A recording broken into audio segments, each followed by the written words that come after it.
like a lie. Alibis get swept aside.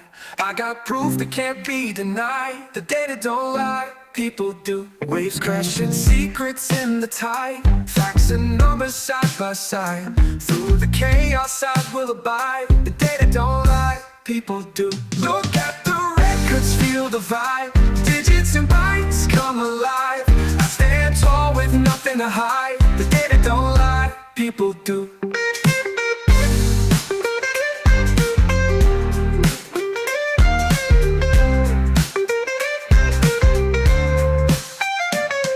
May twist and tongues may tie. Plausible tales shape the sky. In the end you can verify. The data don't lie, people do. It's in the matrix beyond the eye. Hard truth that's flying by. Evidence you can't defy. The data don't lie, people do. Look at the records, feel the vibe. Digits and bytes come alive. I stand tall with nothing to hide. The data don't lie, people do.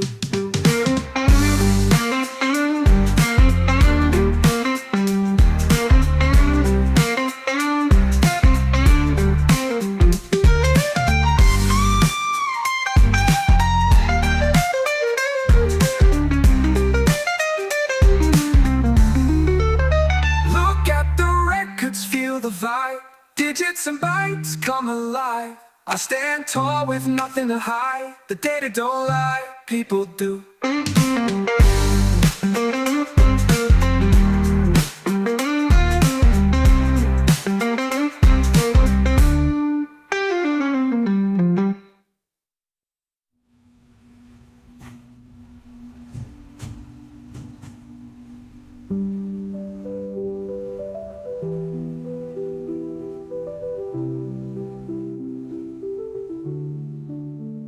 Friends may twist and tongues may tie. Plausible tales shape the sky. In the end you can verify. The data don't lie, people do. Friends may twist and tongues may tie. Plausible tales shape the sky.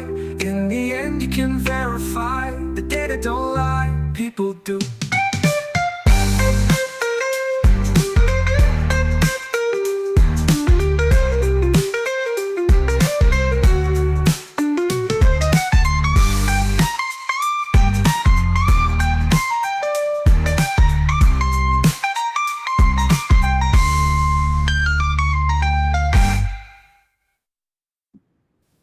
Just for about 1, 2, 4, 3, 4, 4.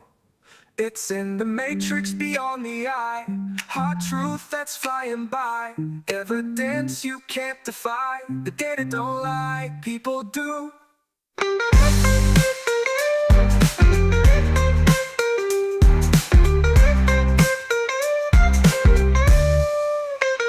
It's in the matrix beyond the eye. Hard truth that's flying by. Evidence you can't defy. The data don't lie, people do.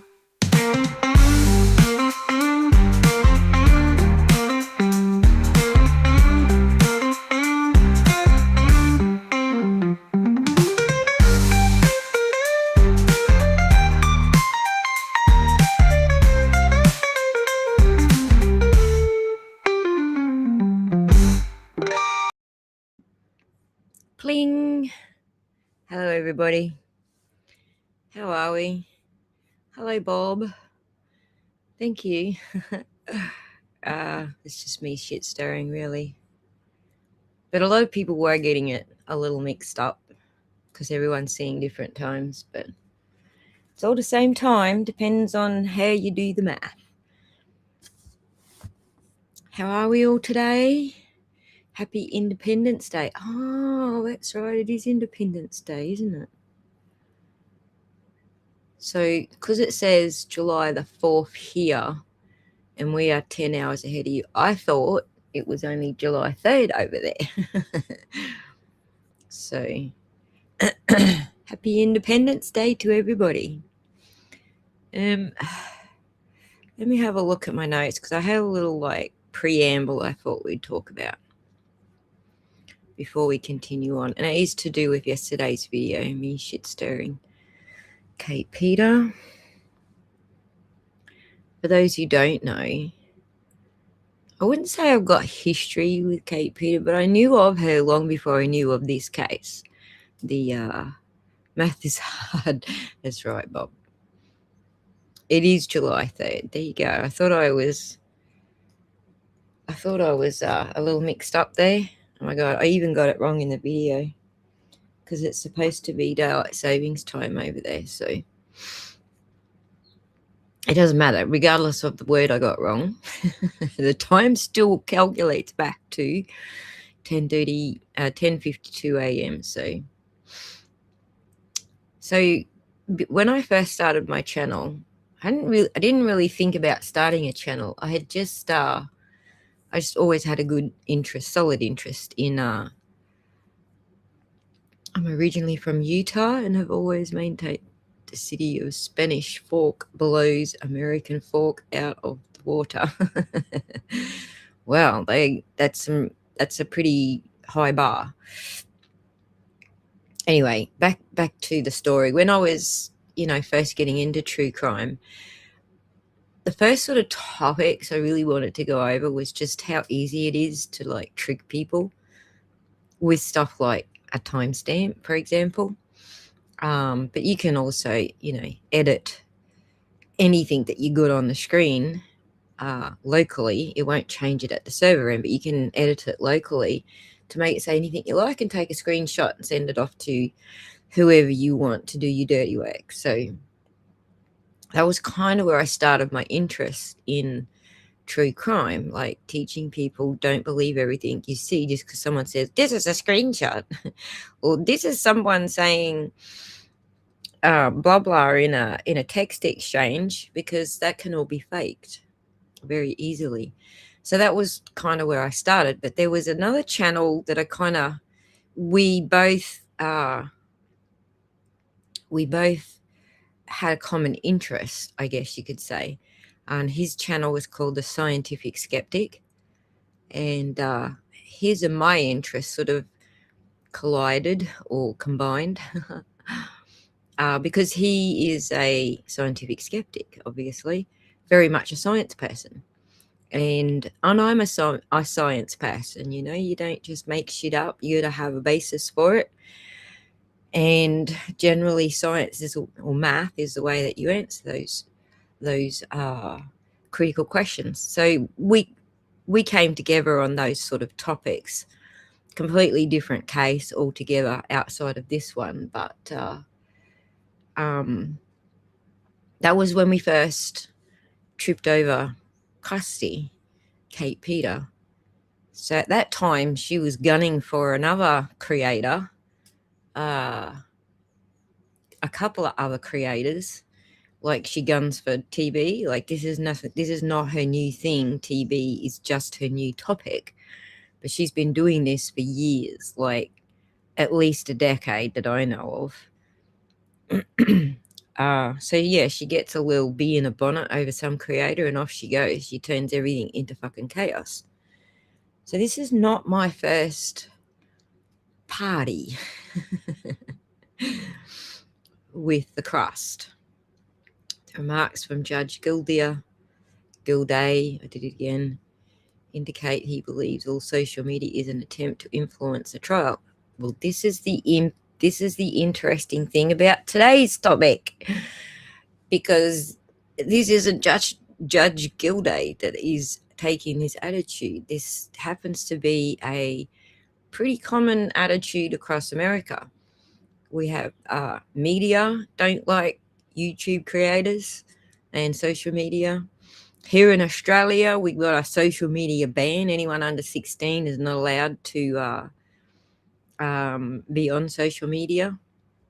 And parents, I think they're just bringing in some hefty fines now for parents who allow their kids on social media since the ban came in. And then even heftier fines were already introduced when it first kicked in for any social media companies that allow kids on their platforms. So yeah, there's just a genuine rebellion from the powers that be against social media. They don't like us to be able to Remember back in the old days, like especially here in Australia, how did word get around? We all met at church or, the Sunday service or up on the council picnic grounds, and we all talk to each other. They don't like that. They only want us to have media, mainstream media. That's all they want us to have. They don't want independent media. They don't want independent creators. They don't want any of that shit. Because they don't need three free thinking peoples. So unfortunately, even though we come from the freest countries supposedly in the world, that is one thing they don't want us to have freedom of. That is our own thought and critical thinking skills. Bob says the sad thing about science is it has been weaponized by governments around the world. Correct. And the MSM doesn't try to influence the public. Of course they do. That's the only influence the government wants. So for those who haven't seen it, there's actually a very interesting John Pilger documentary about the government weaponizing the media against us. But he talks about it explicitly in relation to fighting wars, basically. But essentially, what is that called? The War You Don't See by John Pilger. Go look it up. Very interesting documentary, but it kind of it's this period on the cusp where the media or independent media like John Pilger started realizing what was going on, and so he did a whole documentary on that. So don't think for yourself. We will tell you what to believe. Correct. And that's essentially what the John Pilger documentary is about. But if you want to go look it up and you like documentaries about this sort of stuff, then I recommend that one. So anyway, Kate Peters' obsession with TV is not new. She's had obsessions with a lot of other creators prior to TV, and that's how I knew of her. She had a terrible obsession with a creator by the name of Benny Keys, who I actually quite liked him. I mean, he's like really rough. You think Turtleboy's rough? Benny Keys is like Turtleboy's times 10. Turtleboy times 10. If you can imagine that. But anyway, I kind of liked him. But what the one thing I sort of liked to begin with was not just that he was rough. I don't mind that. That isn't a deal breaker for me. Was that he wanted to help, and he was in a position to help in a specific case. Whew, off the rails. And so, Kate Peter had a bee in a bonnet about him. There's a lot of creators out there who would happily call Kate Peter their arch nemesis. So TB's not a new thing. Her antics and the things that she pulls and the way she does things. Obviously, she has gone above and beyond to go after TB because she has a personal thing there. Then is that she, was working with his Turtleboy production kind of thing. And of course, he's got a personal thing with her because of that. So it's not surprising that there's, that thing going on between them. But to bring it all back to the fuckery that we're going to talk about today is all of those things we just talked about, it's all connected to this next case. And so Kate Peters not going after this guy, by the way, yet. I'm sure she will find a reason to, but right now she's not. But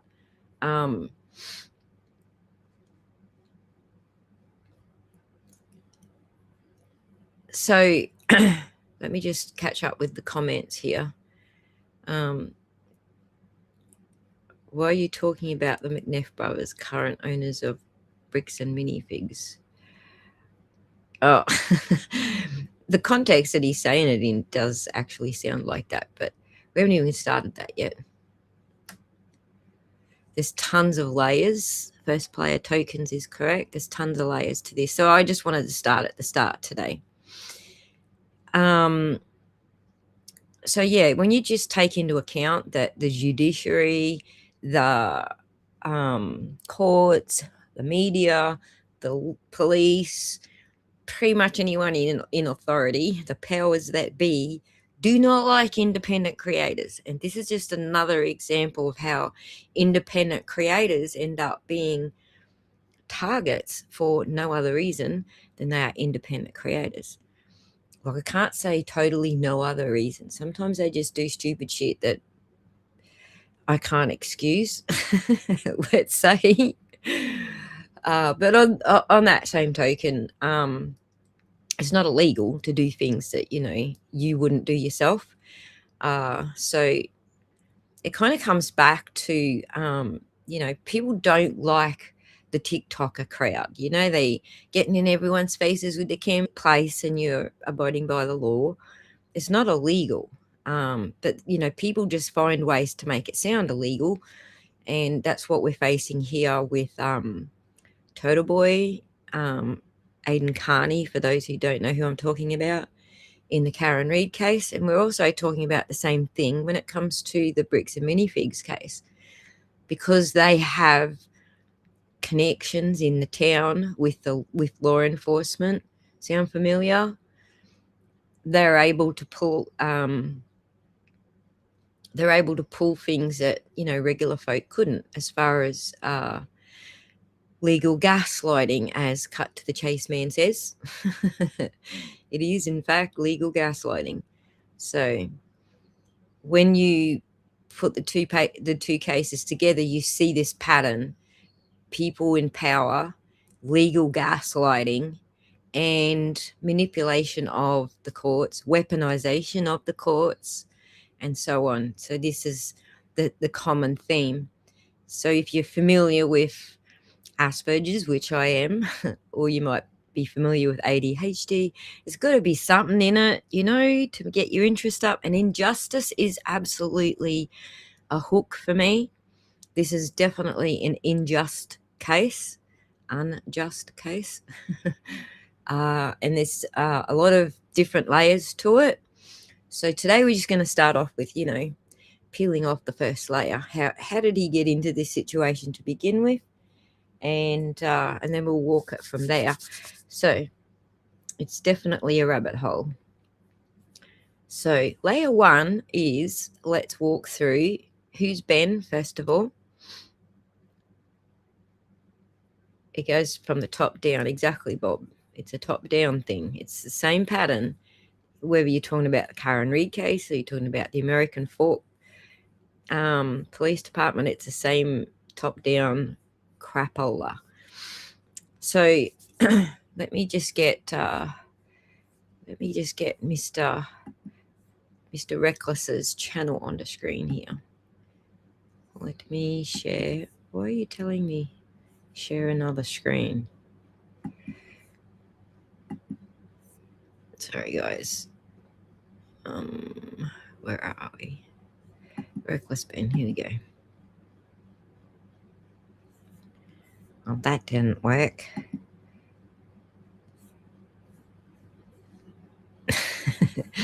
Sorry, guys. I don't know what the fuck I'm doing here. Am I still here? Replace it. There we go.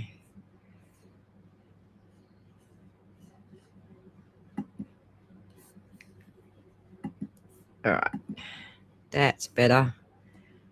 Driver issues here. Drunk driving. No, I'm not. It's only like 9 a.m. here, so. All right. So this is Reckless Ben's channel. So what I would like to do is just introduce who he is and what he does. So he basically covers exposés, let's say. So one of the first times I ever saw Reckless Ben was he infiltrated Scientology, which I thought was hilarious. And he made his way all the way to the Sea Org. It was funny as. And of course they sued him. As you know, this is what happens. Scientology has connections to people in power, so he got sued for that shit too. And then he went after the McCamey Manor dude. I forget the guy's name. That was also hilarious. The McCamey Manor shenanigans. So I like the way Ben does it. He's in a way he's sneaky, but he's also funny. I don't know how to describe it. Totally different personality to Turtleboy, by the way. He's more like soft spoken, and a lot of people think he's actually pretty young, like in his early 20s, like late teens, early 20s. But he's actually in his 30s. He's not as young as you might think, just given that he's got a soft speaking voice and some of the shenanigans that he pulls. But nonetheless, I enjoy him. I think he's funny, he's lighthearted, and he gets to the point.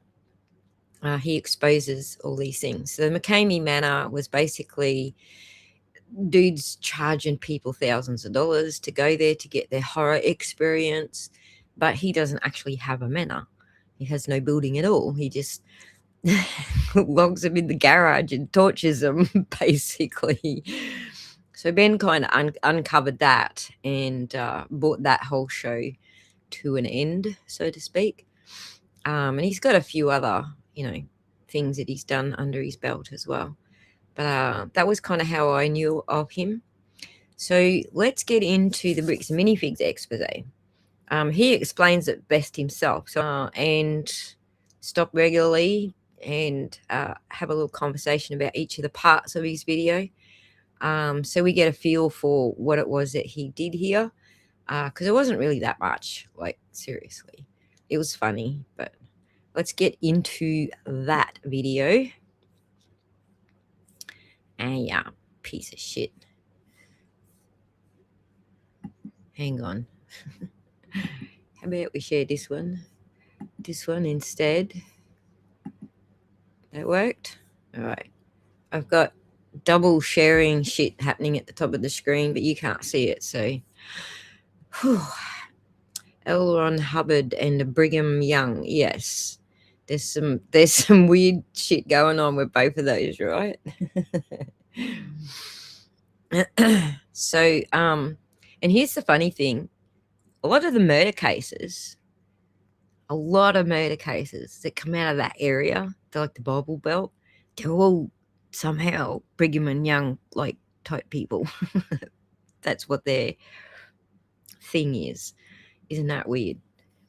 Very few are not. So I could list them all off for you, but I don't want to bore you. I want to get into the video. So let's get into the video. So this is Ben's first video on the topic. Let me go and close that tab because I've got too many fucking ruboos up the top. The police are actively working with the thieves to cover the entire thing up. But the craziest part is that the collector doesn't even know that his collection's been stolen. Yeah, the collector's son, Brian, well, he reached out to me because he has no clue how to break this news to his dad. At this point, my father had a health episode. We can't bring any stress to him. The reason he's reaching out to me is because the police are covering this entire thing up. And at this moment, I promised Brian that I would not end this video until I get his entire world record Star Wars collection back. But anyways, the thief of this collection is actually a corporation called Bricks and Minifigs. Bricks and Minifigs, the biggest toy store of its kind. Is the largest toy store. Bricks and Minifigs were not just your average Lego store. For collectors, Bricks and Minifigs is basically seen as the best and safest way to sell your Lego collections. I'm selling my Legos. So what I'm planning to do with them is take them to my local Bricks and Minifigs. Because there's so much. Sorry, muted. So just to fill that little gap for people who don't know, Bricks and Minifigs is not a Lego store. They are a secondhand Lego trader. So it's not this is nothing to do with Lego the company. This is all to do with the trading store where people go to trade their secondhand Legos. Brigham Young. Yes, exactly. So they're the GameStop of Lego, right? Correct. BAM. That is what we're going to nickname them, BAM. So, but there's a lot of history behind this. Like, this isn't the first time that they have shafted someone in this way. So we're gonna get to all of that later. It's gonna take us ages to get through these videos. So, a pawn shop, kind of like a pawn shop. It is, but it's specifically for Lego. Specifically for Lego and Lego and mini figurines. You know, the little guys that come in your Lego kit. I think those, it's specific to Lego. So consignment from individuals. See, I don't know that consignment is their main form of business. I think it's one of the options that corporate Bricks Minifigs used to, until this case, allow the franchisees to conduct. So in a franchise, no, that's not true. In the franchise agreement, it says it does allow consignments, but today they changed it to different wording. But we'll get to that because Ben will put it up on the screen here. I'm pretty sure it's in this video. So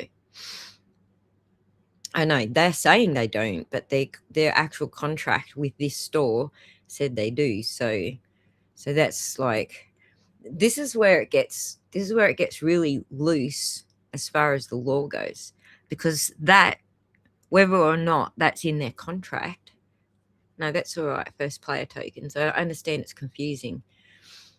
There's a fine line between actual law being broken, like on a criminal level, to a dispute between the franchisee and the franchisor as far as their contract goes. And that is what BAM is trying to do purposely, like blur the line between the crime they committed and the commercial dispute, basically. So the dude we just met that asked Ben to look into this is sick and doesn't know that his son is trying to sell his collection to help him out with he's got to get cancer treatment. Basically, chemotherapy is very expensive in America, so that's essentially what the son set out to do: sell his I think it was actually, from what I can gather, it was the world's biggest Star Wars Lego collection. Anybody knows of. This was the world's biggest Star Wars collection. So full retro for those who never got into Star Wars in its early days. But so yeah, that's who this guy was back here at the start.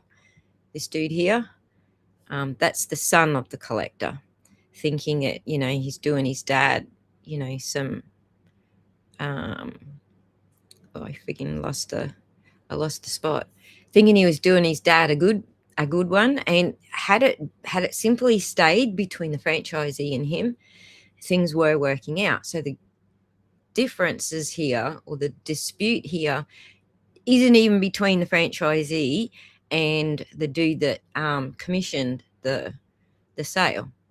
Sorry, consigned the sale. I'm going to get that word mixed up a lot. Sorry. So there was not even a dispute between him and the store. This is just all the lines have been blurred here to cover up the fact that the Lego sets went missing. So, like, all the shelves filled. They had to bring in extra shelves and filled the whole party room with shelves. But the owner of the franchise, this woman, well, her husband had to actually leave the country due to some work-related reasons. My husband and I were planning on moving out of the country. I reached out to corporate to let them know, hey, this is something that's coming up in the next like 4 to 5 months. She told the Bricks and Minifigs head corporation that she was planning on selling the store, so the corporation actually was able to find a buyer to buy it from her. They let me know that they had somebody who was interested in purchasing a franchise in the area. He was going to be in town and he was going to stop by and just take a look at it. It wasn't until Brandon got there that he informed me that they were terminating my franchise agreement. We were getting threats from Brandon and from corporate that if we didn't leave the store immediately, the police were going to be called. I told corporate I wasn't comfortable leaving that night without the inventory. I was also told I was not going to be able to stay there long enough to do that. She calls them and says, in the next 4 or 5 months, we're considering selling the store. That night, they cancelled her franchise contract and took someone in there to basically kick her out of the store. So it was that night. She's not very clear about that in this conversation, but it was exactly that night. She didn't have time to do anything. They just moved this guy in there that night, threatened to call the cops if she didn't leave, and that was it. It was just basically taken from her that night. So check out the BAM map if you haven't seen it. It explains everything that is going on. The BAM map. Is that a YouTube channel, Rose, or it's one I haven't been following? See, I mean, for those who are new to my channel, I do a lot of law tube mashups when all of the law tubes will sync on a case, and they have some pretty good feedback on, you know, the legalities and what's going on with it. I'll generally do a mashup, which is why I'm introducing this to my audience who are into the Karen Read case, because they always enjoyed my law tube mashups for the Karen Read case. So that's what I plan to do for this case, because there is a lot of law tube we haven't met yet that are covering this case, and a couple that we do know of. So it's a law tube synchronizer and it's a website. All right, thank you for that, Rose, much appreciated. The BAM map, let me just find it. The BAM map. The BAM map. The asset protection machine behind Bricks and Minifigs. Interesting. Thank you for that. Didn't even know that existed. Oh my God. Everything. Thanks for that, Rose. Much appreciated. One lawyer. Cool. Don't.com. Oh, hang on. Have I got the wrong one? Well, here's what I'm hoping, Bob. I'm hoping I get some data. I would like some data, please. Anybody who wants help with this, send me data. Send me everything. I want the data. I love how BAM flatly denied that there was a U-Haul truck. Yeah, we'll get to that, Chase. We're getting there. No, that's the right one, .com. All right, let me just put it up on the screen. Make sure we're on the right one. You can tell me, is this the one you're talking about? The asset protection machine behind the stolen Lego story? Yeah, but it's more than info. When you get used to my channel, you understand I deal with a lot more than information. I deal with the actual data. Send me those body cams and send me that shit. That's the right one. Thank you, Rose. All right. Coolies. I will definitely look into it. The more information, obviously, the merrier. There's also another guy who's making the connections through the court papers. So we'll get into this, but these guys have like this whole string of LLCs that they're involved in a lot of different shit. And so whenever a new filing is filed against them, they quickly switch the LLC, and someone is actually mapping that shit as well. So the body cam footage is on the top right, but I need the originals. I can't just do copies of the footage. I need the originals. Whoever it was that logged on and actually downloaded the videos when the Falk Police Department accidentally uploaded the unredacted, that's the shit I want my hands on. That shit. Get my hands on that shit. And we are in a different playing field. So, but yeah, copies of it and screen grabs don't. It is the originals? All right. Damn it. We won't get sidetracked, but I got that bookmarked. Let's do a live stream on those and see what I can dig up on those. If it's the originals that were downloaded, the unredacted originals, this helps the Karen Read case as well, by the way, because I needed some original body cam footage for my app to work to be able to determine what's an original body cam footage and what's not. So beautiful. Beautiful. All right, so let's continue on and get the rest of the story. Thank you so much, guys. This is like a mountain of information just pouring on my. It's the redaction. Yeah. All right, we'll work it out. Ultimately, I'll just show Reckless Ben what I can do with his data, not just the body cam data, but all the data.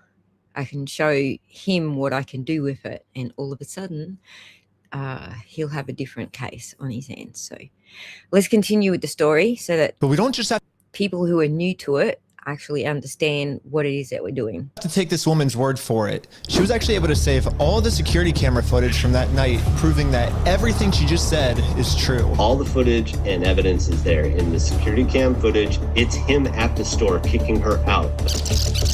In that footage they sent us is Crystal asking him, how am I supposed to pay this guy? These are sets he has not been paid for. These are ones that he has not been paid his percentage yet. And if I don't have the tickets, I won't know how much I need to pay him. That's a business thing and not necessarily yours. He's taking on the business, he takes on all that consignment. His own corporation is sitting there on video saying they're going to take. So you hear that? If he takes on your franchise business, he's taking on the consignment. So basically, that's what it all hinges on. It hinges on whether or not he took over the consignment, legally or not. And even outside of that, where's the fucking Lego? It doesn't actually matter what they said or what their, change of agreement was, what they cancelled on her. That none of that matters because there is no dispute between the two parties who signed the consignment. The two parties who signed it were Crystal and Brian. There is no dispute between them. The dispute is where's the fucking Lego? So just to make that very, very clear. After this woman got kicked out of her own store, she called Brian explaining how corporate just came down and is now trying to take the world's largest Lego Star Wars collection without paying for it. So Brian called the store to see what was going on. Called the store and I said, what happened to Crystal? And he goes, well, that's kind of a private matter, but the corporation's taken over the store. There's something I can do to help you with. I said, well, yeah, I am the owner of about half your store's inventory.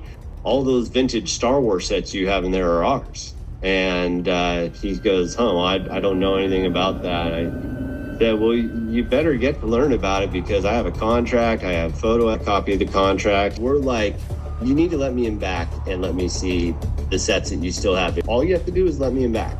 We can go that route or we can go to court. And the guy just looks at me, crosses his arms and goes, let me tell you what's going to happen. If we go to court, we're going to drag this thing out so long and you're going to end up spending so much more money than your collection is ever worth or what you ever would have gotten out of it, that it ain't worth it, man. So I find that particularly funny because since this all kicked off a couple of months ago, the entire world has since funded Brian's Lego collection lawsuit. Not only has he got his 200 grand worth of Lego paid for by the rest of the world through crowdsourced donations, but he's also paying for all his legal fees that way as well. So that dude completely underestimated how the world feels about injustice. So let me just add that because it is funny. They are now eating their words. So that they did think that he personally, as an individual, didn't have the money to fight them because they're a fucking multi-million-dollar conglomerate. So if that's the route you want to go, and I go, that's really the route you want to go, rather than just letting me walk in there, and he goes, well, what am I to do at that point? Can you believe traditional modeling will finally be replaced by Trippo? Sorry, guys. You're going to have to handle the ads because when I'm watching someone else's channel, I always want them to get paid for the ads that we watch. So I apologize. That this family, especially with the father's health, doesn't have the resources to take them to court. And almost mockingly, they've since flooded all of their social media with tons of pictures of Star Wars Legos. At this point, it seems like they're just rubbing it in this family's face that they stole the world's largest Lego Star Wars collection in the world, and they got away with it. Everybody is absolutely baffled. How the hell can a corporation get away with doing that? Yeah. And why are the cops not helping? But luckily for Brian, a YouTuber ended up catching wind of this story and created a team of YouTubers to do whatever they could to get Brian his Legos back. This is the full inventory of all the sets and minifigs. We can figure out how to get this guy his money and his stuff back. But right. So notice, Ben wasn't the first one to cover this case. There was other YouTubers who were before Ben got into it. But for some reason, it's all Ben's fault. You know why? Because Ben has the reach. Or although I think it actually evolved because Ben didn't have the reach originally. He got the reach because these guys kicked it off. He grabbed the story. He ran with it. Between the two of them, Asmongold, who's got one of the largest gamer and collector communities on the fucking planet, got involved, and it was all over at that point. So much like Turtleboy is the person who shone the light on the Karen Read case, Ben's involvement here is what shone the light on it. He wasn't necessarily the instigator of any of this. He just was one of the people who shone the light on it, thanks to larger channels also with their gaming and collector communities getting involved. So just so you all know, Ben was not the genesis here. After they started, they instantly stopped working on this case. So I called one of them to find out why. So they were threatening legal action against us. You know, Bricks and Minifigs, which is a pretty big company who probably has way more resources than we can, really put up a fight against. Bricks and Minifigs knows that they can just bully anyone that tries to expose them with frivolous lawsuits. And this left Brian feeling pretty hopeless. It eats me alive. I had terrible anxiety attacks over it, got put on medication. I just kind of was like, okay, I just have to let these freaking things go right now. Because it didn't seem like I have any path to go, Except then the world got involved. When the rest of the world's involved, you now have the power of a whole bunch of shit at your fingertips, as Karen Read is just finding out. You don't have to go it alone.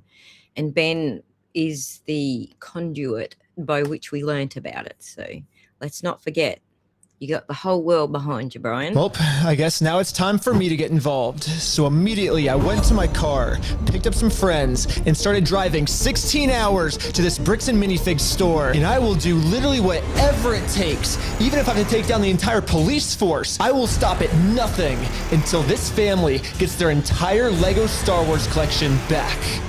And now 16 hours later, we're finally pulling up to the Bricks and Minifigs store. So I started a pair of spy camera glasses. That's what I'm gonna use to film this. And honestly, I kind of just want to hear Bricks and Minifigs side of the story. Hi, how's it going? Pretty good. How about yourself? It's pretty good. So basically my friend said that, Before we go into that, can you imagine how that comment that he just made, he's not going to stop until he gets to the bottom of it. Can you imagine how that would be turned against Turtleboy in the Karen Read case, like in the defamation case right now? He's pretty much said similar things, although it wasn't related to anyone in particular. He was trying to get paperwork from the police department, and they wouldn't complete his FOIA request or something along those lines. And he said, like, I'm going to be back. Like, I'm not going to go away. I'm coming back. And they're using that against him in the defamation case. In that same vein, Bricks and Minifigs also twisting things that Ben said on his stream against him, only in a much more devastating way, although the outcomes are different because Turtleboy's been charged with witness intimidation, which is a whole lot fucking worse than the shit that Ben's been charged with. But on the same token, it's all serious. It's all criminal. So, but that's what's happening for those who are not caught up with both cases. So, you guys have some of his Legos, I think, and he told me to come here and see if I could pick them up. Who's your friend? I think they're Brian's Legos. It's like a big Star Wars collection set, I think. You could go ahead and leave now. Really? So you could go ahead and leave now, or I will call the police for harassment. Well, I'm not harassing you. No, you are. Hi. You want to watch the cameras? I'm being harassed by you. Watch the cameras. Okay. Put a 1 in the chat if that's harassment. If you think that is harassment, you walk in and you ask a single question, and just because you're rolling your camera, it's harassment. Is that how the law works in this state? Anybody? I'm sure we had someone from Ohio. Hang on, I've forgotten which state we're in. Utah. Let me just read through some of the comments. Yes, fix your notifications, Olden and Dirt. If you go to my channel, turn off the notifications, turn them back on again, and go for all notifications, it should fix it. Ben said he took out $10,000 credit card advancements. Yes, we'll get to that, Olden and Dirt. We'll get to that. What I notice in most of the cases I follow, criminal, civil, there are First Amendment right violations of content creators always, because for some reason judges seem to think that we don't have rights because we're content creators. We're not regular people anymore. Karen Read cases, people who seek legitimacy by delegitimizing others. Yes. I get exactly what you're saying. Apparently in Utah and Oregon too, the store owner can just tell you are trespass, and you are. Right, but she didn't say trespass. She said I'm being harassed. If you ask someone to leave and they don't leave, then yes, I can see trespassing is par for the course. But she didn't ask him to leave. She was just like, she did. She said, go away or I'm calling the police. And then she called the police. She didn't actually give him a chance to walk away. But what you'll find is that Ben says, I'm quite happy to take the trespass charges because I didn't leave immediately when I was told to. So there is a certain amount of compromise on trespass. He's happy to take the trespass charges. Look at the connections part of the map and the vault with all the court files. Yes, thank you, Rose. I will. Today's just an intro to the case because most of my audience is still knee deep in the Karen Read case. And so we're trying to like just do an intro so that people understand the case first and why I'm interested in it. Dan McNeff has a video. Dan McNeff is a-hole. We'll get to Dan McNeff. He's going after my favorite YouTuber right now, so we'll get to him. And by the way, Ozzy, this isn't a derailment. This is we're pointing you in the right direction for this. Yes, thank you. I appreciate it. I really do. I don't want to sound like I'm not appreciating it, so let me just double down on that. I do appreciate it. But we need to get through the intro part just to make sure that everybody's on the right track. And then all of these tips you're giving me gives me some structure about where to go from here. So I do appreciate it. I wasn't sure about the structure of where we go from here, but I am now. Thank you so much. I am being harassed. I'm being harassed. Literally, all I did was just bring up that my friend has some Legos in their store, and the manager started freaking out on me. But I wasn't going to leave the store without hearing her side of the story. Before showing up, I printed out a copy of the contract the store made with Brian, saying that all of these Lego sets will remain his until sold. Because I have a contract, legal reason to be here, legally this does not count as harassment. Instead, the manager should be checking the store's inventory to see if these sets are... I don't want that. You can go ahead and leave, and I'm going to ask you one more time. This is the last time. I do not want that. You're not handing me anything. I tried for a long time just to get her to look at this contract. But finally, she gave me an answer of why she can't help me. You've been supposed to be getting a hold of corporate. Basically what the manager's saying is that if someone did steal the Legos, it wasn't her, it was corporate. But little does the manager know, I already did this. Yep, I literally went to the corporate Bricks and Minifigs headquarters. How's it going?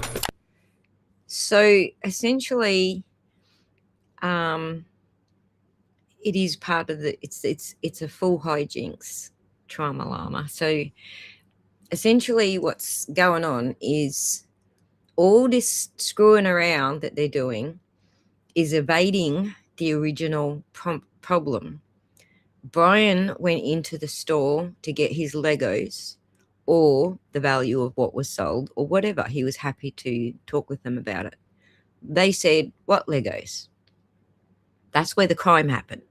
All of this shit that's going on now, this is all completely aside of the point. Where's the Legos? So the point where they took over the store and the Legos went missing, that's where the crime happened. And I'm talking a crime. I'm not talking a civil matter. I'm talking an actual crime. Brian's Legos walked out of that store somehow. So, yes, I agree. Was it Lozzie Loz? Lozzie Pop. Sorry, I'm really bad at reading names on a screen. I'm going to have to get better at it because there's going to be a lot of gamers that come along. Because Ben is face bigger and badder than these guys, it's wild to me that a Lego reselling business has made bigger news than haunted torture house guy. Right, it's wild to me too. Yeah, the whole thing is wild. But it's because of the way that they're behaving that they're making it big news. They don't seem to realize that they are their own worst enemy. If they had not behaved this way, we would not be interested in this case. They're their own worst enemies. Yeah, the Hollywood making the... Yep, I agree. That was even worse than this. So I don't know that it's too sensitive, Alden Dirt, but we did actually brief on that back at the start. It's just that Ben has family, Reckless Ben has family who are also Mormon. So I don't want to really come down on that side of it. He would just because literally every freaking murder case that we cover always comes back to the BYU at some stage, doesn't it?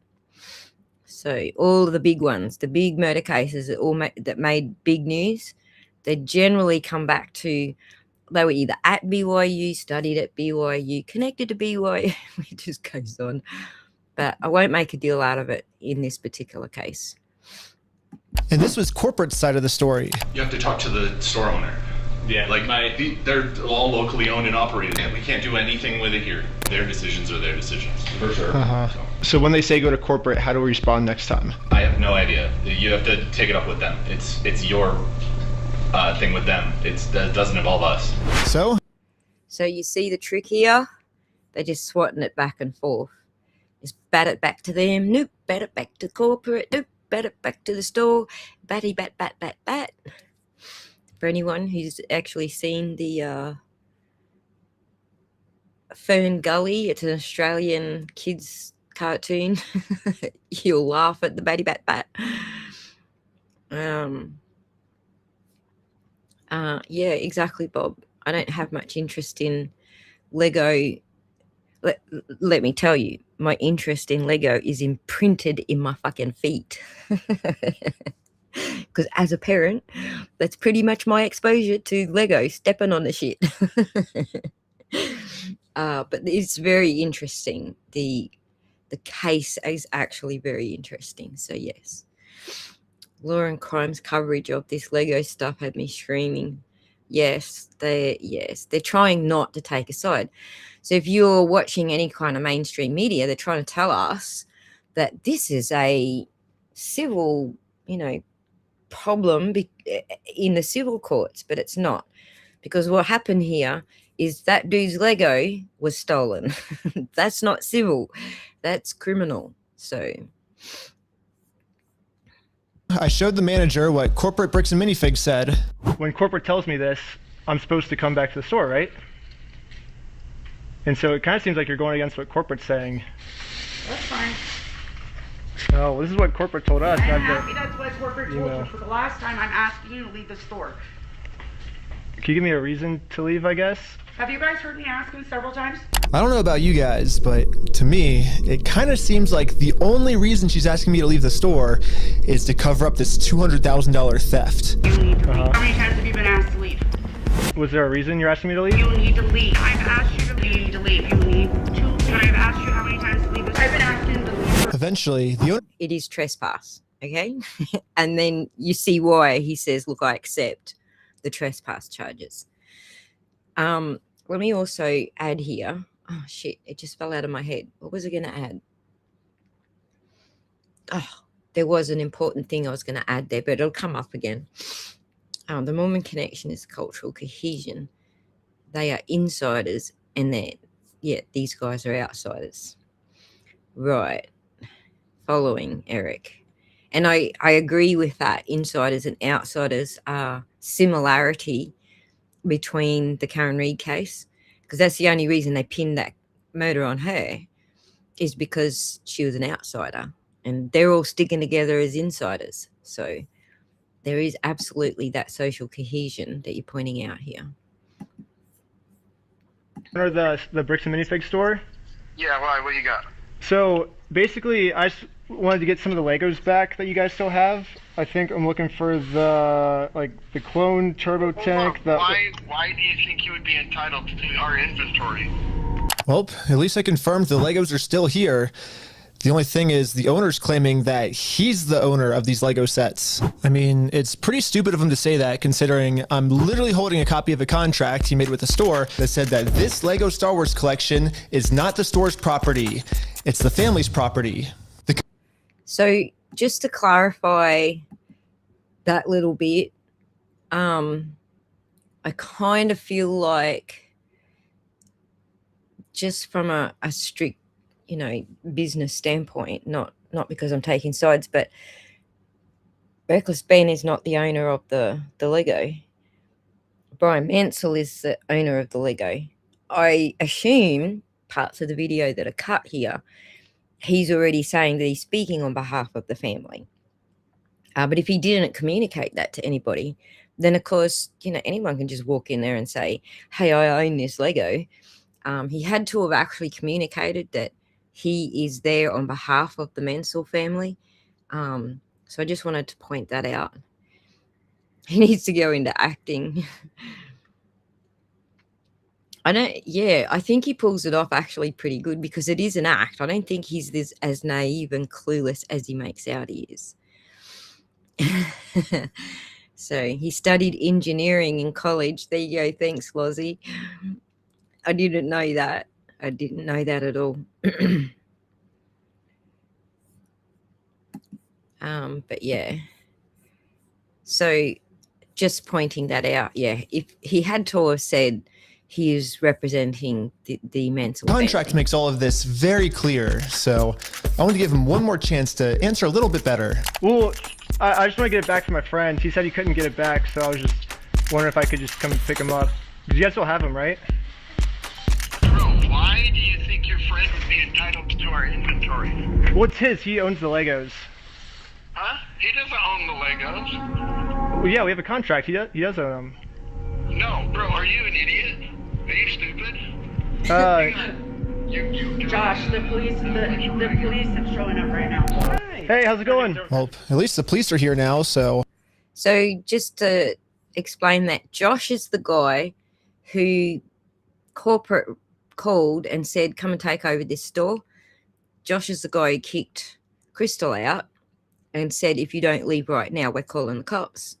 And even took her bird. That's who's on the phone. It's not corporate. It's the dude that corporate set up to come and take the store. So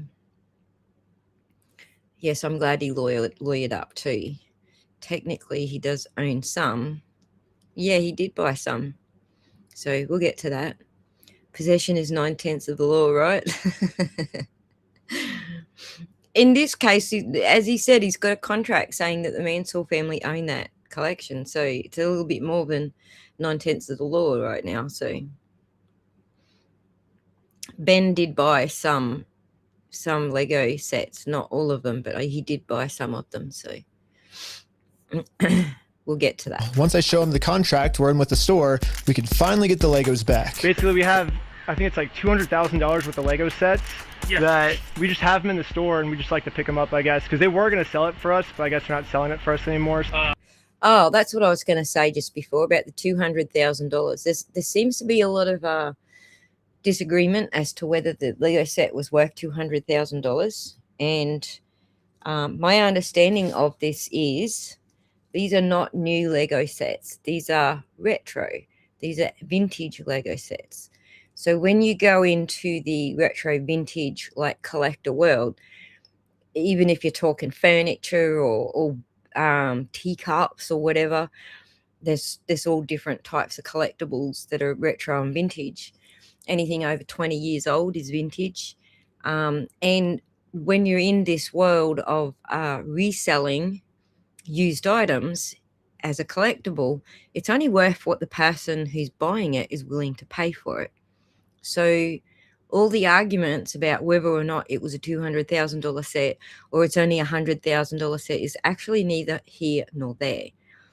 You have to rely on the experience of the person who valued the collection versus what they think they can sell them for. So everything in this arena is basically only worth what the buyer's prepared to pay for it. There is no retail value that you can refer to. But anyway, just thought that was the thing I forgot before that I was trying, because he said the 200,000. I have no problem with anyone calling it $200,000. And there's more reasons as to why $200,000 is still in the ballpark regardless. Because there was actually bags and bags of minifigs that were not counted in the value, basically. So, but we'll get into all of that next too. I just wanted to point out that I'm happy with people saying it's worth 200 grand. But does it sound like they want you here, right?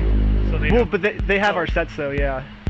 I understand that. But right here, the factor is that they don't want you, their private owned store, and they don't want you on the road. Okay. But I don't want them to keep the Lego sets though. Okay.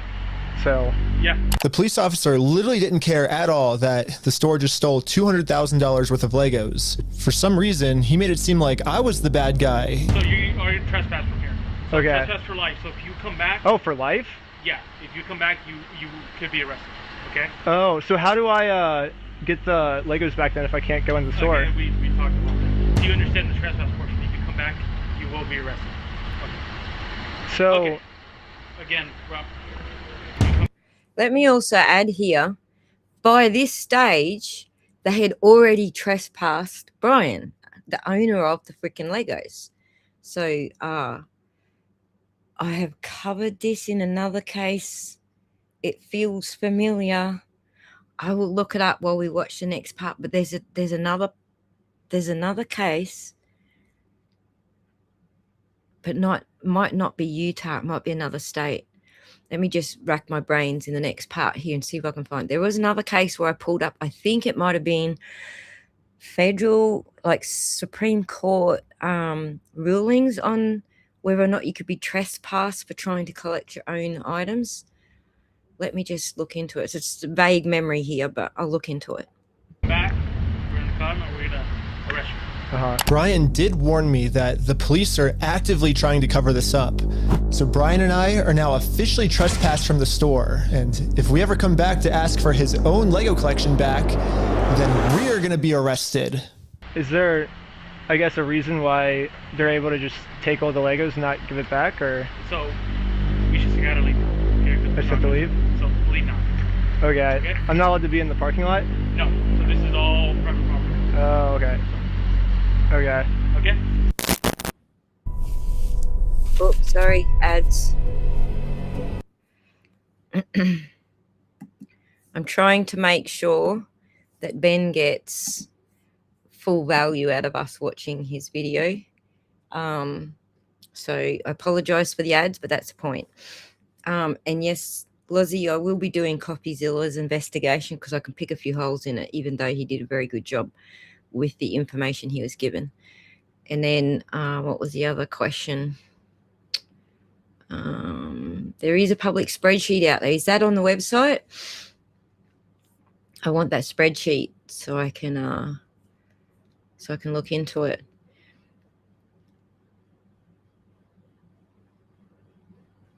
They want to make it right with the owner. Exactly. Why do they keep saying that?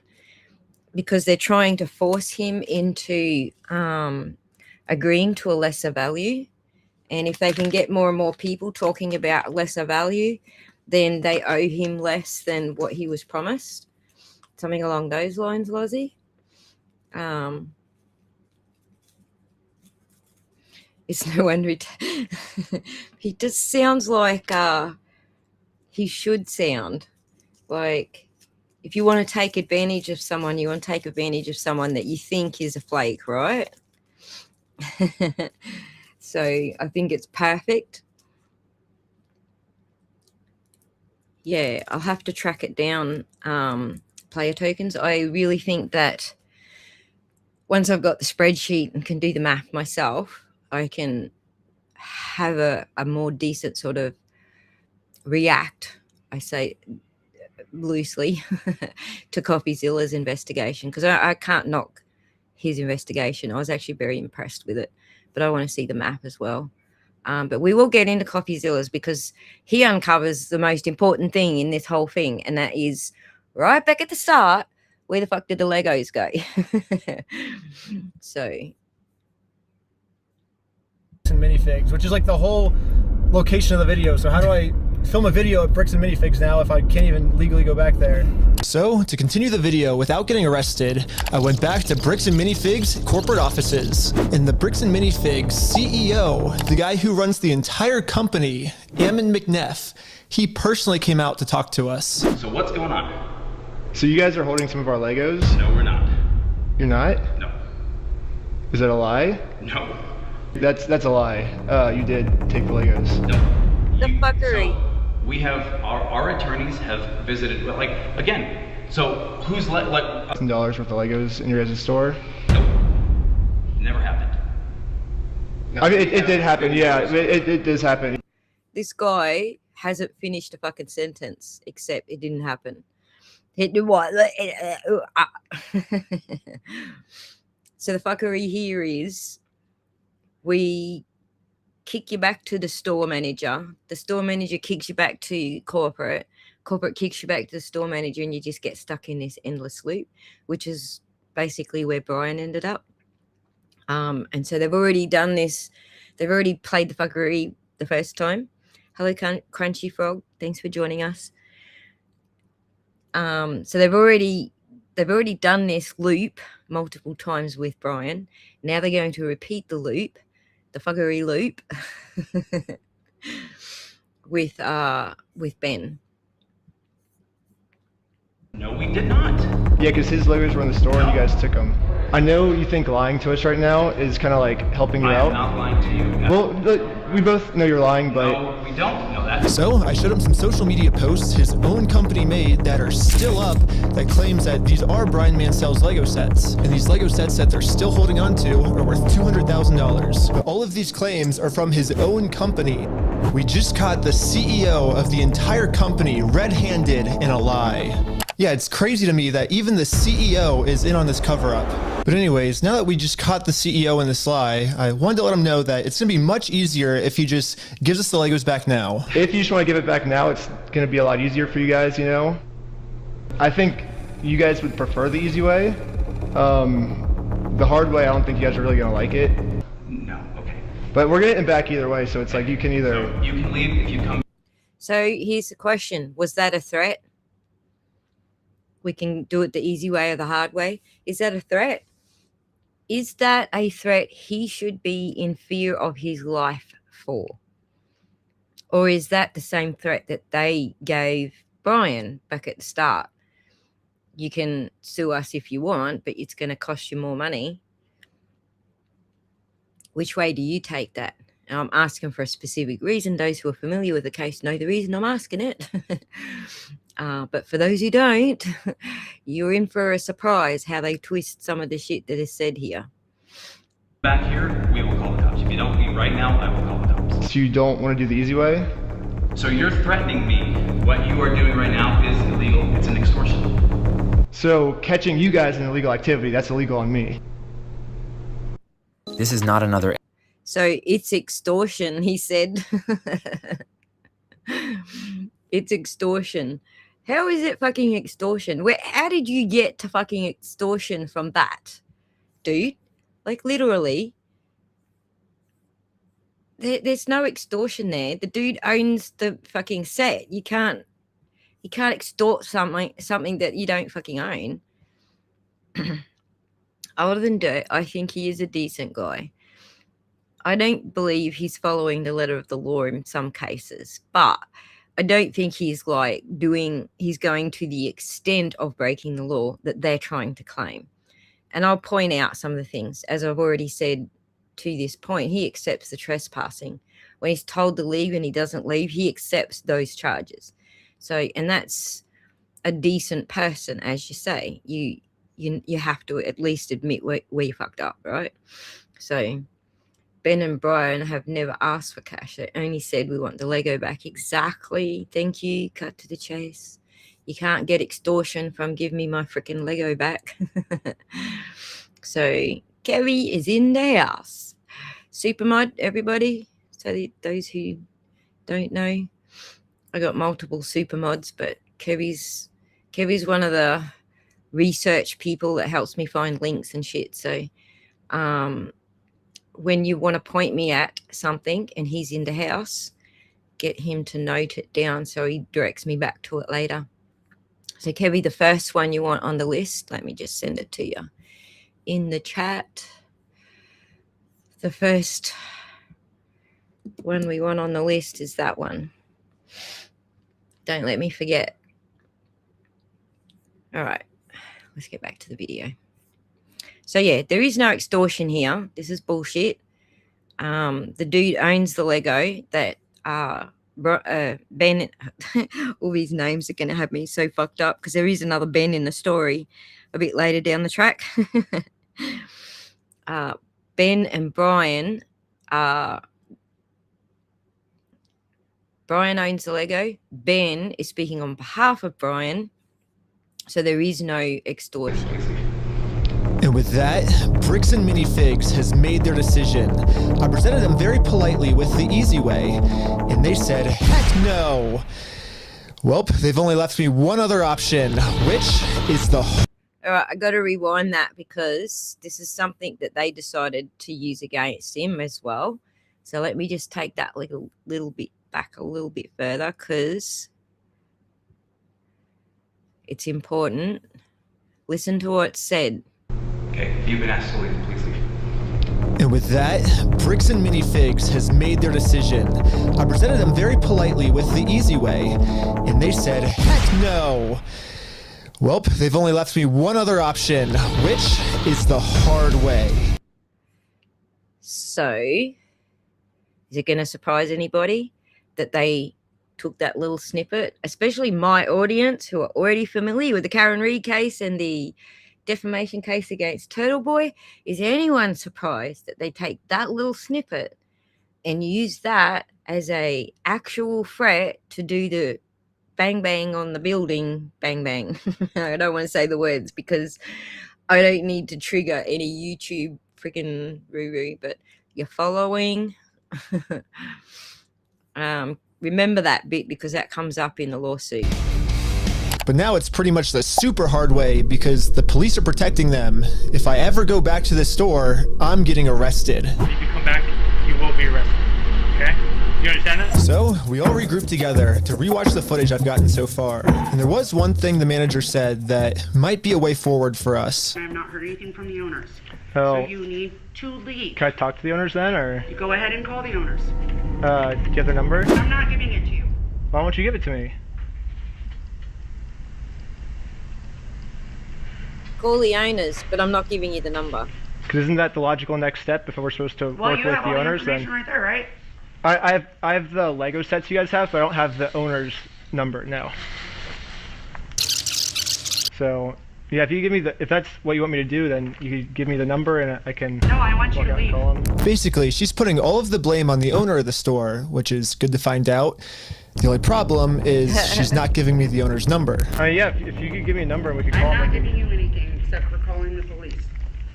But you told me to call the owners, right? You're absolutely right, but I've asked you how many times. Call the owners, but I'm not giving you the number for the owners. Yes, I saw what you did there, Kevy. B&M having a leg to stand on. I'm glad you've been watching it, but I've been powwowing with my super mods on this for a couple of weeks, so it's not surprising that you've all caught up. I thought the car park would be public land. Well, I would have thought that too, Wonder. I would have thought the same thing. There's a lot of things that he's getting done for here that are actually public, like done on public property. So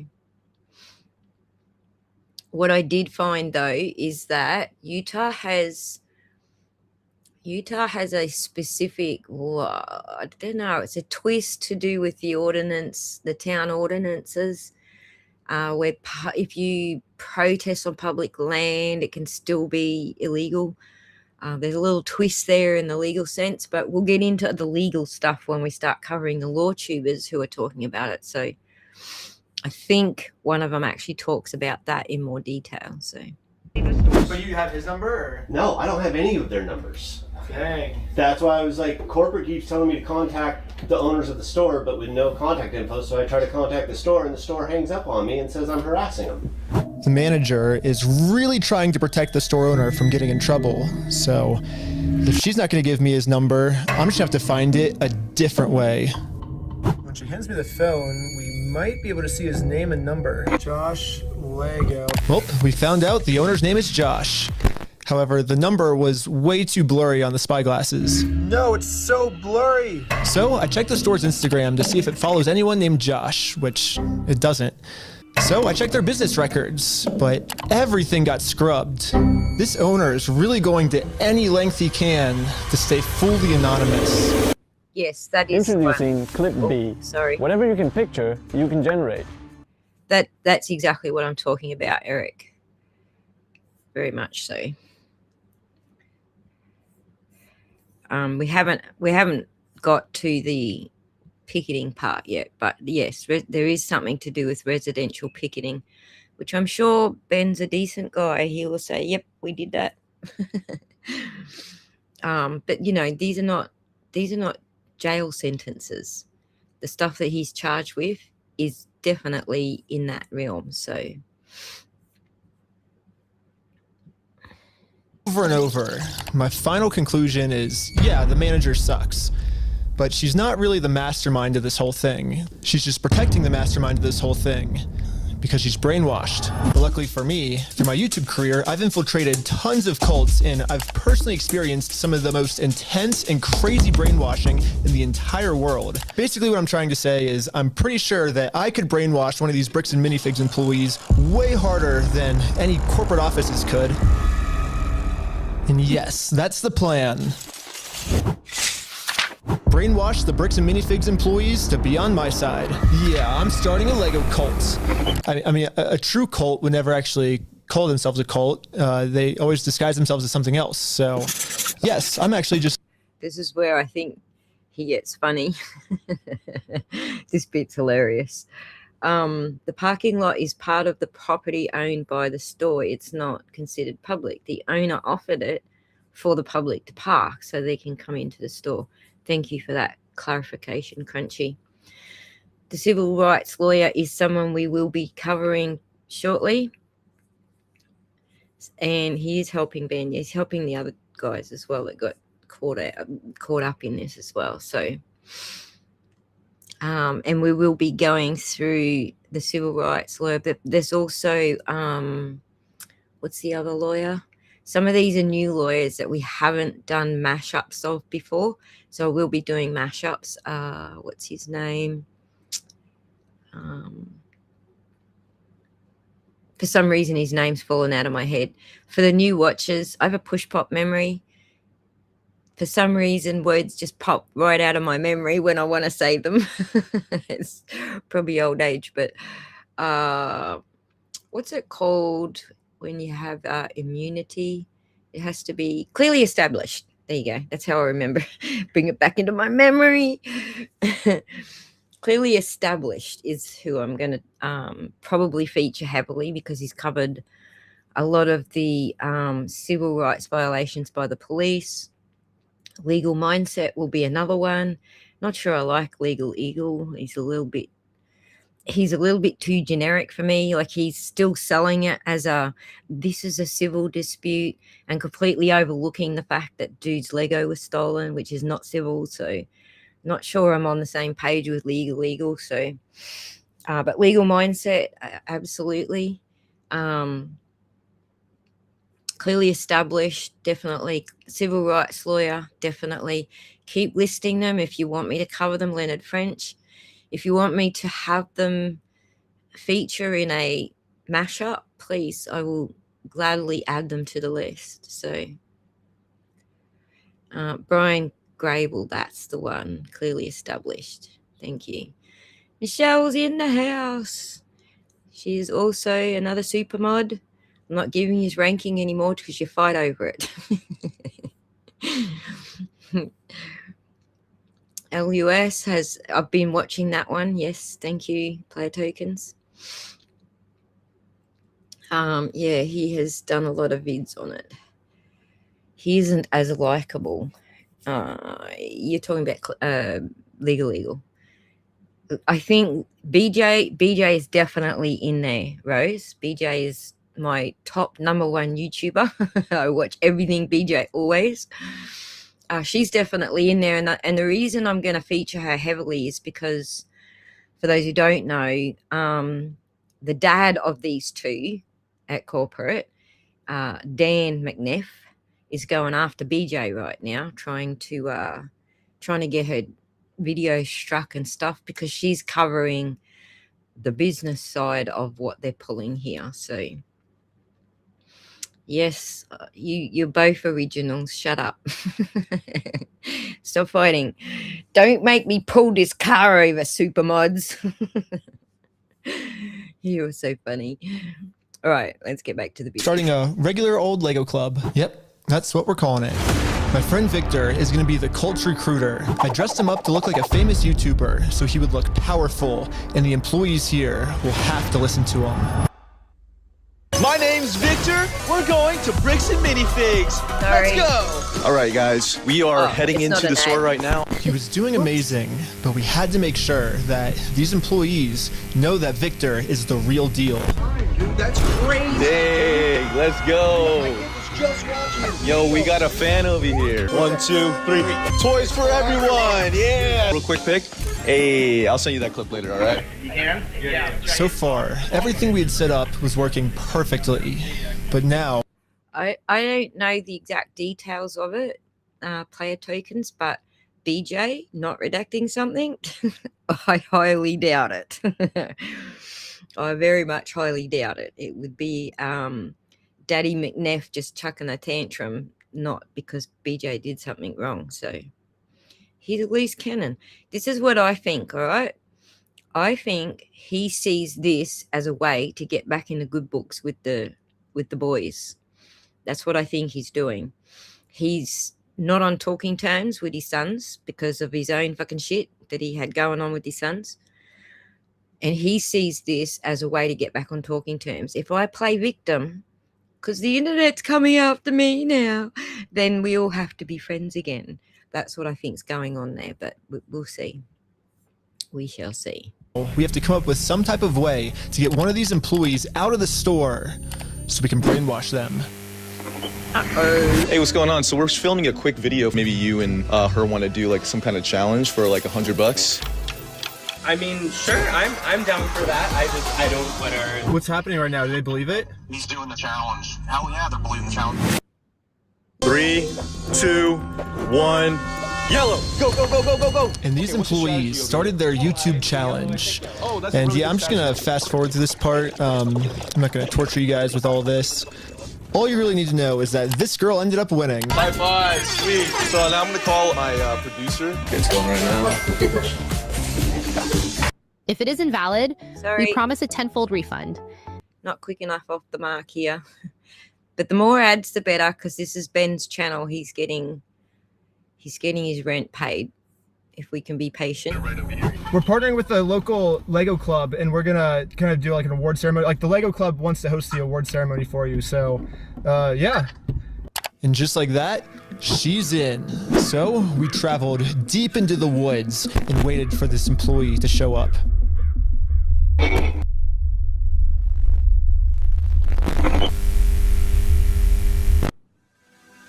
And with that, our new cult member has arrived. You're the Lego Queen! Yes, she's the Lego Queen! Before you can brainwash someone, they have to be open to it. And most cults achieve this by making the new recruit seem like the most special person in the entire world. He's got this cult shit down pat. And it is hilarious, right? Brainwashing employee. Yes, I think you could be onto something too, Kev. He says, I think you have the wrong take. He wants to get his business back, and he sees this saga as a threat to the business. It has nothing to do with getting back on good terms with the sons. You could be right. You could be right. I just don't know if he's got his faculties about him, like, to that degree anymore. Although, you could be right. CSL Utah crime scene Lego. Good on you, Kevy. Oh, best employee of Bricks and Minifigs. The winner goes to Caledonia! Lego Queen! Lego Queen! Lego Queen! Lego Queen! Lego Queen! Lego Queen! Lego Queen! Lego Queen! Another thing I've personally seen a lot of cults do is they instantly give new recruits power.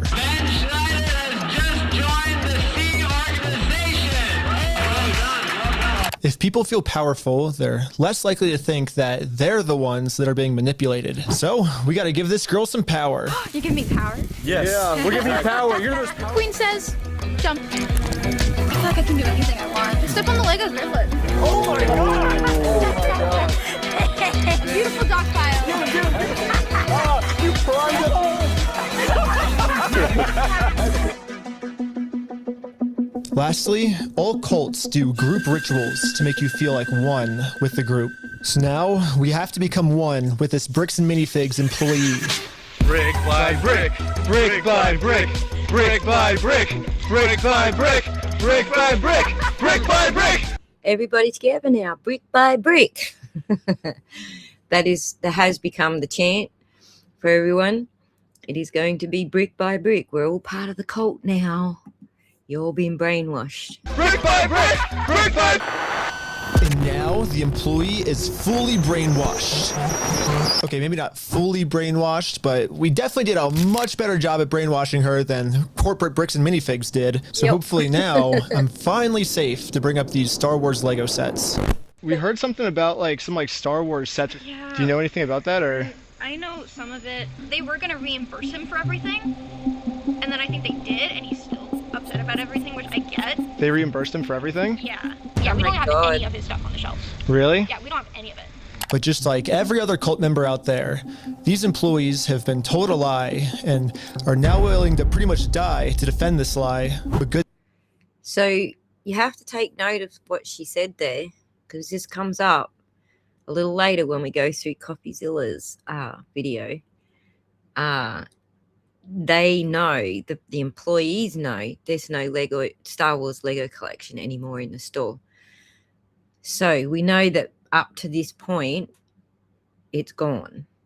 The whole lot is gone. But CoffeeZilla actually tells us where it's gone. Well, at least clues as to where it's gone. I don't know that it's hard evidence, but it's a good clue. So just take note of what she said there. McNeff men got PhDs in victimhood from Calvert University. Exactly. Exactly. And this is something that I wanted to point out too, is that this is a very common thing that abusers rely on to pull off their abuse. They've got to be the victim. Everything's got to be they're the victim. So this is the whole Darvo thing. If for those who are not familiar with it, the deny, attack, and reverse victim offender. That's the abuse sort of cycle.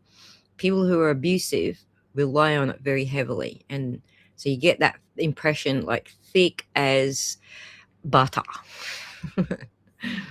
While you're watching this thing now, she's been brainwashed even harder by our cult, and our cult is now going to give her the freedom to finally be able to think logically about this situation. So we think they've been lying to you. So these were all the sets in the store, and they're all metadata time-stamped. Wait, we do have these ones. Yeah, those are all his.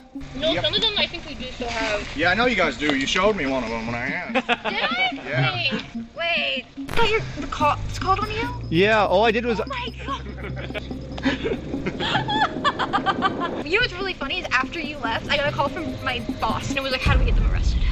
Dang. How do we get them arrested? Now that we have a Bricks and Minifigs employee on our side, it's time to finally complete our mission and get Josh, the owner's number. So, just so you know, there's a theme. How do we get them arrested? That's a theme. Remember that theme, because that's why we're doing this. That theme is the exact reason that caught my interest in this case. The how do we get them arrested theme. Wait, but you have like their numbers and stuff, right? Yeah, I do. Oh, did he give you Josh's number? Can I take a picture of it? Yeah. Oh, nice. Head to Chemist Warehouse and save on big brands like Thompson's Manuka Honey Chesty Cough Relief. I'm too slow on the buttons here. Apologies. Yes, CoffeeZilla has them royally screwed. I don't know that it's hard evidence, but I'm pretty sure it's at least a clue. It certainly doesn't paint them in a good light, because they lied about it, and there's photographic evidence. So. It's time to give him a call. Hello, this is Josh. Hello. I'm just calling to get my Legos back. I think they told me to talk to you about it. Oh, okay. Yeah, what Legos? I think it's the Star Wars set. I have a list. I can kind of pull it up.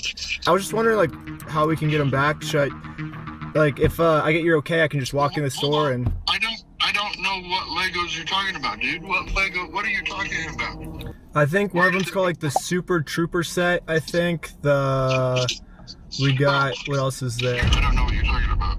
Keep going. You don't?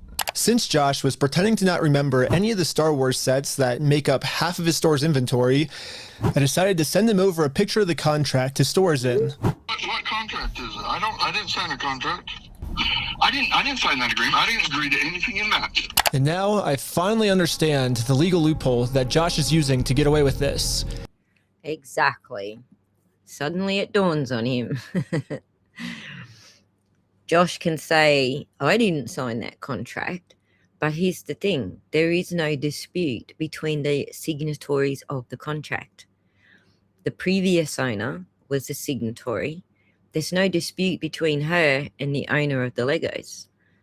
The dispute is the Legos left her custody and they were in that store when they kicked her out. That's the issue here. It's not about who signed the contract. So, Coffeezilla has them both nailed. More than clues, he caught them lying multiple times. Yes, he did. And has evidence of them lying now. Yes, he does. Where they make a claim and then row it. Exactly.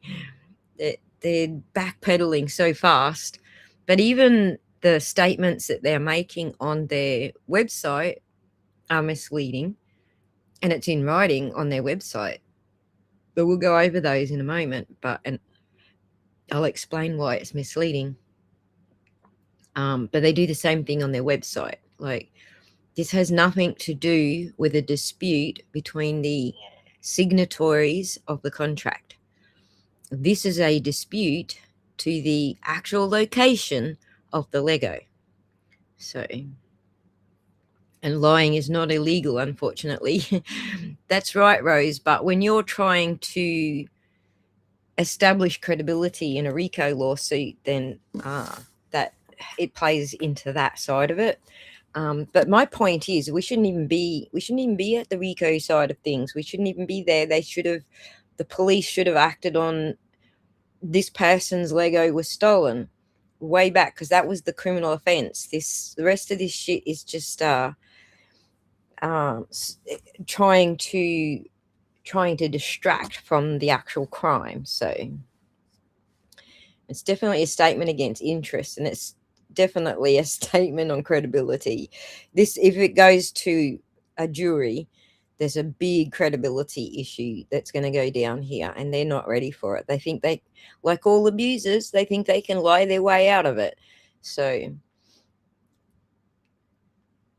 all right, American Folk Police actually trespass a notary. Yes, they did. We'll get to that. We'll get to that. It's probably the stupidest loophole I've ever heard in my entire life. Josh is claiming that it's not his name on the contract, it's the previous owner's, which makes no sense because in the security camera footage, he tells the previous owner that he's going to be the one taking over the contract now. He's taking on the business, he takes on all that. Maddie, OG. I guess this is some sort of just contract loophole he's trying to use to steal the world's largest Lego Star Wars collection. In order for me to be under contract, I have to sign something. Or you had to take it over from the previous owner, right? No, that's not how the law works. Yeah, it is. It is? So if that's how the law works, then sue me for it. You all just want to give the Legos back? Like, sue me! Let's go to court! Let's go to court. You know what he wasn't counting on? The rest of the world stepping up. He thinks because I've got a multi-million-dollar business and multi-million-dollar lawyers, none of you will sue me. And I'm sure I'm sure Ben didn't expect it either, that the rest of the world would step up. But as we've noticed in other cases, the rest of the world, when they see an injustice, absolutely do step up. So he got what he wished for. I'm calling the police right now, and you guys are going to be arrested for harassment. Or do you feel threatened right now?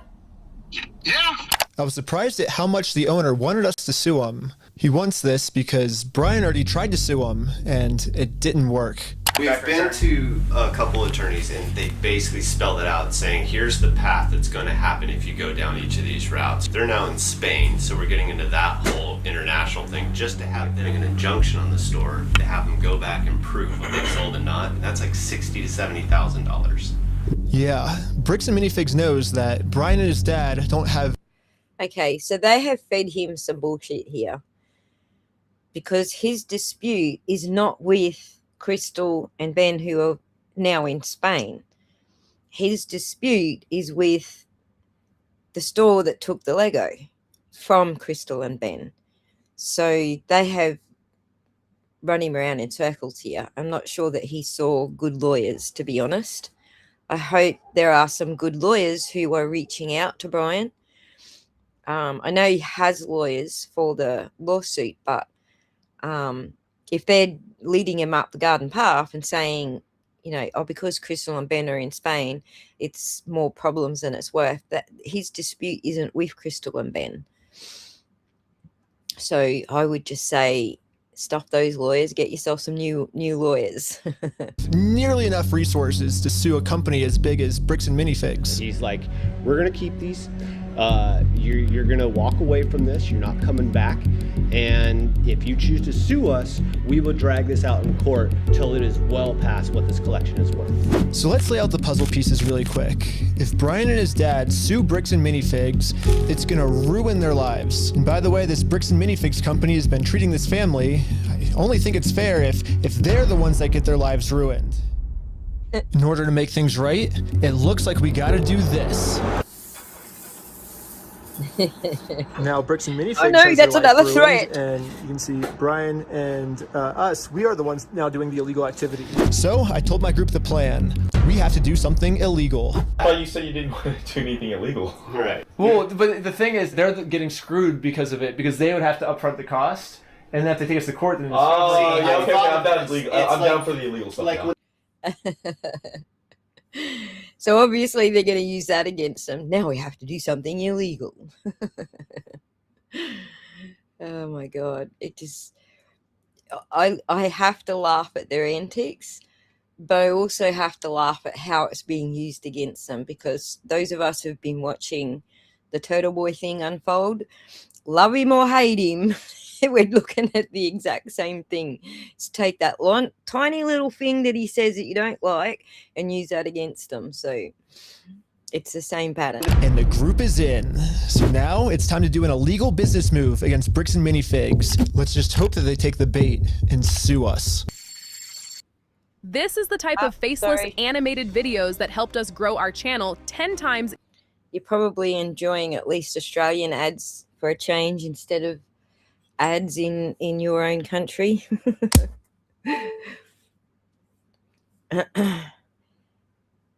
All right.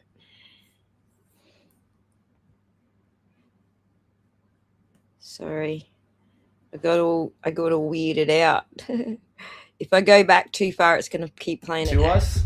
We steal their name. That's good. Oh man. Perfect. First, I went to Google Maps and took a screenshot of the sign outside their store. I got rid of their tagline because it's boring, and I changed it to "We steal from old people."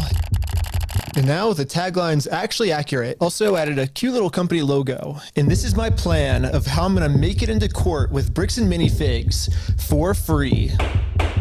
Once we're in court, we can finally hold Bricks and Minifigs accountable for stealing the world's largest Star Wars Lego collection. And of course, they're also gonna try and get me in trouble, but this is where I'm gonna make my grand reveal.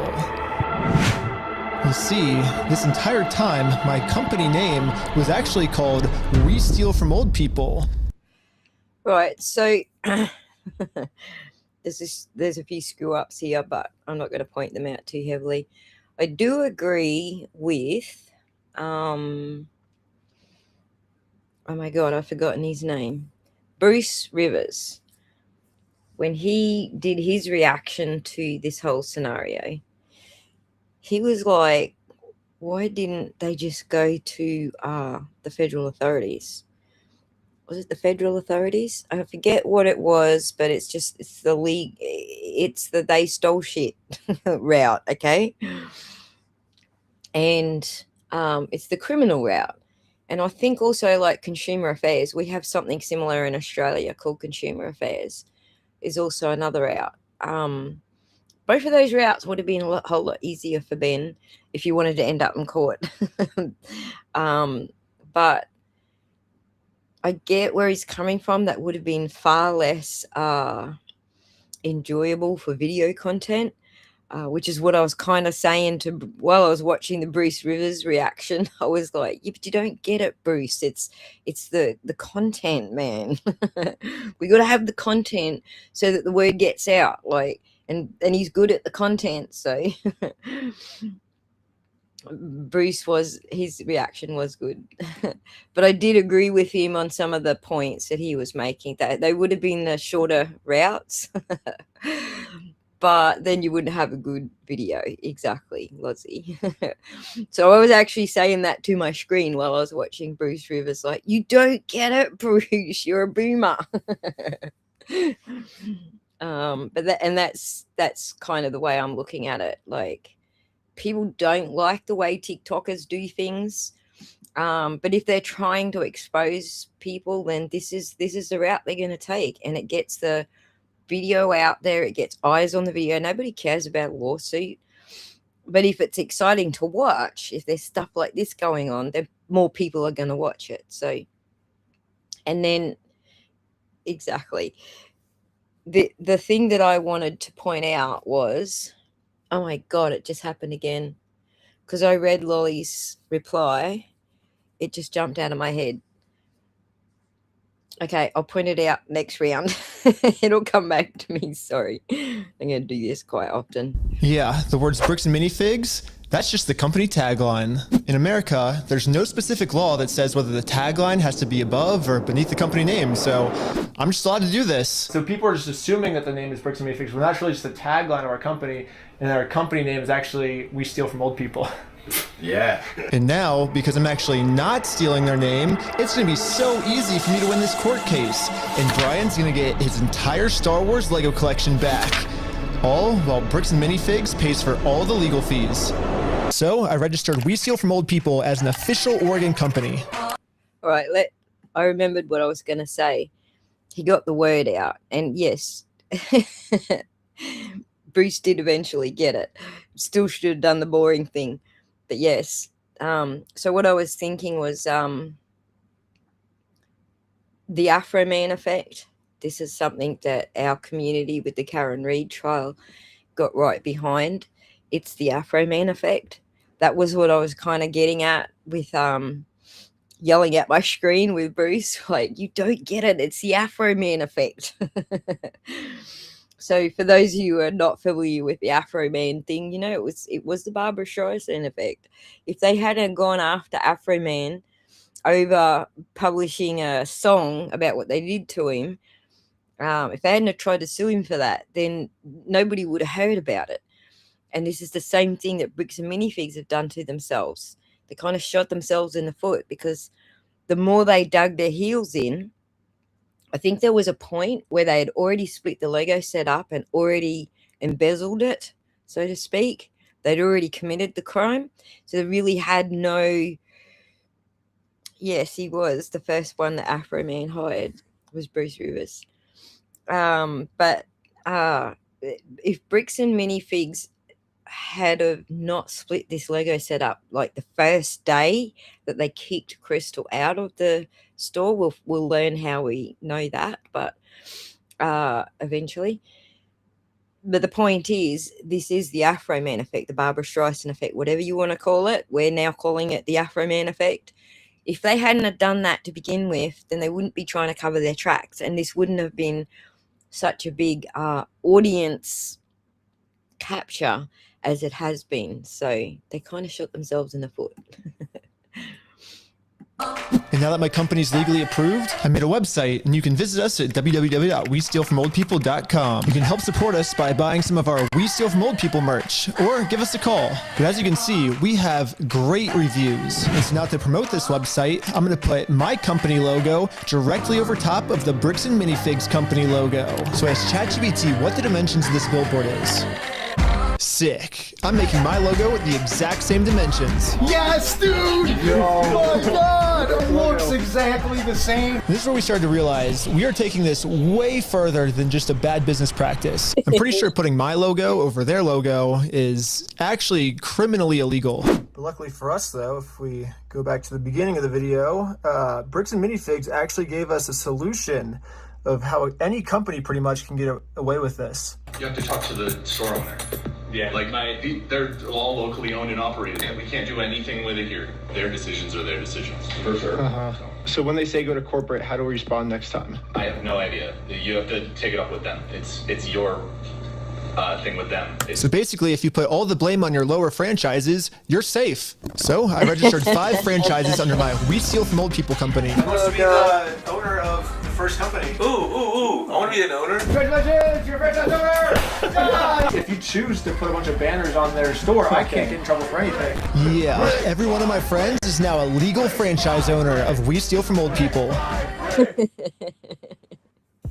Welcome to Super Delivery, your premier destination for wholesale shopping. Too slow again.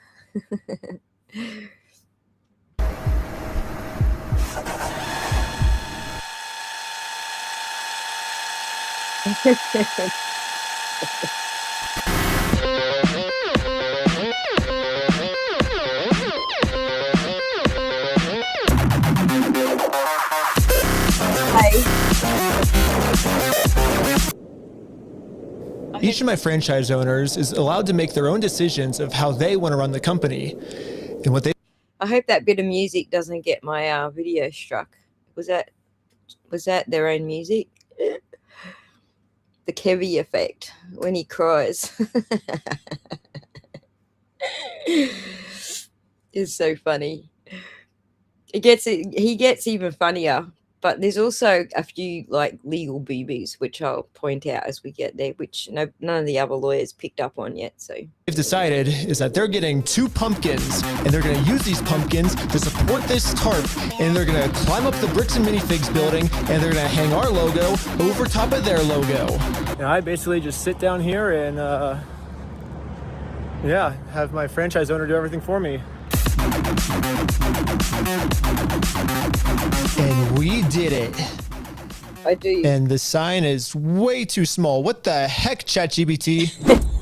Yeah, I miscalculated the size. I love so hard at that. It'll work for now, so we're still going on with the plan. 2, 1, let's go. We're setting up a Bricks and Minifigs We Steal From Old People company booth right outside of their entrance. If anyone wants to walk into the Bricks and Minifigs store, they have to get through me and my merch. I have all of the court papers already filled out if they want to sue me. Hopefully they take the bait. What up? You want to buy some merch? Yeah. What's this? I agree. Yeah, we also got some We Steal From People barf bags because honestly what they're doing in this store is so gross, it's probably going to make all the customers throw up. Do you have an XL? Take a large. Well, we stopped a customer from going into Bricks and Minifigs, and he left with our merch. It was going pretty good, and I was stopping a lot of customers from entering the actual Bricks and Minifigs store. Wake up? Okay. Yeah, I might just be out here all day. This is going very well. It was almost going too well. It's basically the end of the day now. They haven't really seen me because these windows are tinted, I guess. In order to get the store's attention, my friend Jay is going to walk into the store just pretending to be a normal customer and ask what's going on. Is this the main store or is it the one that's out front? Wait, like, is this the main entrance? Yeah. No. I'm saying like the counters. There's 2. There's one here and then one outside. No, there's a guy who's selling stuff out front. I don't know what he's selling. Wait, what? What? Absolutely lost. Hello, you want to buy a shirt? What? You can't be out here doing this. If you want to buy one, I'll give you 50% off if you want. No, you cannot be out here doing this. Why not? Were you the guy that was just trespassed out of here? I was going to say that. Weren't you just trespassed? Oh my God. I agree with you, Kevy. His ingenuity and his creativity is off the charts. And as Lozzie said, it's different when you know he studied engineering. But he still has a few, like, he probably should have studied a little bit of commercial law, maybe. Still has a few holes in his theories here. which are not going to serve him well in the court cases, but nothing that rises to the level of criminal. So let me just add that. Yeah, we got there. It was the guy that we just trespassed. What was it? Yes. She's calling the cops right now. Oh, the police are here. This is a problem. The police told me yesterday that if I ever come back to this store in my lifetime, I'm getting arrested. If you come back, you will be arrested. Okay? You understand that? And as you can see, they still haven't sued me. Yes, you hit the nail on the head, Rose. Gonzo journalism. That's what got me into true crime. That's exactly why I took an interest in true crime years ago, because of all the gonzo journalists who actually go out there and insert themselves into the situation. So it's not that I don't like it or that I disagree with it. It's that I'm too fucking lazy to do it. But the person who coined gonzo journalism as a phrase or even as an activity is someone I actually followed, through, I guess it was because of Johnny Depp's movie at the end of the day. But the gonzo journalism is part of what roped me into true crime, because we do have gonzo journalists who are going out of their way to destroy cases before they even make it to trial. So that was something that caught my interest from early in the piece, and one of the reasons I teamed up with Scientific Skeptic, who I mentioned way back at the start. So gonzo journalism is exactly what he is, but he's one of the good guys. He's not trying to destroy anything, he's just trying to get the guy's bloody Lego back. So I can't just give up on the plan before being sued. So I did a switcheroo with this guy. He's wearing my exact same clothes, and his legal name is also Ben. And once the police find out that they caught the wrong Ben, I'm gonna be super far away. Oh, it was so cold. Okay, I couldn't get that far away. The water was freezing, but I think I got far away enough at least. But anyways, back to the store. that was funny. Yes, I would, Rose. LUS. I've forgotten what the channel is, but he's one of the lawyer dudes talking about the case, isn't he? I know I've got it on a list here somewhere, but yes, I would love to talk with a lawyer dude about it.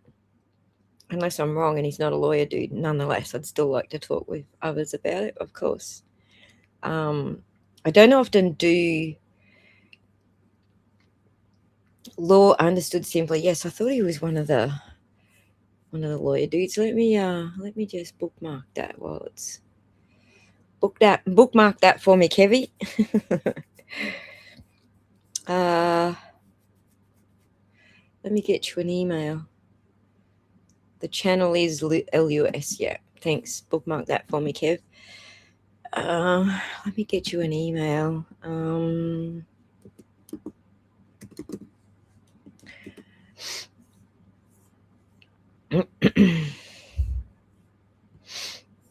So I don't know my public email off the top of my head. I try not to share my private one. So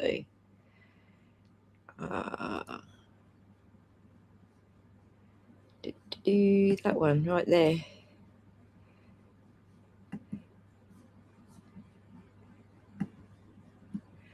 Yeah, let me have that. Let me copy it.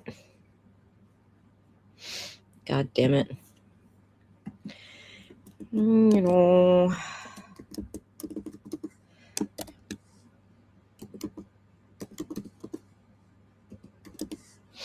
Let me just check. I got it.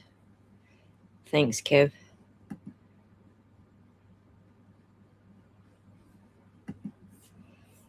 So there you go, Rose. There's the email.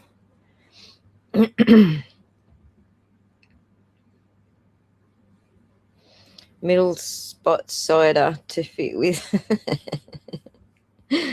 No, stay as Michelle. I order thee.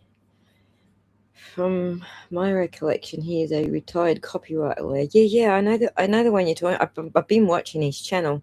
I just get so many channels. I've got to keep a list. Okay, thanks, Rose. yeah, anyone who wants to talk about it, reach out. There's the email address. Reach out, and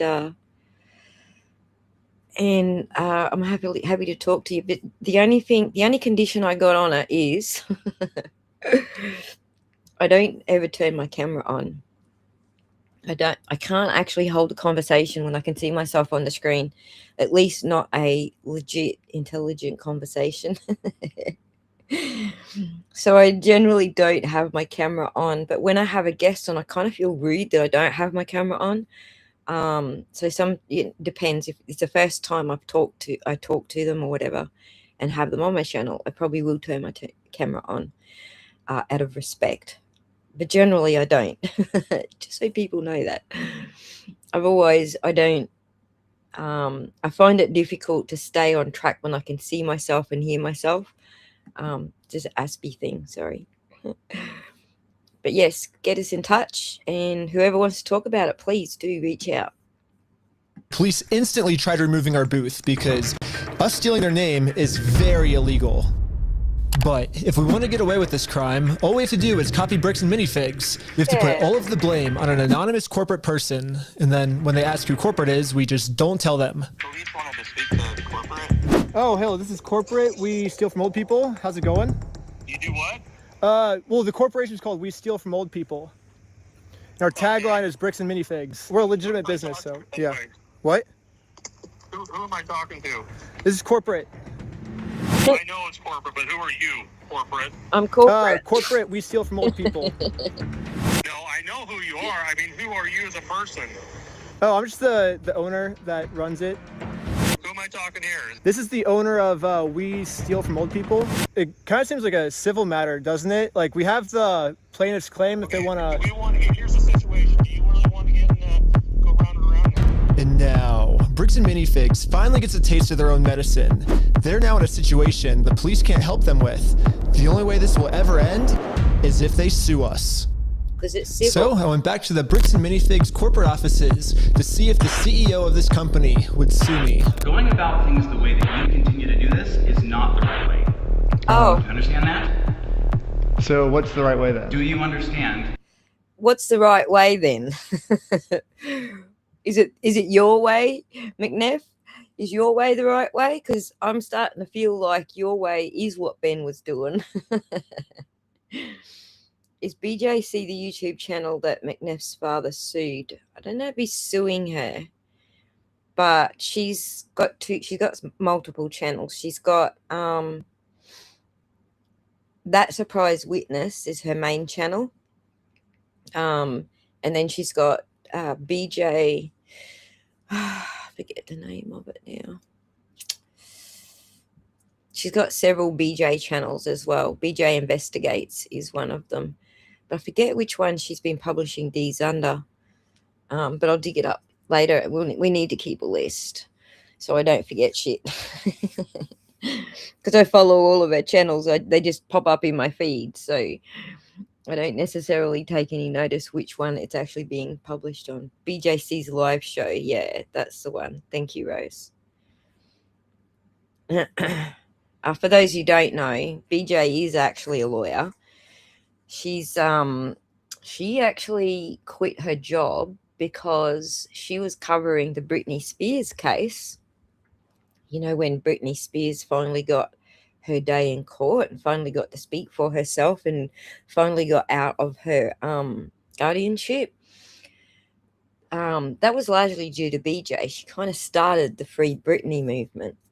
And so that's how most people know BJ, from the Free Britney movement. But she's covered a lot of cases. She also covered the Bam Margera guardianship, or attempts to put him under a guardianship. And she is mad as hell about this whole bricks and minifigs thing.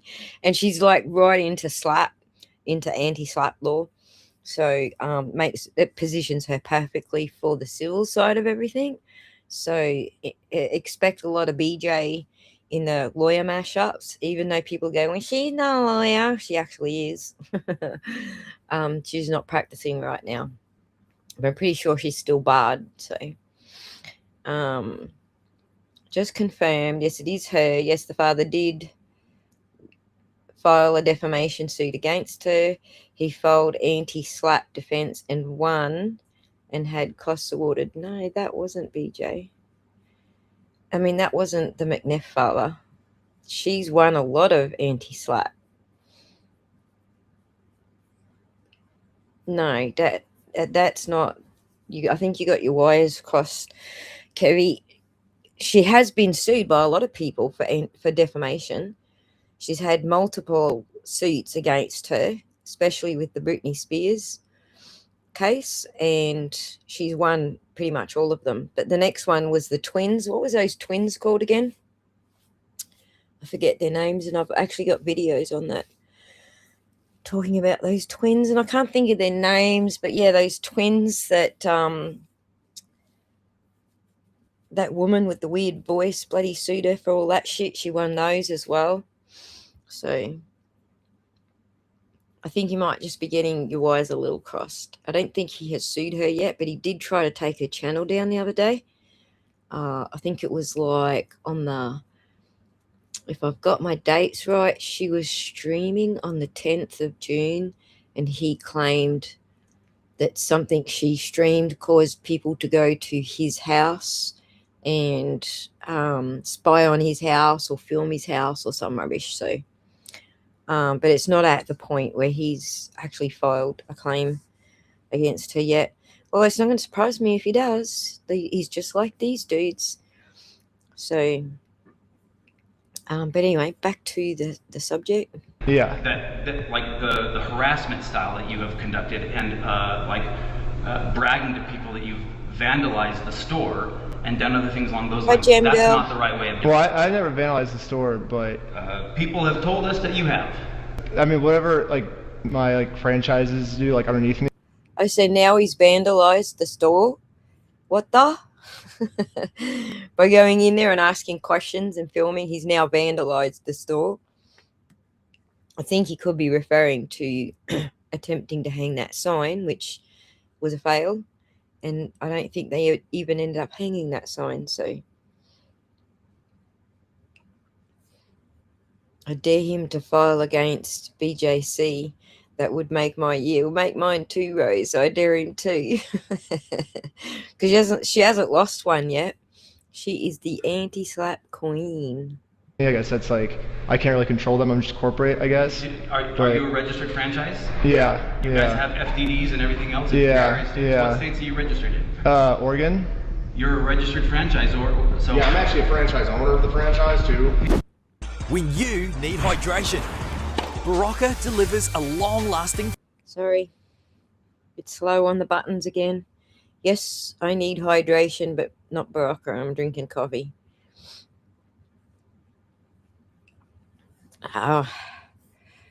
It's a whole string of ads this time. The banner hung by his franchise owners, who he's not responsible for. Right, that's what he's trying to say is vandalism. It's not vandalism. He didn't actually destroy anything. He knows pretty much better than anyone that he can't get us in trouble for what we're doing, because we can always just keep passing the blame onto our lower franchises. We're just doing the exact same thing he's doing. Brick by brick! Brick by brick! Okay. But yeah, it's like a legal organization. We have like legal franchises and everything. It's 100% by the books, and yeah. Lima. Isn't that her name? Lima, the woman with the weird voice that sued BJ? I appreciate that you think you're being very clever, and that you think that you can do all sorts of fun stuff this way, but it's like, you have no business being here. So. Well, we do have business. We have, like, you guys have a bunch of our Legos. All right. Well, if Bricks and Minifigs is not going to sue me, then I guess we have to settle this outside of court, which is going to be hard, because right now, Bricks and Minifigs has somehow convinced the police that they aren't criminals, they just participated in a bad business deal. I mean, Josh has literally already exposed their entire plan to me of how they're planning on getting away with this. I feel bad for him. That agreement is not criminal. That agreement is now civil. So it's a civil matter, it's not criminal. Yeah, but it's not an agreement. That's the problem. The agreement, the original signatories to the agreement don't have the issue. You have the issue because the Lego's gone missing. Amon has met his match.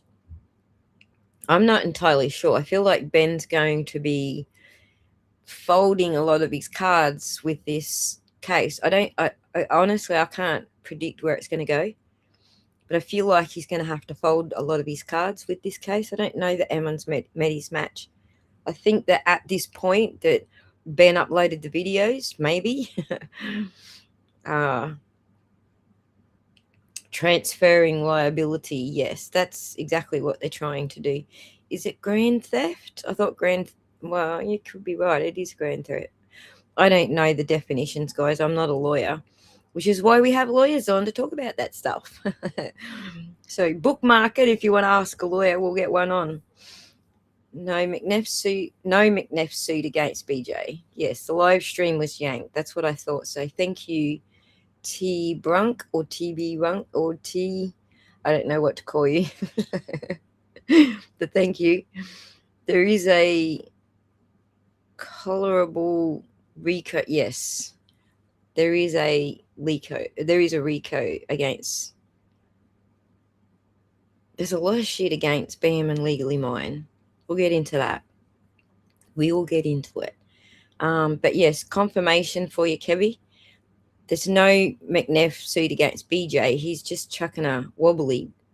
He yanked her stream as soon as she finished the stream for saying that there was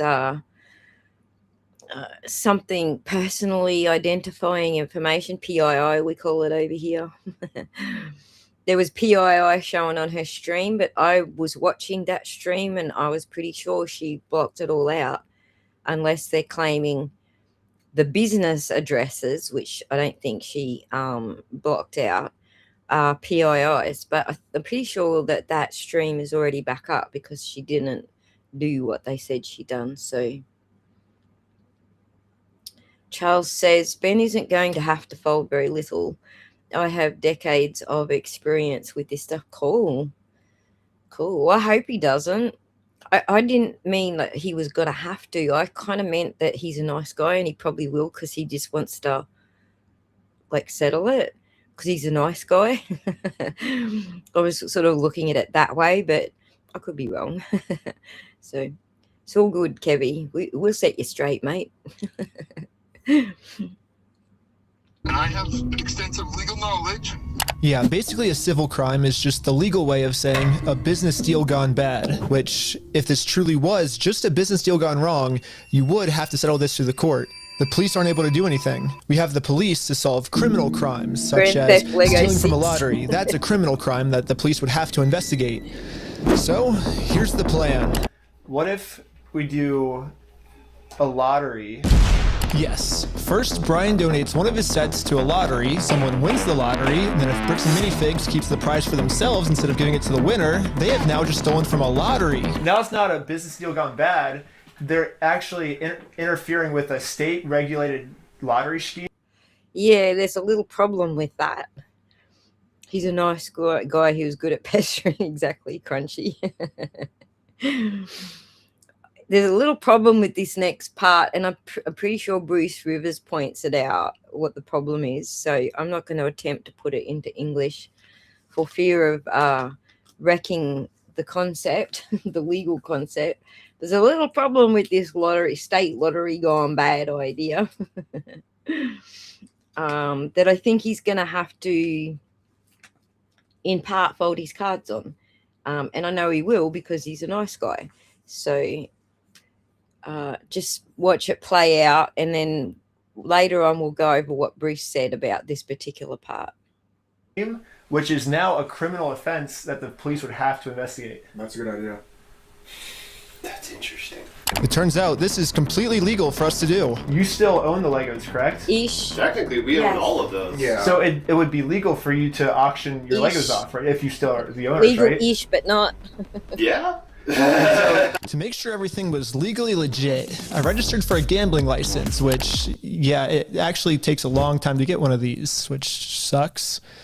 But on the DOJ website, it says that if you're a nonprofit or a religion, you actually don't need a license. It'd be cool to use my new We Steal From Old People company, but I already made my first dollar when I was selling stuff outside the Bricks and Minifigs store. And then I used that money to buy food from a robot. But luckily for me, I'm already the leader of a religion called Scientology Sucks. Officially approved in California, which is another problem. I guess technically I need it registered in Oregon for this to work. So registered for the Oregon PO box, which costs $35. I used it for this new Oregon Scientology nonprofit. Okay, I'm not gonna lie. This part was fucking brilliant. But I'm already the leader of a religion. But what this actually makes you realize is how easy it was for someone like what's his fucking name? Oh my god, it just fell out of my head. The leader of Scientology, I can't think of his name for some reason, to just go out there and create a religion like he did, right? It's too fucking easy. And then you're all like tax deductible non-profit and all that sort of tax-free non-profit and all that shit. Anyway, I thought this part was fucking brilliant and I laughed so hard. I'm the leader of a religion. I'm going to let this couple of minutes play out while I go fresh my coffee, and I'll be back. L. Ron Hubbard, thank you, Country Frog. You filled in my push pop memory for me. That's who I was talking about. So I will be back. I'll be AFK for like 2 minutes tops, okay? Okay, I'm pretty sure I lost everyone, but all you need to know is that I put a lot of work into making sure that this is a legal, legit raffle. That means that if Bricks and Minifigs decided to steal from this raffle, they have now committed a criminal crime, which the police are required to investigate.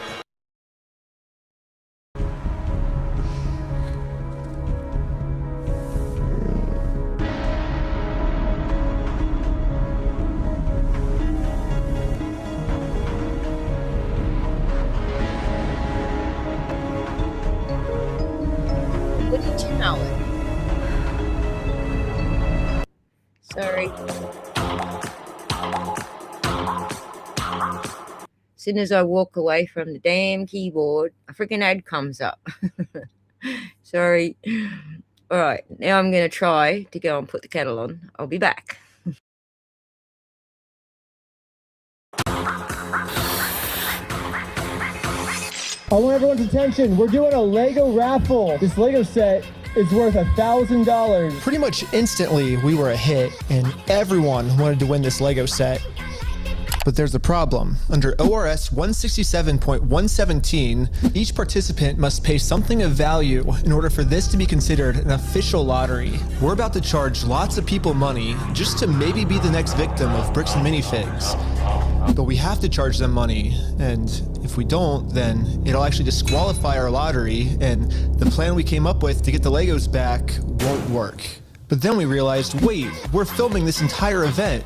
We can just give each person $1 as their appearance release fee. $1 for being on camera, there you go. So now when they buy a $1 ticket, the transaction cancels out, and each person lost $0.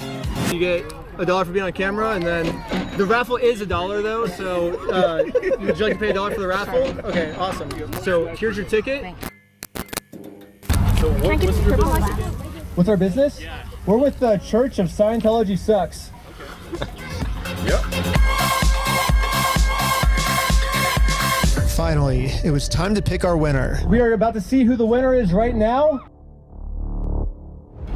We have the winning ticket right here. 5, 3, 3, 9, 7, 7. Is that mine? Hey! You won!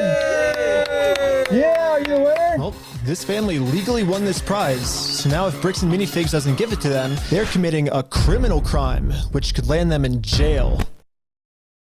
The Lego set is at a place called Bricks and Minifigs. It's like right down the street, and we can pick it up.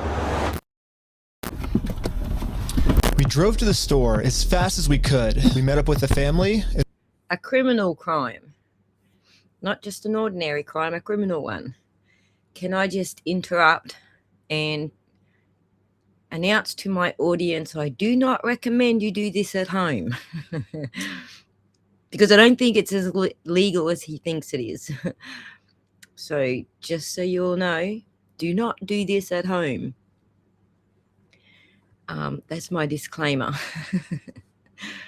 What defines reasonable now is a much larger sum. Also, there are other litigants now. I had a big company do this to me in 1993. They ended up having to pay me $160K in today's dollars. Woohoo! Well done, Charles. All right. Sorry, guys. Let's get back to it. Don't do this at home, kiddies. Went inside to help them claim their prize. I'm here to give these people their prize of a Stormtrooper speeder set. Well, actually, These people. my sister. He won. From who? I'm conducting this raffle, and you guys have the prize here. I don't know anything about that. To inform Amanda of the business deal her store is in, we showed her all of the raffle paperwork and the family who won this Lego set. I'm not giving out anything. Like, I can't leave without it. Yeah, you can. You can have a good day. Amanda has just made it very clear. Instead of giving this family the Lego set they legally won, her company is going to steal it. You're stealing $1,000. Just to be clear here, he can't technically raffle off something that doesn't belong to him. But if you wind it all back, those Star Wars Legos technically do belong to Brian. So the lottery was sketch. Hardcore sketch, but it was fun. It was fun to watch it. And I still have to emphasize that he's probably going to have to answer for the lottery thing in some way or another, because I think it was pretty sketch. But at the same time, it's part of what added to the attraction for everybody to watch the show, to watch Ben's video. So I'm not going to write it off as something that he should go to jail for or anything like that. It was part of the attraction. It's part of what put this out there for everybody to get their eyes on it. So Brian gave his permission to raffle off one of his sets. Yes. Thank you, Crunchy Frog.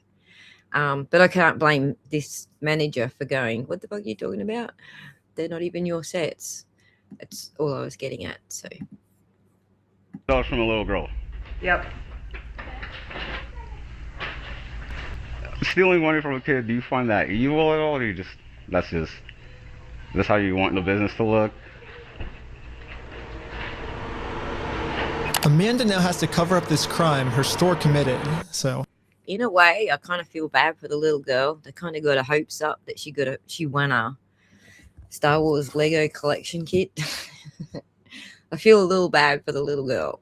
That was not his brightest moment, I think, in this video. She thought the best way to do this was to kick everyone out of the store. That guy is not supposed to be here. You have a good day. Wait, she's not gonna give him a prize? But good thing for us, this isn't a civil crime anymore. Amanda just stole from a lottery. Now they have officially committed a criminal crime. It's time to get the police involved. This company just stole the prize from our lottery. Ben, I have officers en route. Okay, thank you. Thank you. Hey, I'm Bob. Fuck off, Bob. Okay, that never gets old. Yeah, it does.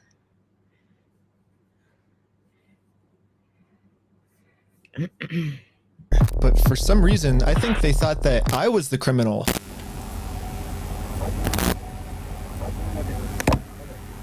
Is this typically how you treat victims if they get their prize stolen, or? Do you have ID or anything on you? No.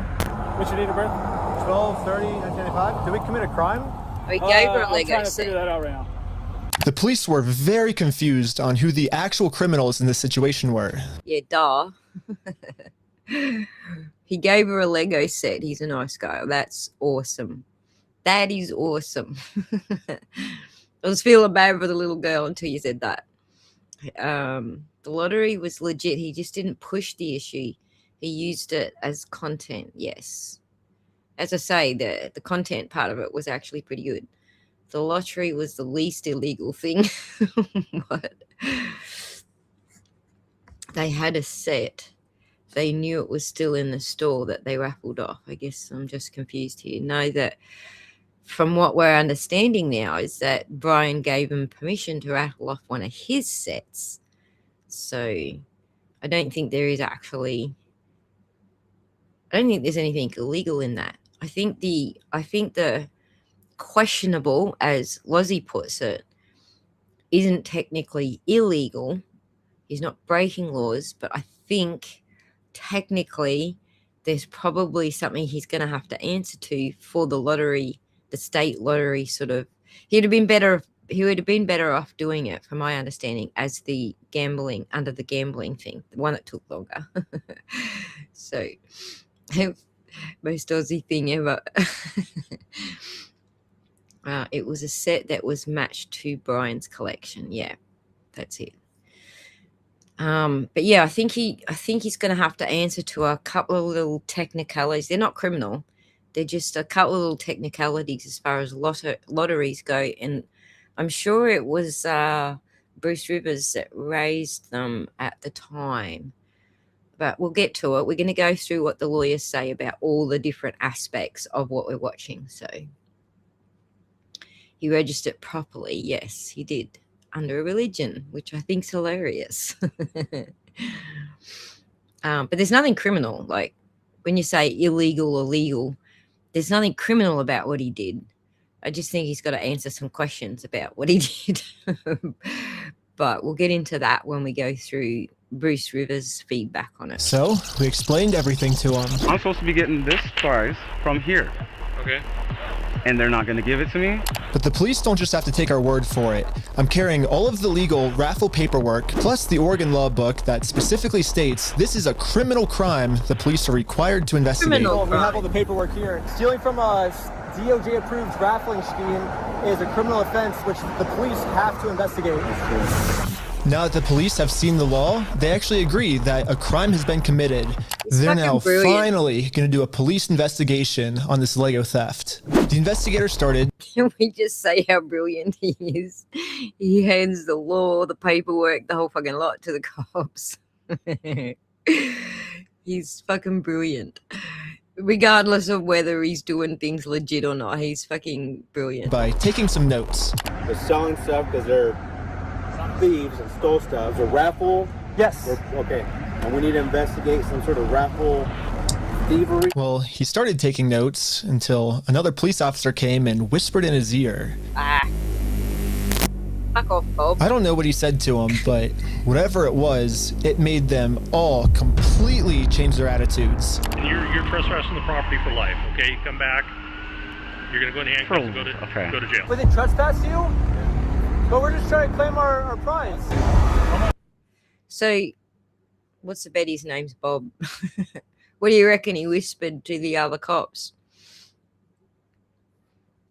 Any guesses? It's probably like, this dude's already been trespassed, like, I don't know, how many times now? 3 times now? And there's actually some technicalities there on the trespass side of things, because the dude that they just spoke to was not the one who was trespassed. It was Ben who was trespassed. So they're kind of like, what is the word I'm thinking of? They're like transferring the trespass onto other people, as if they were also trespassed when they weren't. So I'm sure that there's some lawyers that have something to say about that whole transference thing, because they do it for out. Oh, you know Ben? Oh, well, you've been trespassed too. It's like, it doesn't work like that. It might in their heads, but I don't think it works like that legally. You guys have no right or have no connection to the store. You're not. Well, yeah, we do. They stole a bunch of, like, they have our prize, so there's a connection. That is a civil issue between. No, it's criminal. I got the. Are you gonna listen to me? This officer's trying as hard as he can to cover up this crime, but I wasn't gonna let him. But eventually, he said, if I don't let him cover up this crime, I'm getting arrested. We really want to dive down this really deep. We're trying to give some outs. Okay, we're trying to work with you guys and give you some outs. We can start looking at that you guys falsified a raffle. whatever No, that raffle looked like. Well, here's the thing: is it's not a falsified raffle. We have all the legal paperwork right here. You don't have authority to give out a prize. We're just going to get to the point that we're not going to have these conversations. We're just going to put you in handcuffs, take it. Are we all on the same page? No. Okay. He has authority to have a raffle with Brian's property. So this cop's got it wrong right off the bat. Yeah, I'm not gonna let the police just cover up this crime. I'm gonna get this Lego set to the rightful winner. First off, we do have the authority to do this raffle, so we are legally. Are we done for the night? No, it's actually required by you guys to investigate this. And it's not civil; it's criminal. Just so we're talking in circles, right? Yep. No. Do you understand at least what he told you on the? I don't think we're talking in circles. That's the first time we got falsifying a raffle. Good. Just answer my question, please. Do you understand what Officer Bev has explained to you? Kind of what's going to happen, what's going to be the next steps? I think. Nope. Yes or no? No, I'm not understanding. You don't understand? What part don't you understand? Yeah, I was pretty confused on what they were going to arrest me for. I mean, the Fourth Amendment in our Constitution specifically states that the police can't arrest you if they don't have a reason. I keep asking them for a reason, but they can't tell me anything that I'm doing that's illegal. Well, I don't think we broke the law. I'm understanding. That part doesn't matter. Here, it's pretty black and white. Because right now, you guys said the law we broke is the falsifying the raffle. So listen to this. That's your opinion. Dude, the law is the law. It doesn't matter what people's opinions are, including yours. Yes, I agree with you, Charles. Because Ben was giving them their $1 back. There was actually no exchange of money. So I think that is partly what covers him there. Just call it and we'll just go from here, all right, guys? Just please. So you guys are going to investigate? We are trying to keep you guys out of handcuffs. We don't want to go that route. We actually, you seem like nice guys. We don't want that for you guys. But at a certain point, we can't keep doing this. All right, so we're good, guys. All right, I don't think we're good. So stop doing it. Made pretty clear. You go on the property, you're going to get arrested. Barocca delivers a long-lasting hydration. Simple fucking solution. Stop doing it, cops. It's you guys who keep doing it. Just stop doing it. Wipe your hands. If you think it's civil and that you can't engage, then stop doing it. Stop responding to the calls. Isn't that the simple explanation? Just stop doing it. I was under the assumption that the police are supposed to follow the law, but I was wrong. In Kaiser, Oregon, the police don't follow the law, and because of this, another family got scammed by bricks and minifigs. I felt pretty bad, so I just paid this family what this Lego set was worth myself. Do we call the police office? Like, That's right. Like, what do you do when there's just corrupt police? Should you go to the police department? Should we go to the police department? So we went to the police department to tell them that some of their police are corrupt. And then we realized we're literally just telling the police that they are corrupt. Of course they're not going to do anything about it. Yeah, they just sent us home.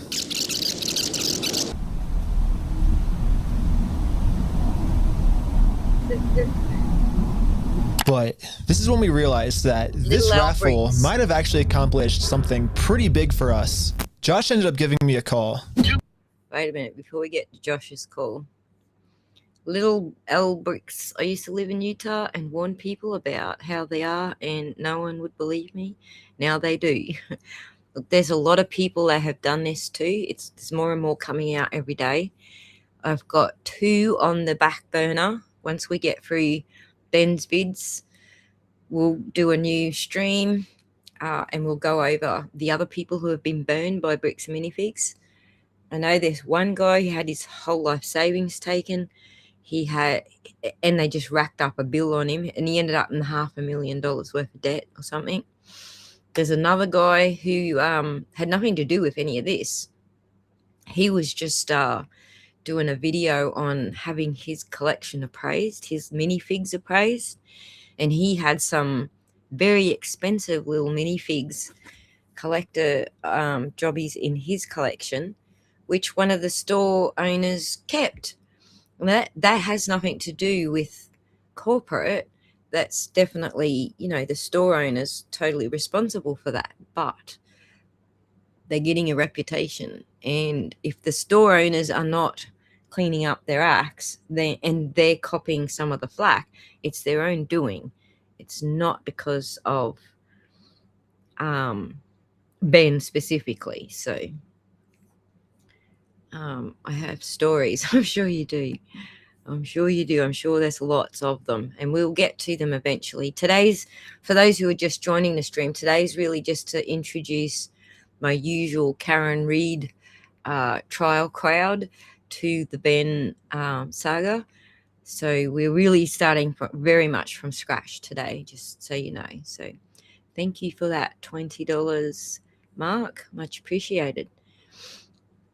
And as we go on, if you continue to join the streams, we'll get people up who've got their stories. We will definitely get you to come along and talk about your experiences. So, Anne told him it wasn't an authentic figurine. Exactly, Lozzie. So we'll get to all of the experience. I'd like to talk to the young chap who tried to get his figurines appraised, and his story goes on because it wasn't just what that store did to him. That's up to that's totally the responsibility of that store. But then he was threatened by Bricks and Minifigs. So it goes on. So his story isn't just that they tried to rip him off in the store, the franchisees did. This is all. It also goes on that he was threatened by Bricks and Minifigs. So yes, we're going to another one. Let me just log that one as well. Legally Mime. Hang on. Let's log that one. Legally Mime. No, we didn't mean Legally Mine. Sorry. We actually did mean Dental Association. Hang on. Yeah, it's not coming up if I do it that way. So let's go legallymime.com. When your strategy requires absolute discretion, best kept quiet.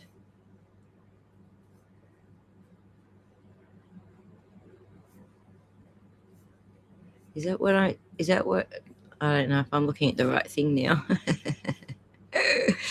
Thank you, Abacus Flinch, for the $5. I don't think I've got the right side up here, so hit me again, Rosie. I've told the stories on my recent live streams. Little L Bricks. Jeepers. Gonna have to feature you too. Let me look that one up. Little L Bricks. All right, gotcha.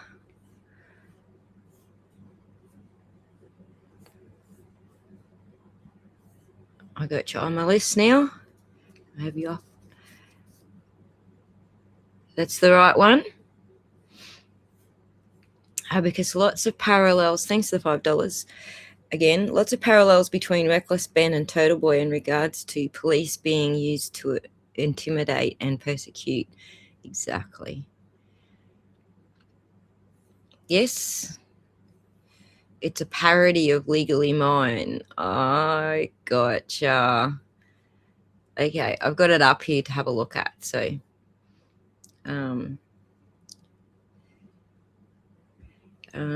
you'll get it as the story goes along. Gotcha. Okay. Little L Brick says the quote I got tired of hearing when I was in Utah was, "That never happened." They always say that when they know they did something wrong. I'll tell you what was like the jaw dropper for me was we saw the police footage come out. So Ben ended up getting, which we'll go into next, but Ben ended up getting redacted footage, and then they accidentally uploaded the unredacted footage and we got to see it. That was a jaw dropper for me. The part that was actually the jaw dropper was that the American Fork Police Department then published their own video denying that what we saw with our own eyes actually happened. That never happened. Seems to be their thing. So check Discord. Supermod. Is this it? Legally mine. Best kept quiet. Yes. Thank you, Kevy. I should know you're in the house doing the bloody research for me. Bookmark that sucker for us. Justice poor can tattle. I'm sure that means something. I'm not following, but I'm sure it does. All right. Little L, we will visit some of your footage too. I think that's a good idea. Guys keep coming to the stores. You park out front. You do fake raffles. You're threatening my business, you moron. Josh seems pretty scared, and he should be. Eventually, I am going to end up solving all of the police corruption that's going on. And once that happens, Josh is no longer going to be in civil trouble. He's going to be in criminal trouble. It wasn't a fake raffle. It was a real lottery scheme, according to Oregon state law. And it actually is a Class B felony, up to 10 years in prison and a $250,000 fine. Yeah, the loophole he's been using this entire time, just hiding behind the fact that it's a civil case, isn't going to work for him much longer. Well, let's not argue that. I don't want to. It's just better to just say, hey, you're not a thief. You know what I mean? But you are. Definitions of whether it's stolen or not, I don't. There's no definition in between you took the Lego and the owner owns the Lego. There's no definition in between, dude. You took it.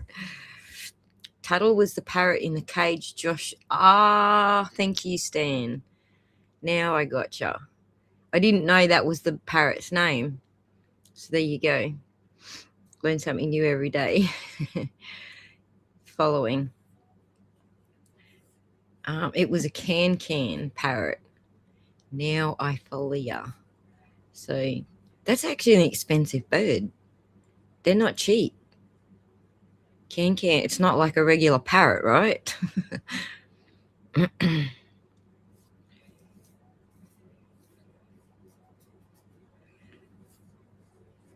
Josh is so annoying. He is, isn't he? I'm going to be probably having a lot of little vent streams about Josh because he gets a lot more annoying than this. Hey, Joey. No, anyway, it's not stolen.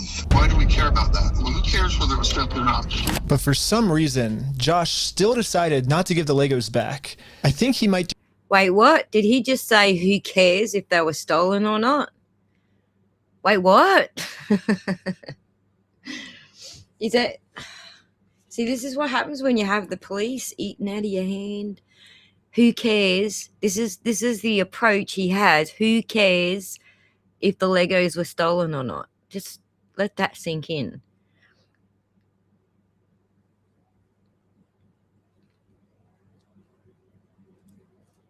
Not because Josh or Brandon signed the contract. The contract has nothing to do with it. There is no dispute between the signatories of the contract. There is no dispute between Ben and Crystal. They're trying to hide behind that's the issue, but that isn't the issue. The issue is the contract between Ben and Crystal can no longer be delivered because these guys stole the product. So it's completely different. I understand that's what they're trying to hide behind, but at the same time, there is no dispute, civil dispute. And this guy seems to have the impression that it's okay if we stole the Lego. Just need one more push. We're looking for people 40 plus who want to actually master Claude Part 1. in 28 days. No free time needed, just 10 minutes a day. Got me again. Now this is part 1. He hasn't got part 3 up yet. So I understand. Thank you, Charles, for the $5. I understand part 3 is coming. People have been saying it for like at least a week now. It's coming. It just hasn't got here yet. So I understand that the, what do you call it? TRO we didn't even got that far for my guys who are just learning the story. There is a TRO that stopped him. He actually had to take his whole channel down, or I think YouTube actually took his whole channel down, because last time I looked, all these videos were gone. There was 2 videos on there. And then the TRO, he got himself a lawyer and they argued against the TRO. Then all these videos came. It was I think actually all of them are back now. So there is a TRO. We'll get to the TRO next. So for my guys who are not at all up to, it's in effect now. They are in the process of discussing it, and I think he can post the part 3, but I'm not going to pressure him. I am not going to say hurry up, Ben, because I don't want him to get in any legal trouble here. But yes, there is some stuff going on with the TRO. We'll get into that in another stream. This is still introductory for my guys, so better stay safe. Yes, I agree, Stan. So I want him to stay safe at this point, yes. Of every single sign that's outside the Bricks and Minifigs store. And now I'm going to redesign every single one to make them way better. For example, I changed turn at the light to turn and go home. In buy, sell, trade, I changed it to steal, sell, trade. And I'm printing all of them out to scale. And nope, I didn't use ChatGPT this time. This time I'm using a much better method, which is a tape measure. The exact dimensions of their actual sign that they have up right now. Now it's time to put our signs directly over top of their signs. But before we had time to do this, Josh gave me a call. He's still trying to convince me to sue him, so he gets charged with a civil crime, not a criminal crime, which could land him in jail. If you think it's illegal, why don't you sue me? It's a civil matter. Tell Brian to put his money where his mouth is. Let's go to court. Okay, you want to do double or nothing? Double or nothing. These dudes don't understand that the whole world is not going to be on their side. So, Little L Bricks, I will definitely be ending today's stream with a little about the TRO and what Patreon did, because I laughed my ass off.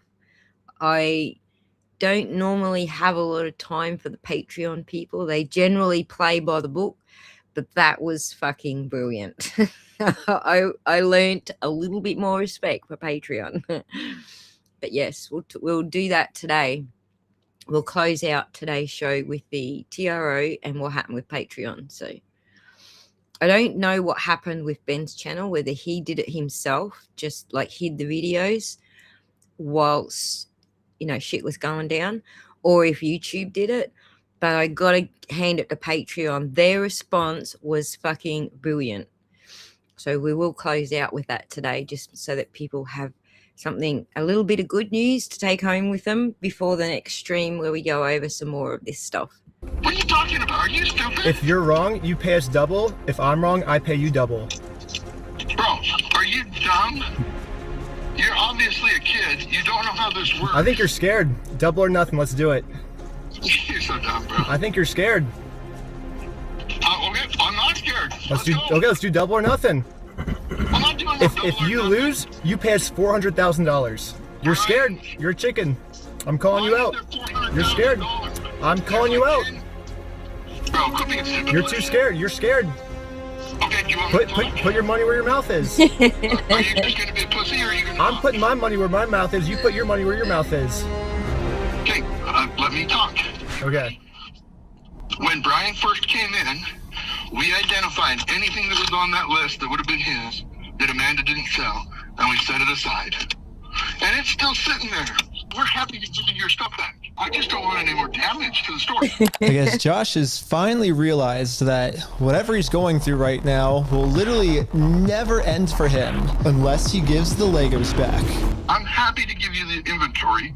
It's only bringing me harm because you guys are doing wackadoo crap trying to attack us. Well, it looks like we won. Brian is finally getting his Legos back. Yeah, don't count your chickens before they hatch. So, hang on, let me just go back a little bit because there was a couple of things that I wanted to put up there. Josh put cakes where his baby teeth mouth is licking up. AFPD. I think that's a typo, not following.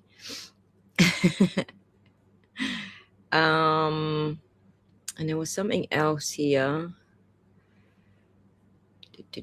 Oh yeah, this one here. That's next. My next stream is going to be going to the former owner channel and getting into the nuts and bolts. Why there is no dispute between Brian here and the person he signed the contract with. So that will be my next stream. We will go over that. So Ben is such a smart ass. I know, I love it. I'm here for it. I am here for it. This definitely changes the trajectory of a lot of the things that we had in yeah, dude, we had some really good ideas. Yeah. Well, what do we do for the next couple hours if it's raining? Bowling. Go bowling. Let's go bowling. We waited a few hours for Brian to get off work, and now he's off work. Hey, Brian's off work. So we showed him our entire conversation with Josh. So what can we do now to work with you guys to get the sets back? Okay, this is what I need done. Gotcha. I need a written apology from Brian. I need all the negative comments taken off. I need positive reviews on there to make up for the damage. And then I'll give them back. So you're holding my sets hostage. Oh, you thought we were getting the Legos back already? We're not even halfway through the video yet. Yeah, so basically before Brian can get his Star Wars Lego collection back, he has to write Bricks and Minifigs an apology letter for making this Facebook post. Wait, isn't that extortion? Isn't that extortion? Thank you for the correction, Stan. AFPD is American Fault Police Department. Are they not extorting him now? Like, now we know that the Lego set's worth upwards of 200,000. And he says, give us our reputation back or else.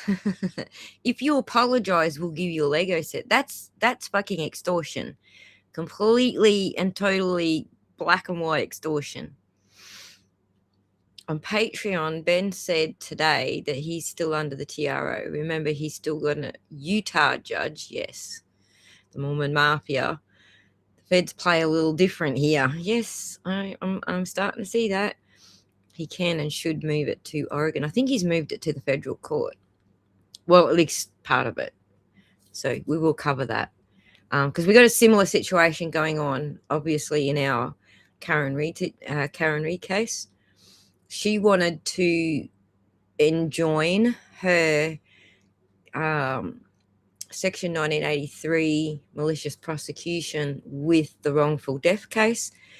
And they were like, as soon as she filed it, they moved it to the federal court and went, well, that's a federal question. So there's a similar thing going on in the Karen Read case, which most of our viewers already understood. So that's another stream again in the future. We'll try and get through all of this so that we're up to date in a short period of time, so that the newest viewers don't have to suffer through too much. I'll catch up. So, oh, they rejected it. Okay. Oh, that's new. All right. So this is all unfolded in the last couple of days. So it's still in the state court. Interesting. We're still going to have to go through it so that our usual subs understand what happened there. But anyway, I'm sure BJ's going to cover it. Bricks and Minifigs Back to the really extortion. doesn't like this Facebook post being up, because in this Facebook post, Brian calls Bricks and Minifigs out for stealing his Lego Star Wars collection. Which Brian is completely entitled to do if he wants.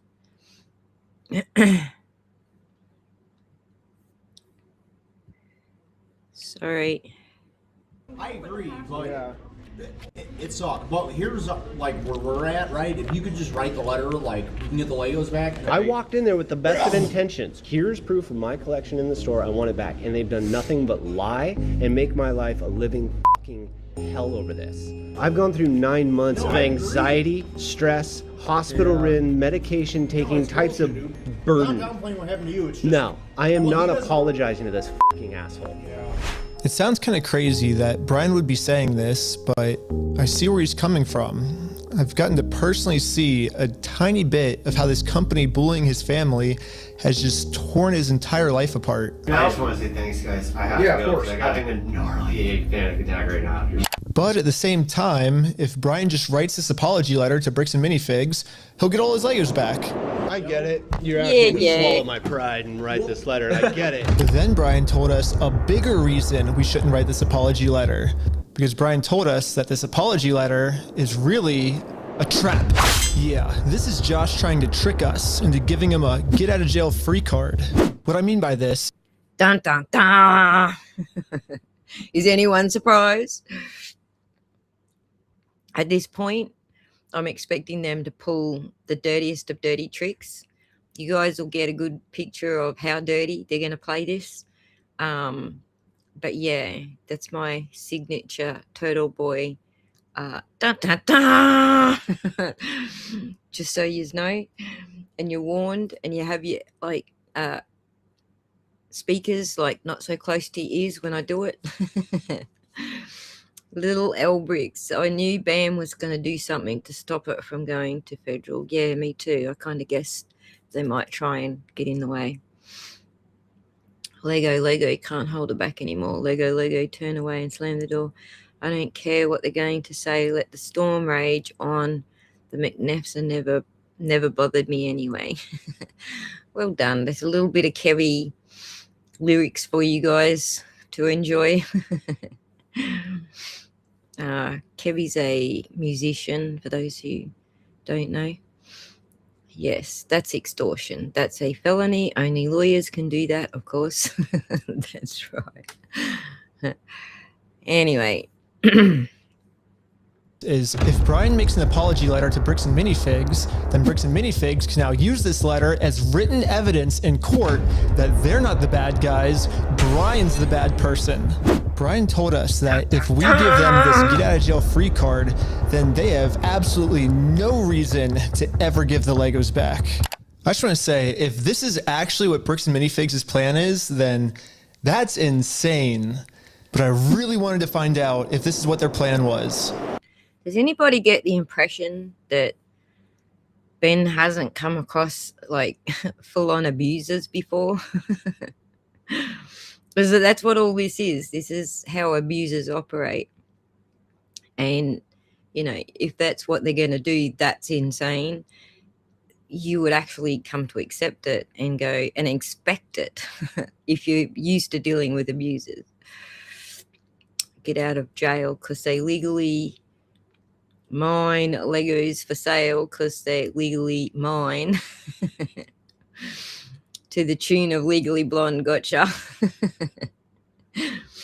Okay, I can't sing, guys, so I am not going to try and sing your lyrics for you, all right?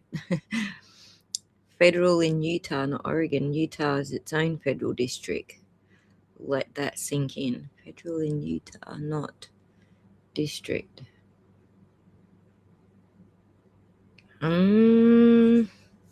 Okay, I need to go over, BJ does explain this, Charles, a little deeper, so I need to go over that video one more time just for that to sink in. Rachel says, I'm excited you are watching this, Aussie. It's a wild story. Was thinking of how you would react to the American Police Department. I got it now. Got that acronym. Body cam data drop stuff. Yeah, I'm very excited for it, Rachel. Very excited. But I kind of feel like I can help Ben in a lot more ways than just that. But like Karen, even though I can get to the bottom of some of the things, he still has to hire an expert. Because there's no way I'm going to some place like fucking Utah to testify for anyone. Ain't going to Massachusetts, ain't going to Utah. Okay? I like it fine right here in my fucking living room. No, it's in the Utah District Federal Court.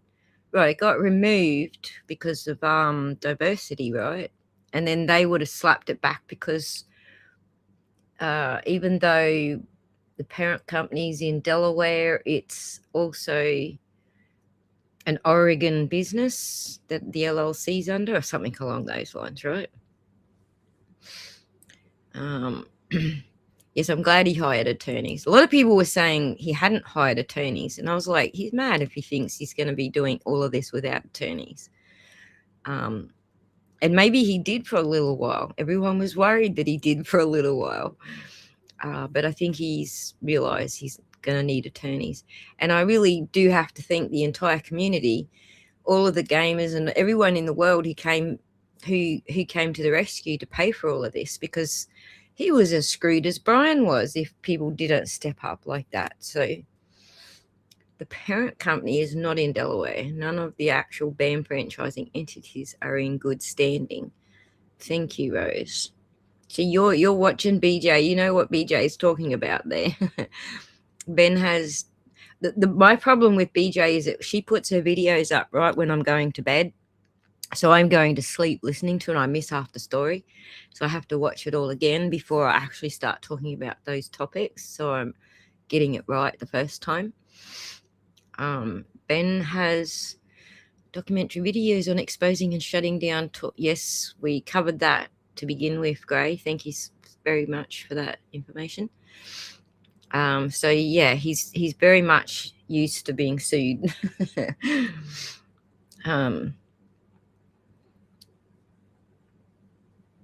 The civil rights lawyer, so far as I know, okay, the two lawyers who have stepped up is the civil rights lawyer, but I don't know who for specifically. The civil rights lawyer and Solomon Radner.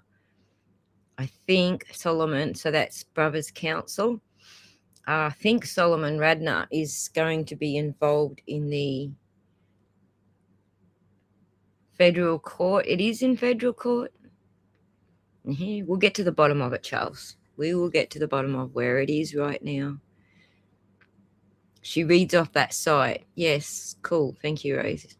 Awesome. Awesome. We got so much material. We are going to be here for fucking weeks, guys. Weeks, I tell you. So I decided to tell Josh that Brian is going to send him an apology video. He makes the apology, then we can get the Legos back like today or tomorrow, you think, or? Yeah. Cartoons make complex ideas easy to understand and are incredibly effective at teaching. Sorry, for anyone who's just joined us, we are watching ads for the simple fact that Ben gets paid. As evil intentions with so long as we watch the ads, he'll get some pay out of it. This apology video, I wanted to give him something that they couldn't use in court. So I went back to the beginning of the video and took a screenshot of Brian's face and put it into this website. I also uploaded this video of Sheldon. Hi, I'm Brian Mansell. And after just a little bit of deep faking, it now looks like this. Hi, I'm Brian Mansell, and I apologize sincerely for accusing you guys of stealing my Legos. I was wrong, and you were right. This is the ultimate test. Was Josh being sincere, or was this all just one big trick? I want to give it back to him. That's the long and the short of it. We've run me over. I'm good. We got to win Amanda over, right? Apologize to Amanda. Okay. I guess Brian's just a little worried that you guys are just going to keep postponing it until, No. You're going to get him. You're going to get him. I'm not going to screw you. You have my word. That's not who I am. I promise you. I swear to God. Go apologize to her. Say, sorry, man. Sorry. We did a fake raffle. So before we can get the Legos back, Josh made up one new thing I have to do. I have to apologize to Amanda for my raffle being fake, even though I put in a lot of effort to make sure my raffle was actually real. That's another trap. Say that your raffle was fake, and ta-da, we gotcha.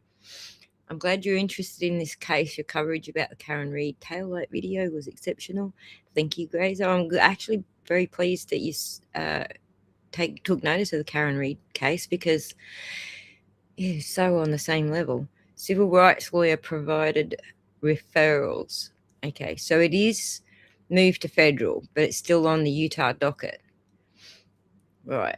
It does take a little while for them to shuffle shit around when that happens. See, I think that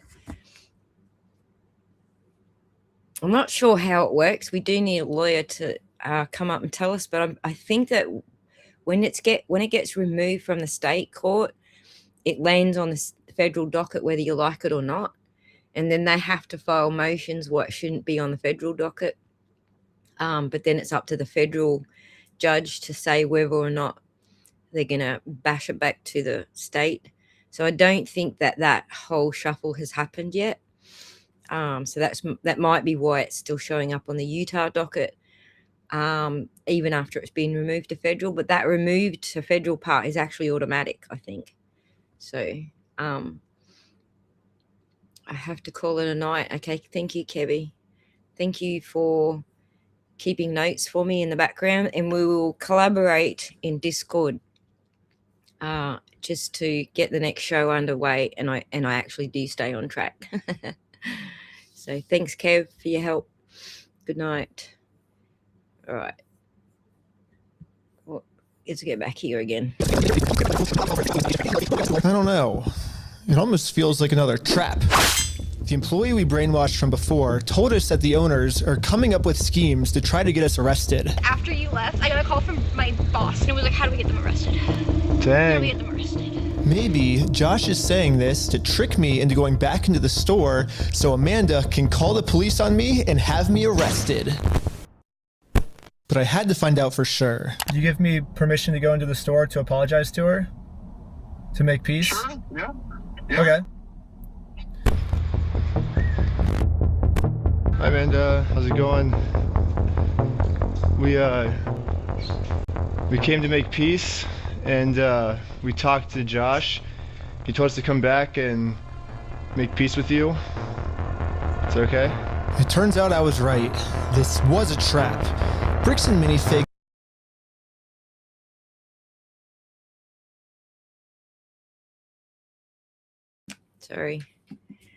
Sorry, I was muted. It was a trap. Dun, dun, dun. Just as I thought it was. What are you missing? Okay. Let me just press the play button here. Hang on, guys. Doesn't care about giving us the Legos back. They just want to get us arrested. There was a gentleman who was trespassed off the property maybe 4 or 5 days ago, and he's literally standing right in front of the store. Right here in the store in front of me. We only have a very small amount of time before the police arrest us. So we decided to use this time to see if we could finally convince Amanda to make peace with us. Well, I guess before they get here, we just wanted to talk to you, like civilly, if you would like to have like a... What are the chances? Is she going to make nice with him? Pretty sure she's got her marching orders, right? So apologies for that little interruption. I woke someone up in the household starting this stream too early so I could get your America's nighttime sort of at least in a bracket people were comfortable with. Oops. All right. Our system is crazy, and if you don't have money, your host, yes, I agree. Your system is crazy. In Australia, we do have, for some cases, especially criminal, we do have legal aid, but only in certain cases, and I think also family court. So we have a little bit of relief. I don't even know what the state of that relief is actually today. Pretty sure that that's all kind of fucked up. We're actually heading down the same path in Australia, is the short story. Civil rights lawyer helped some, I don't know much, but gave him advice and a referral. That referral is representing Ben. Oh, thank you for that, Charles. Peace treaty. Yes. Not in a harassing way, not in a very peaceful way. Would that be okay with you? But making peace with us did not seem like a priority for Amanda. Her priority was to get us arrested. It's just a regular peace treaty, a one-page document. A peace treaty. If you need to go over it, like, you know, you can take your time. They have, like, the papers they're trying to get me to sign It literally just says peace treaty. I don't know who this other guy is. He's apparently a guy. Oh, he's the treaty guy. Friend or the treaty guy. He has some kind of like treaty on a scroll. Well, do we stick around for the cops or do we? And so we waited for the police to show up. And they never showed up. But I guess it makes sense. I mean, the last time the police showed up, I was fully prepared with the Oregon law book. The Oregon law scared the police so much that they had to run away. I think they're scared to come back. Dude, where the heck are these cops? This is not another AI website generator. This is Framer agents working directly inside your... You gotta love the guy's style. Ben, how's it going? It's good. So we walked in, we were like, hey, we're sorry. We have permission to come back here and like apologize. And she's like, I'm calling the cops. And she like starts. Josh now realizes that his last-ditch plan to get me arrested, well, that plan didn't work. I'm sorry Amanda did that. Thank you for doing that. It looks like Josh has no other choice than to give Brian his family's Legos back. You apologize, and it's up to them to accept it. So let's cross Amanda off that checklist. Let's get this done. And now that our work here is done, we decided to head back to Los Angeles. It's too late to pick up the Legos today, but tomorrow they're finally gonna give this family their Legos back. Let's just think about this for 1 second, because at this point, when he said that to Ben on the phone, none of this was public. None of this had gone like mainstream YouTube at this stage. He had the opportunity to do the right thing before anybody learned anything about this. Yeah, here we are. This is why I say this is the Afro Man effect. No, it's the Utah Federal District. No, it's the Utah Federal District. The current judge is a magistrate judge. It was already accepted. The shuffle happened. The judge was assigned there. Thank you for clearing that up for us. Appreciate it, Charles. Gosh, you guys are so full of like good information, setting me straight. And as I have said, I've gone to sleep listening to a lot of this, so I do miss a lot of the details. When I get into it again, I will make sure I rewatch a lot of these videos so that I'm not so loose on the details. So appreciate your help in the chat there. And now it's tomorrow. But the store has Brian's phone number blocked, so he can't call them. So instead, I called the store to see how Brian could pick up his Lego sets. I was just wondering if you guys are still down to get the Legos back today. I think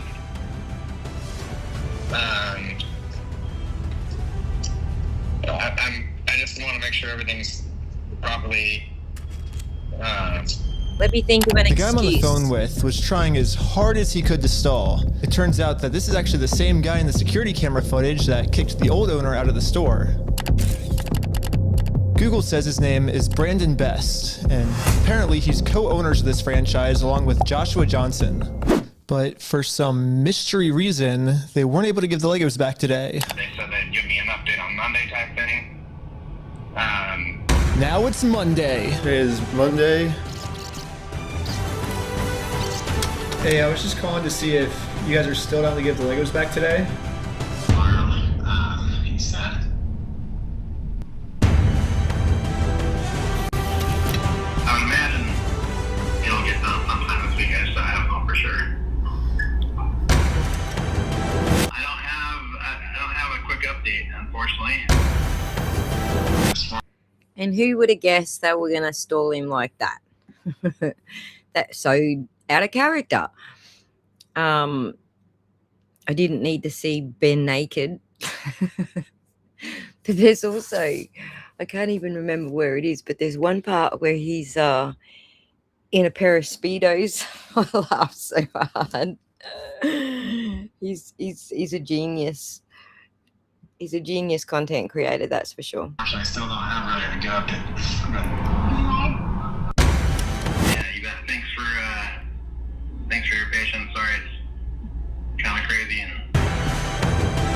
tonight. Leave your message for. He said I probably won't be able to talk tonight. What the heck? Why do they keep postponing this? Call has been forwarded to voicemail. What the heck? Yesterday he said he would call me today. Call has been forwarded to voicemail. Call has been forwarded to voicemail. I know. That wasn't predictable. Is not available. Please leave your message for. It's been over a month now. Right. And yeah, I've gotten no answer. And finally, after a really long amount of time, they finally answered my call. I'm not going to distribute those things at this point. We've kept them on hold for this long, so.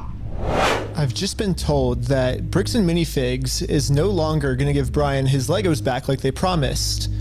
And at this moment, I finally realized what I did wrong. Josh said we could get the Legos back once we make peace with Amanda, but we never actually really made peace with her. And I'm not signing nothing from anybody. Now it all makes sense. Unless we can somehow find a way to make peace with Amanda, we are never getting these Legos back. Yeah, good luck So with that one. I printed out a more official looking peace treaty and traveled from Los Angeles all the way back to Bricks and Minifigs in Oregon. Well, I made it to Oregon. Hopefully I can get Amanda to sign the peace treaty this time and we can finally get the Legos back.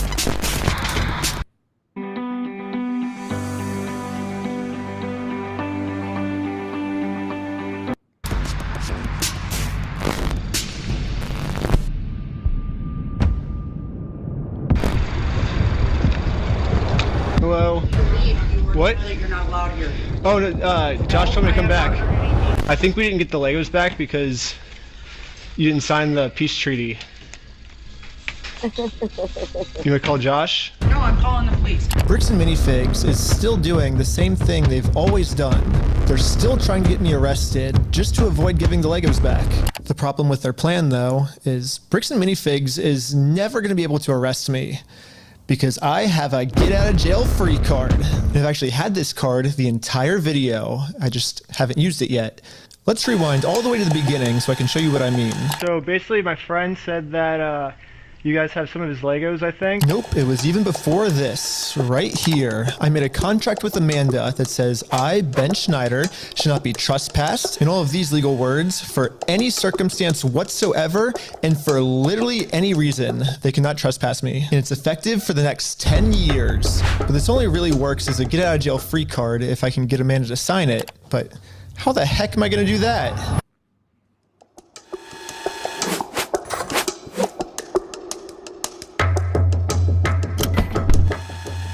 Hi, sorry, I got a delivery. Can I get a signature?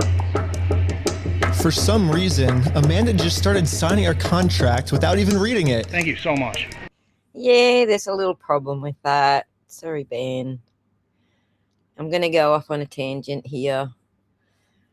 One of the things I had to study was when I was doing my degree at uni, even though I was studying software engineer, part of the process is representing and writing software for corporations. So one of the subjects you have to study is corporate law. In corporate law, you learn about contracts, basically. What constitutes a contract, how a contract is offered, accepted, and entered into, blah, blah, blah. It's all very technical, legally technical. But one of the things that I do know is that your offer to treat has to match the document you want them to sign. He's kind of screwed up. It's not illegal. There's nothing illegal about it. He just doesn't have the contract that he thinks he has. When you offer to treat, right, before anyone enters a contract, your offer has to match what it is you're signing. Rubinate, yes, my husband collects and sells vintage modern furniture. Oh, you're way back at the start, Ruby. So getting her to sign our delivery and having that attached to a contract that is not anything to do with the delivery has broken the agreement part to be before the signature's even put down on the paper. They both have to match. You're offered a treat, whether it's express or implied, has to match the writing on the contract. He does this a couple of times, but I understand why he has this misconception, and it's a common misconception that, for example, you know, the phone companies, they will offer you a phone and then you'll be told you should read the fine print, or else you'll get yourself into a contract that you're not sure what it covers. The fine print, you need to very carefully pay attention to the fine print. This is a common misconception that Ben's playing out here because of that. That is a different situation because you are offered a phone and your contract relates to that phone. So you offered a treat was the phone. The contract, the fine print on the contract can tie you to things to that phone that you didn't know existed. But the offered a treat is the phone and the contract is the phone. So that's the thing that connects them. What Ben has done here is disconnected. He's offered a treat and the contract. And he does it a couple of times. But I am not saying this is illegal. I'm just saying he doesn't have a contract.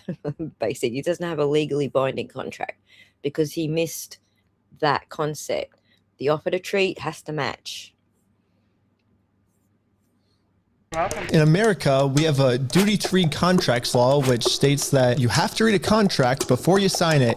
And if you forget to read it or you just choose not to read it, it's your fault and you still have to do everything the contract says. So even though Amanda didn't read it, she signed it, so she has to follow everything, including a clause that says for every police officer she calls on me, she owes me $5,000 in liquidated damages.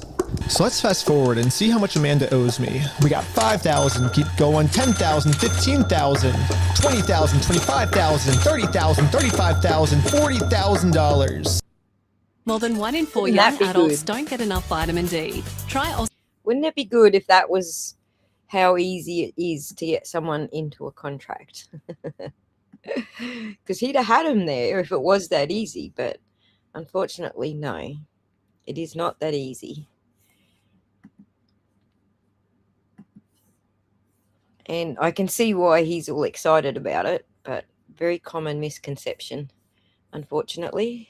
They called the police on me, but if I'm going to be honest, even though Amanda has been helping cover up this giant theft, I still kind of feel bad for her that she owes us $40,000. I mean, that's a lot of money.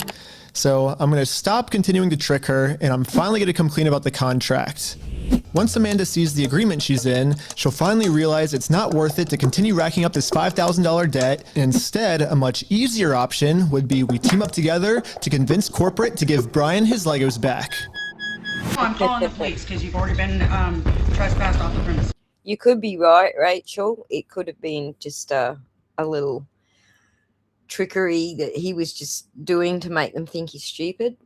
You could be right, and it's really hard to tell with Ben. I'm not saying that he was or he wasn't. I just thought to explain that to people in the audience so they understand that this is not actually a valid contract. just a off the cuff kind of thing. Don't do this at home, folks, unless you engage a lawyer. Let's put it that way. Well, you don't want to owe $5,000 more, do you? I don't owe anything, and I'm asking you for like the millionth time you need to leave. You did say that I'm allowed to be here. You signed a document. You did it? I never once said you were allowed to be here. Well, then whose signature is this then? That is not my signature. It's not? Why do you have anything to do with signatures here? Because you signed this, right? No, I did not. Is that not your signature? So, no, it's not, and I'd like to know how you guys got a signature that's even close to mine.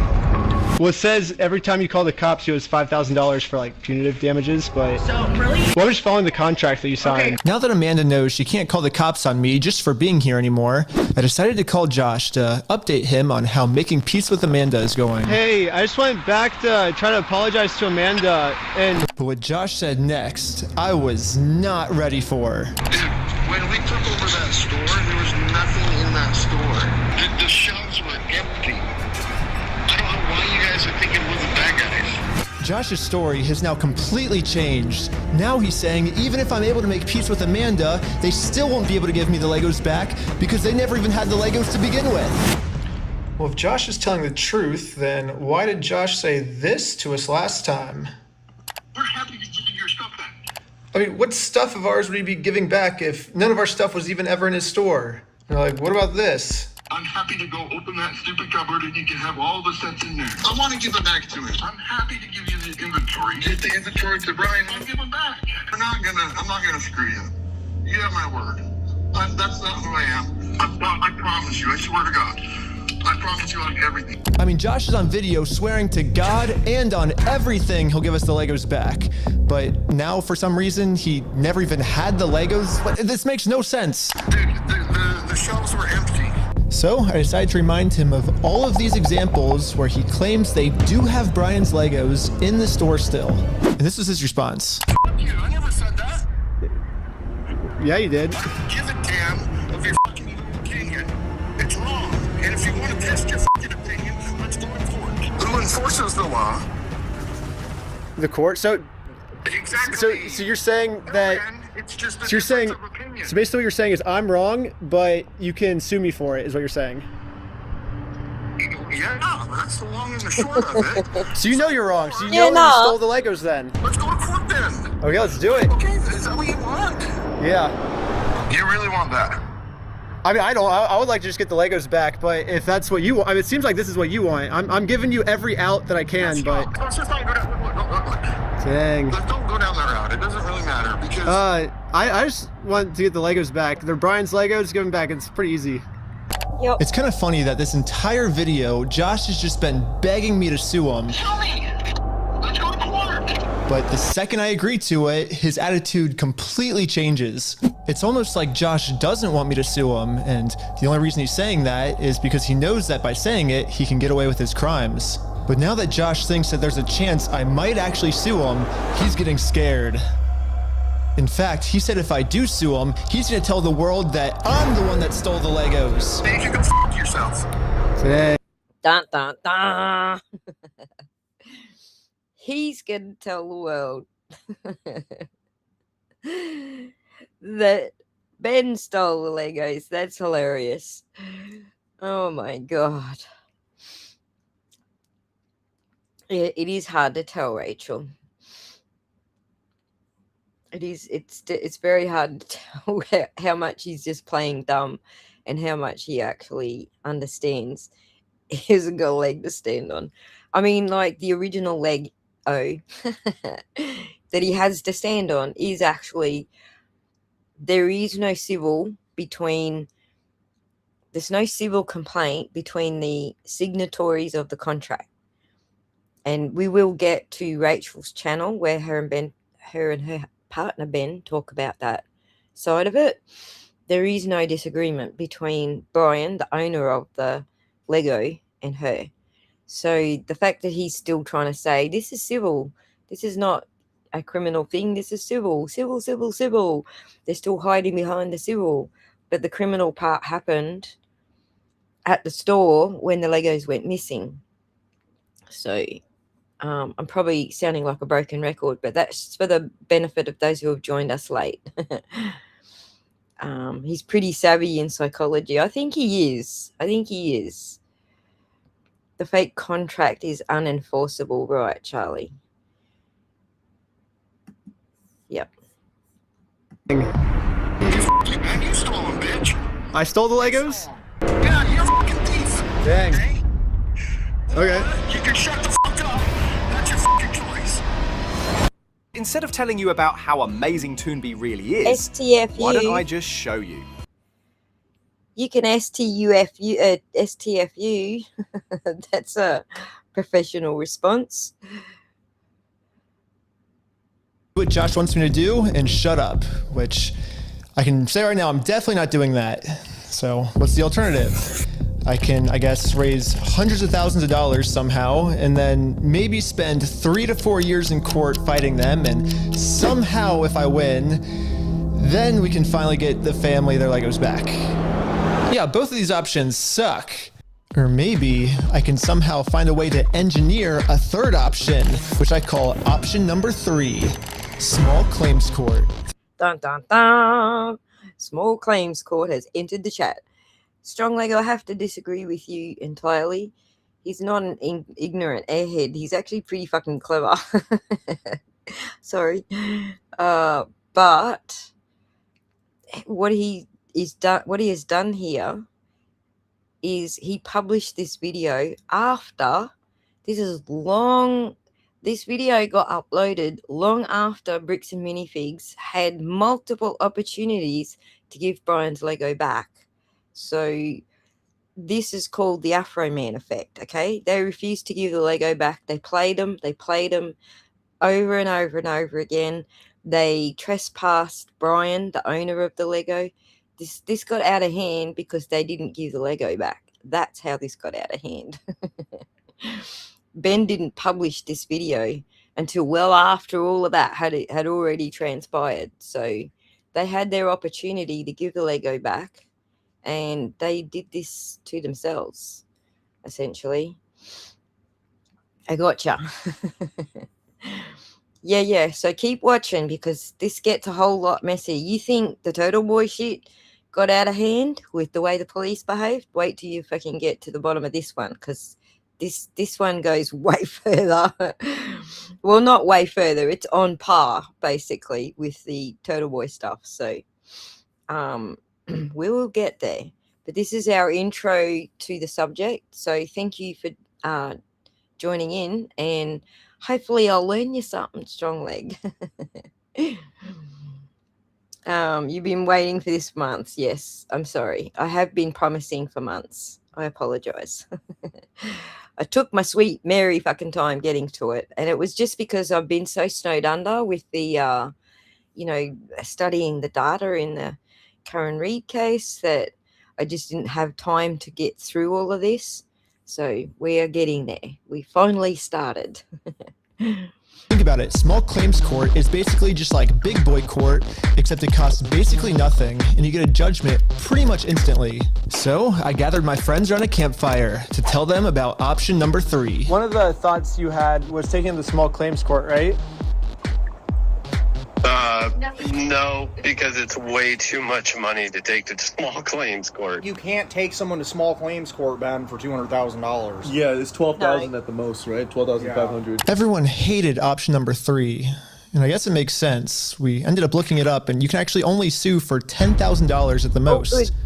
So if we go with option number 3, Brian actually could win $10,000 pretty easily.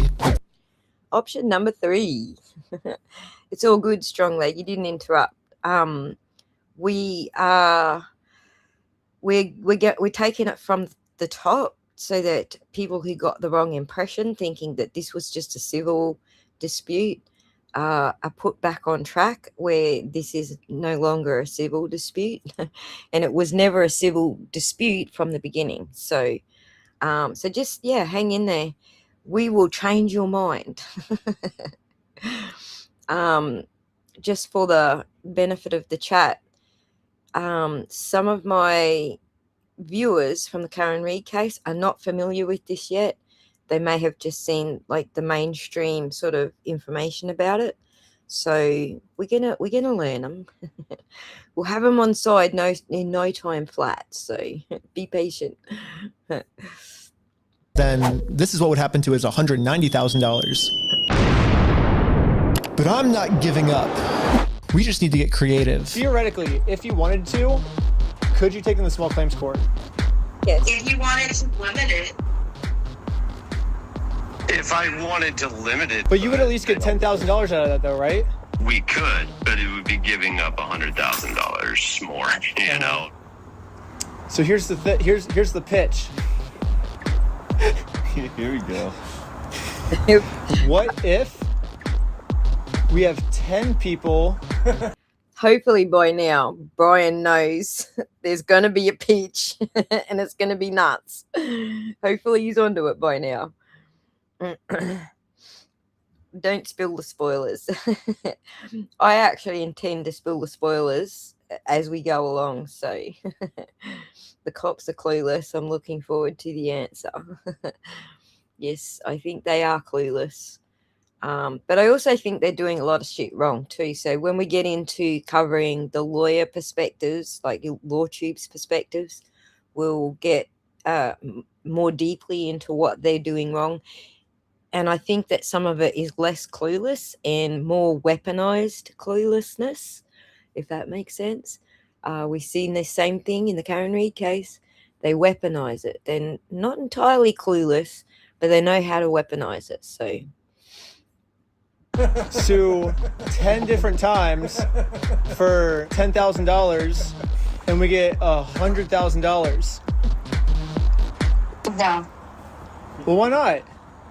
The reason that this will never work is because of a legal term called claim splitting. Yeah, so it turns out my idea is called claim splitting, which is when a civil plaintiff splits one lawsuit into 2 or more lawsuits, and that is illegal. Yes, if 10 different people sue and win money for one crime, then that is illegal. But we have already established that if one person sues for this crime, it is a very easy win. So what if this exact scenario just so happens to happen 10 different times?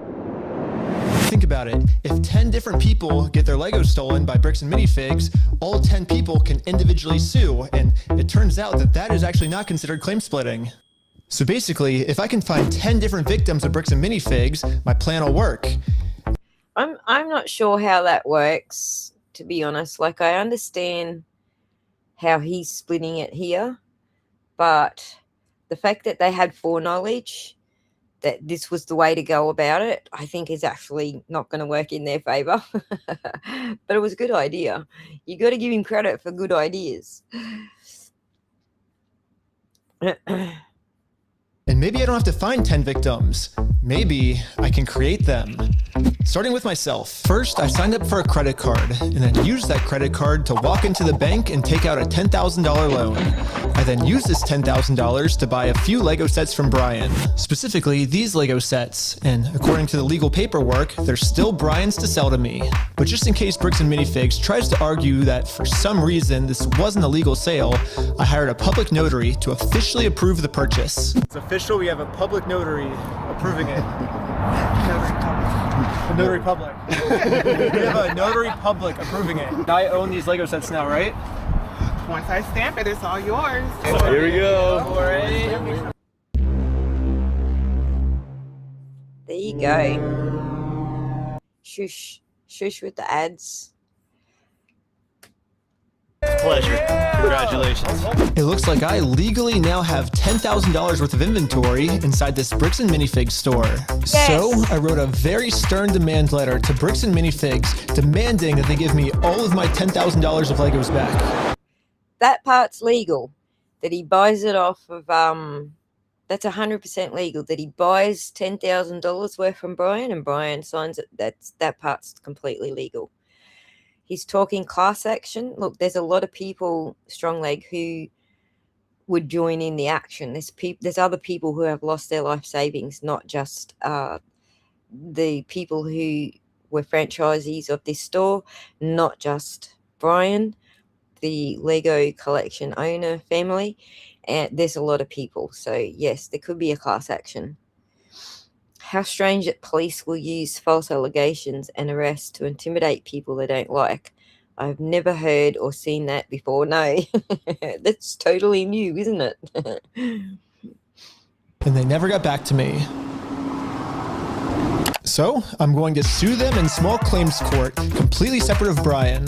Now that there's 2 crimes committed against 2 completely separate victims, this is not considered claim splitting. Nope. So this is when I thought, if the plan works this well for me, it should also work this well for all my friends. So I signed up for a ton of more credit cards, took out a bunch of more money, and each of my friends bought $10,000 worth of Brian's Lego sets. $10,000 for you? Here you go. Thank you. Thank you. You felt the need to bow. This is when we realized there's actually a big problem with our plan because we're now all $10,000 in debt, and if we don't pay the banks back soon, the interest is gonna destroy us. Oh, dude, what's the problem? We're $10,000 in debt. Well, how do we solve this, dude? What do we do? We just ask our friends if they have like money to like loan us? Tommy! I'm in a lot of debt, and I just wanted to know if you have $10,000 to loan me. No? What? Dang. Yeah. Well, it was worth a try. Michael! Do you have $10,000 to loan me? I literally do not have 10,000. Who has 10 grand? But this is when we remembered that our friend Brian just made about $100,000 from all the Lego sets he just sold us. I bet he has extra money he could lend us. So we gave Brian a call. So we're in a really weird pickle right now. I just need $10,000. That's all. I'll give it back. This is weird. I know. It's crazy, but like. I can see about it. Oh, okay. Oh my gosh, sure.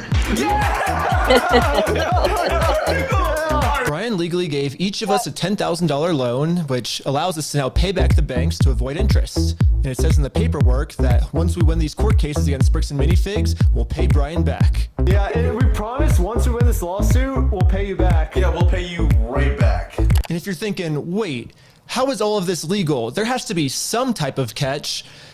Look, guys, I don't think they actually did this. I think Brian agreed to all of this to begin with. He's just doing the video thing to make it interesting. But I think,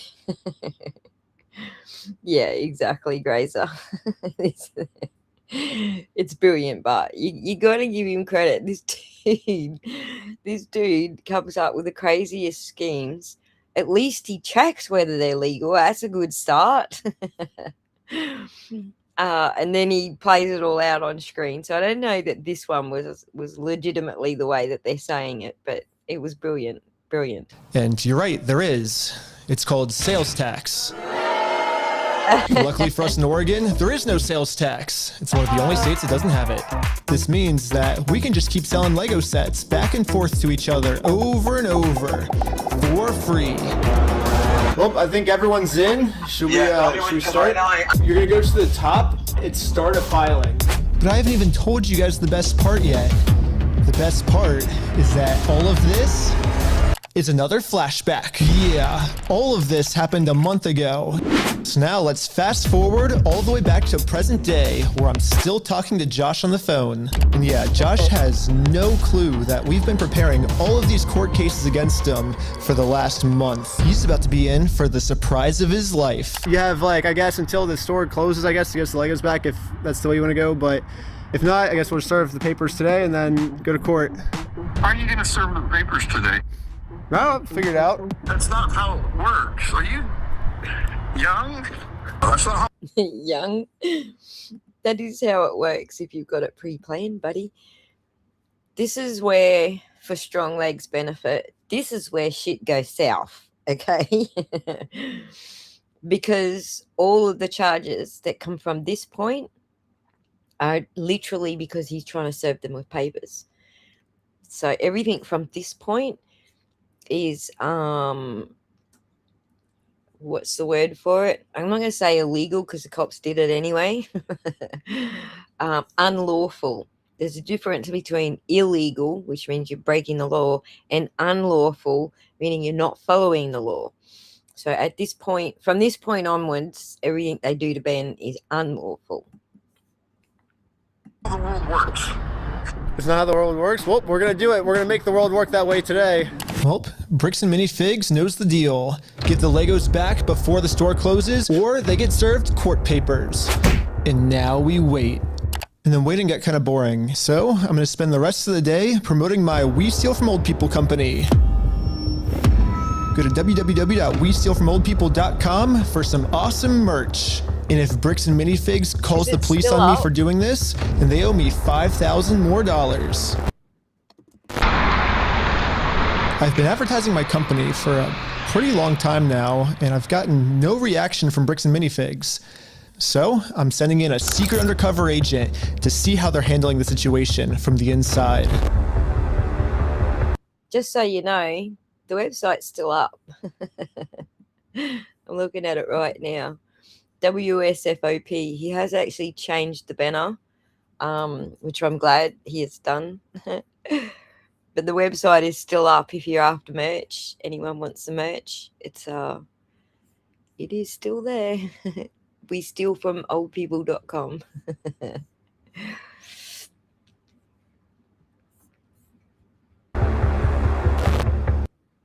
They're Aldi prices.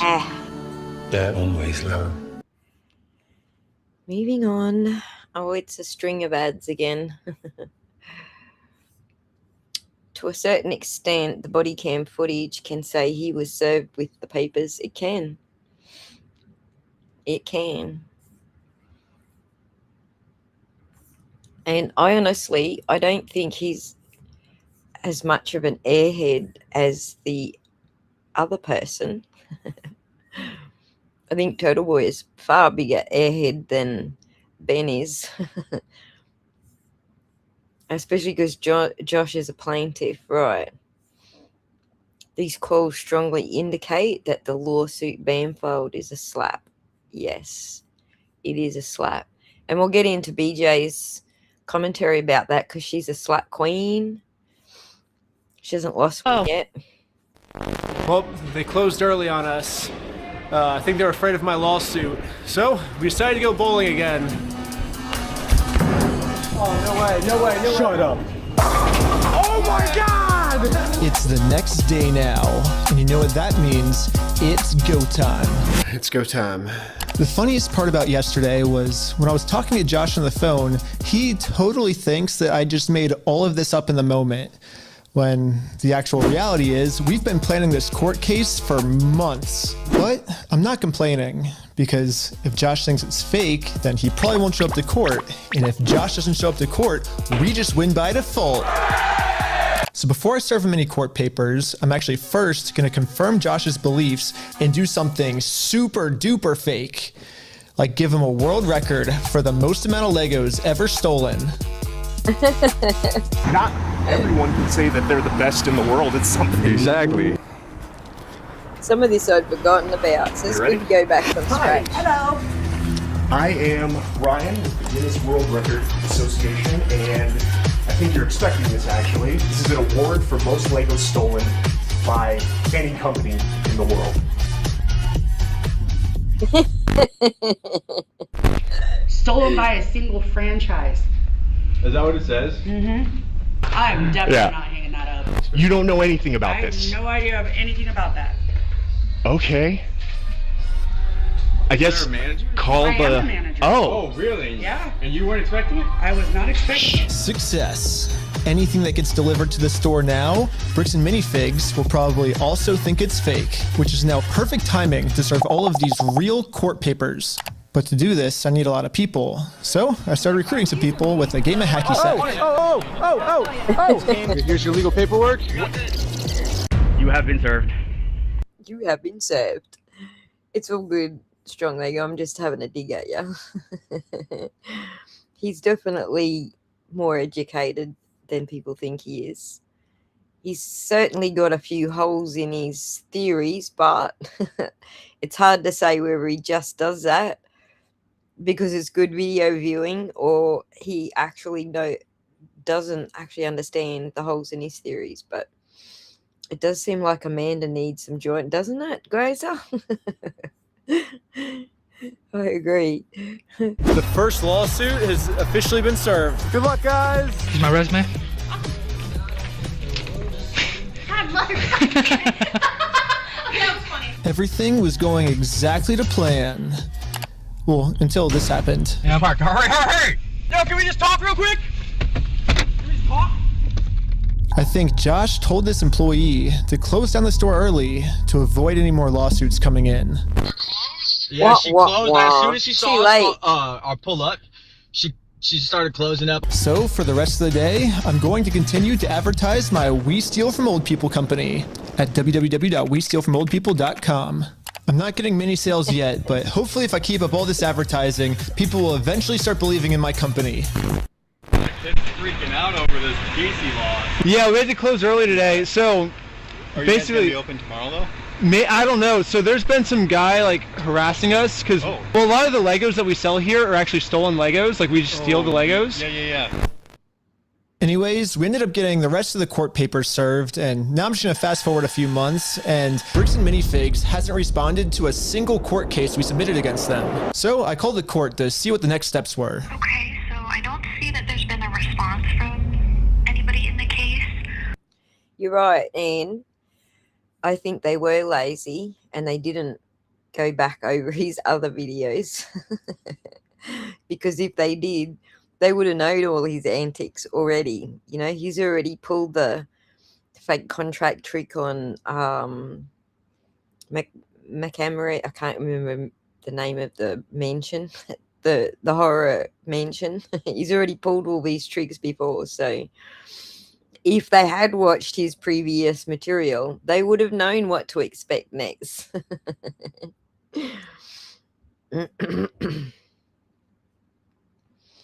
It's proof that the papers were served, right? Exactly, strong leg. It's also so we're only seeing the cut up versions of what he filmed. There's a lot more here that proves a lot of other claims that they're making in their lawsuit are actually fabricated. So I'm sure that the stuff that didn't make it into the video is going to be evidence as well. Since they didn't respond, you can move forward with a motion for default judgment. Okay, awesome. Well, thank you so much. Yes, since Bricks and Minifigs didn't respond, looks like we win by default. Congratulations, you won the court case. Wait, what? McCain. They really thought it was fake. Yeah. We did it! Hey, that's fucking crazy, dude. No way! Yes! Yeah.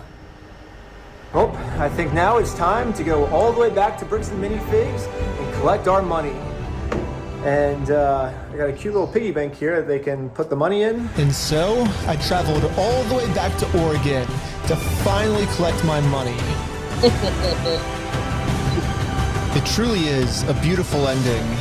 This entire video, Bricks and Minifigs has been begging me to sue them. If you think it's illegal, why sue me? Let's go to court. Sue me for us. Sue me. Let's go to court. Let's go to court then. And when I finally followed their instructions, they were too scared to show up. There is no more legal loopholes, and there is no more postponing the problem. Now, Bricks and Minifigs finally has to deal with the consequences for their actions. So what if theoretically it went to... We all could have done without Ben half naked. I ain't saying it's not funny though. It is hilarious.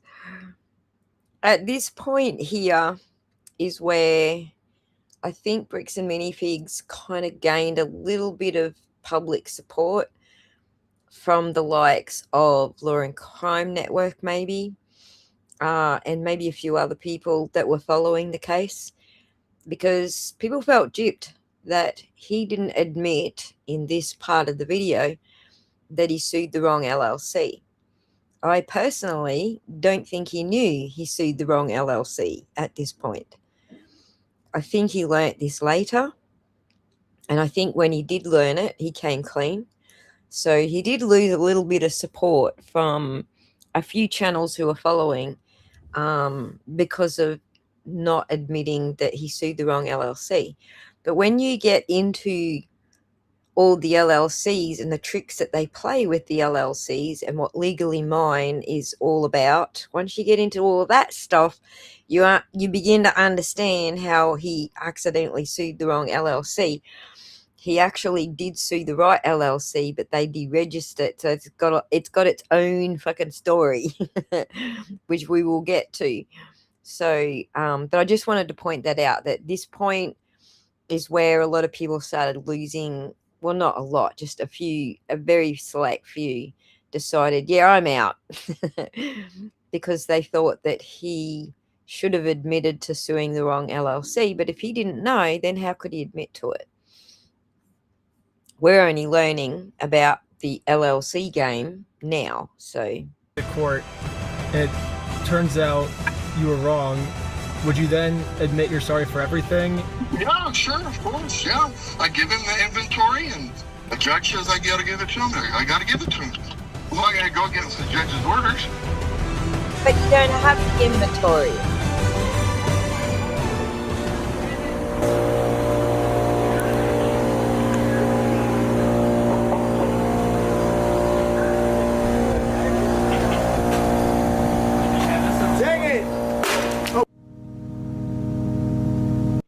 changes his story like every single time.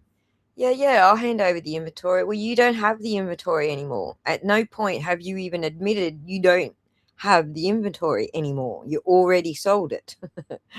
So here he is changing his tune again. I couldn't believe it. Literally one day after we filed motion for default judgment, they permanently closed down the store.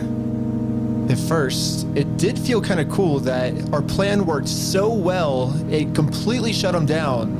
But pretty quickly it sunk in that we are not the winners here. The only winners today is Bricks and Minifigs. AI tools can generate a site fast, yes, but the problem is that they all look identical. Shush up. No one cares. Absolutely no way to hold this store liable for what they did. I guess Bricks and Minifigs was kind of embarrassed by this decision and forgot to mark online that their store is closed. So over the next few days, a bunch of negative reviews started coming in of people expecting an open store, but then being met with this. Bricks and Minifigs didn't even notify any of the kids' parents who booked birthday parties here. So when all the kids would show up, they would just have to sit in an empty parking lot for their birthday. If Bricks and Minifigs is too scared to show the world that they're closed, then the only way to let the world know is for me to give them an official closing ceremony. I guess someone driving by. The only way to do it is to get trespassed again. I happened to take a picture of the sign we put up and posted it on social media. And pretty much immediately, we started going absolutely viral. The entire world has now seen this crime that Bricks and Minifigs has committed. And because of this, they finally marked on Google that their store is permanently closed. I've been reading about this Bricks and Minifigs in Salem, Oregon, that's got this sign out in front of it. It's been over a week. The sign is still up, and people have been traveling from all over just to come and take a picture with this sign. If you drive through Kozer, you may have noticed a mysterious sign appear recently outside the closed Mini Bricks and Fig store. Permanently closed, we stole a family's life savings. They sued, we lost. By closing the store, we got out of having to pay the family what we owe them. Just closed down his entire place of business to not pay you $100,000. I don't know, like we didn't get the Legos back, but I mean, we shut down an entire business. Like that's almost. We still had to get the Legos back. Which is why, even though Bricks and Minifigs closed down this store, I am not stopping until we get this entire Star Wars collection back to its rightful owner. I don't know, it's just, this video's going on for so long now. Yeah, I bet you wouldn't believe me if I told you that this is still literally just the beginning of this Lego story. And if you want to watch part 2, it's live right now on my Patreon at Reckless Ben. In part We will get to part 2 next. So I wanted to get part 2 out the way today. It took us nearly 4 hours to get through his 1.5 hour video. But we still got a little bit more in us yet, don't we? I am on 1:23 p.m. But I think it's like fuck knows what hour of the morning for you guys in America, isn't it? If Einstein, Napoleon Dynamite, and Robin Hood had a baby, his name could allegedly be Reckless Ben. I love it.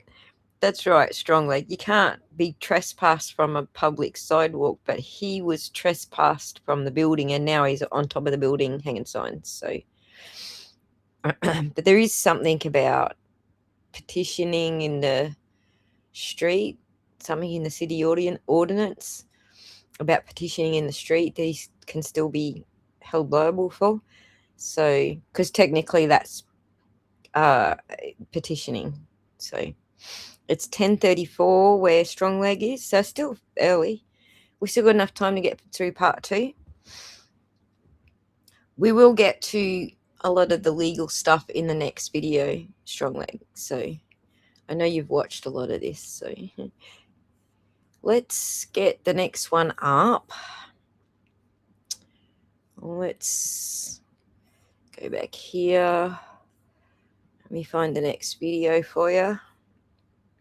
It's a much shorter video. That was the main part of the story.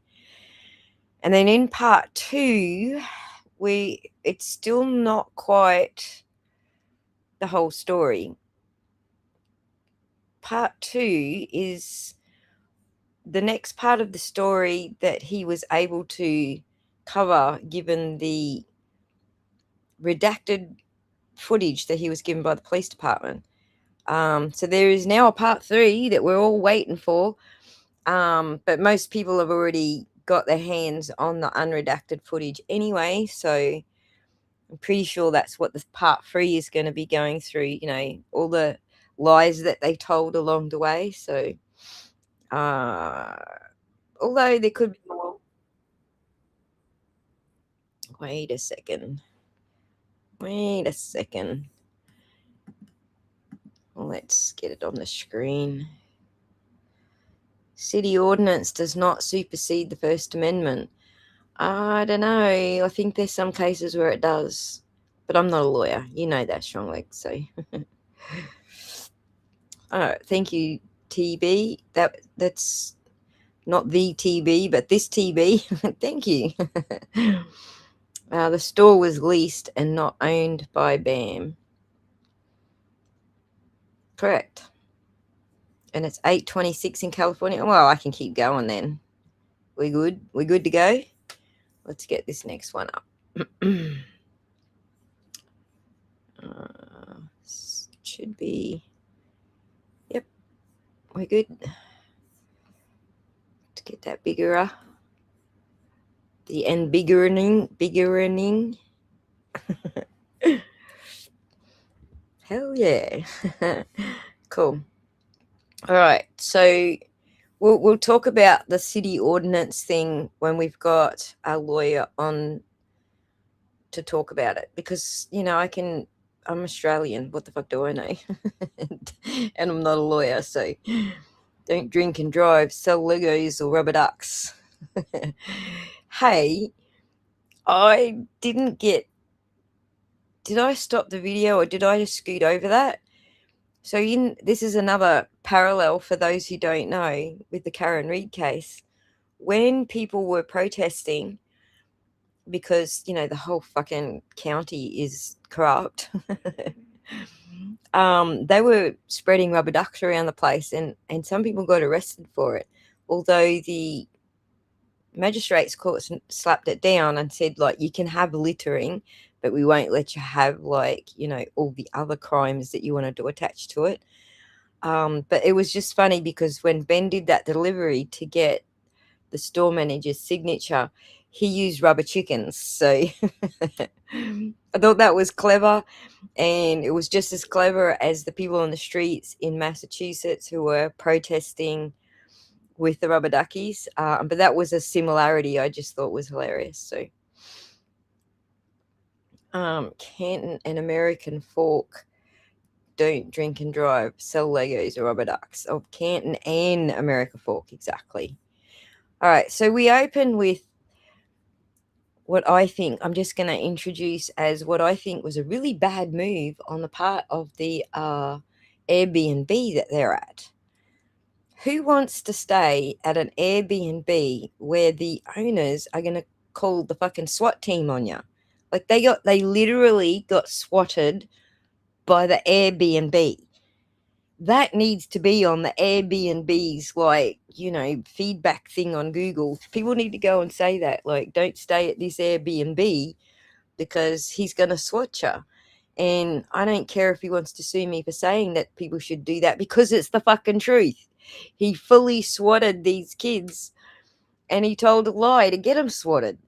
So sue me. The absolute defense is going to be the truth, and that is the fucking truth. But anyway, that's what I think should happen. People should avoid this Airbnb because this guy swat you. Third floor. Stand up. Step outside, everybody. No. Don't move. This is the story of how I got swatted, all because of Legos. The whole thing started with me investigating a Lego company called Bricks and Minifigs. The company sent 2 guys to steal the world's largest Star Wars Lego collection worth around $200,000. Hang on, we can get past the intro. We've been through all of that, so let's get back to here. This is the type of faceless animated video. It's all good. Ben deserves the advertising money, even though it's such a small amount. But let me just say, if you want to watch these videos yourself and give Ben a little bit more cash, please go and do it. Just like press the play button, rack up the entire channel, press the play button and go to sleep. Help the guy out. Was I failed to demonstrate a good faith effort to resolve the dispute prior to filing. Basically, before this court case can get approved, I have to at least attempt to settle with Josh outside of court first. I tried calling Josh, but I'm blocked. I'm sorry. Oh, man. So my only option left is to travel to his house to have this conversation in person. Basically, if Josh wants to save the day, I got him a trophy that says, Joshua Johnson saved the day. And we'll give him this trophy, but he has to give the Legos back first. So we started driving to Josh's house to have this good faith conversation the court requires us to have. We're in Josh's neighborhood. Oh my gosh. But when we showed up, Josh was already outside talking on the phone to someone. Oh my gosh, okay, Josh is outside on the phone. It's crazy. Wait, do I interrupt his phone call or do we just like wait? Interrupt his phone call? No, Yeah, probably not. do it. I thought it would be pretty rude to interrupt his phone call, so we parked around the corner and decided to wait for him to get off this call. See what I mean? He's like such a well-mannered young man. If that was Turtleboy, it'd have been fucking fuck the phone call. Rah, rah, rah, rah in their face, regardless of the phone call. But Ben's so well-mannered.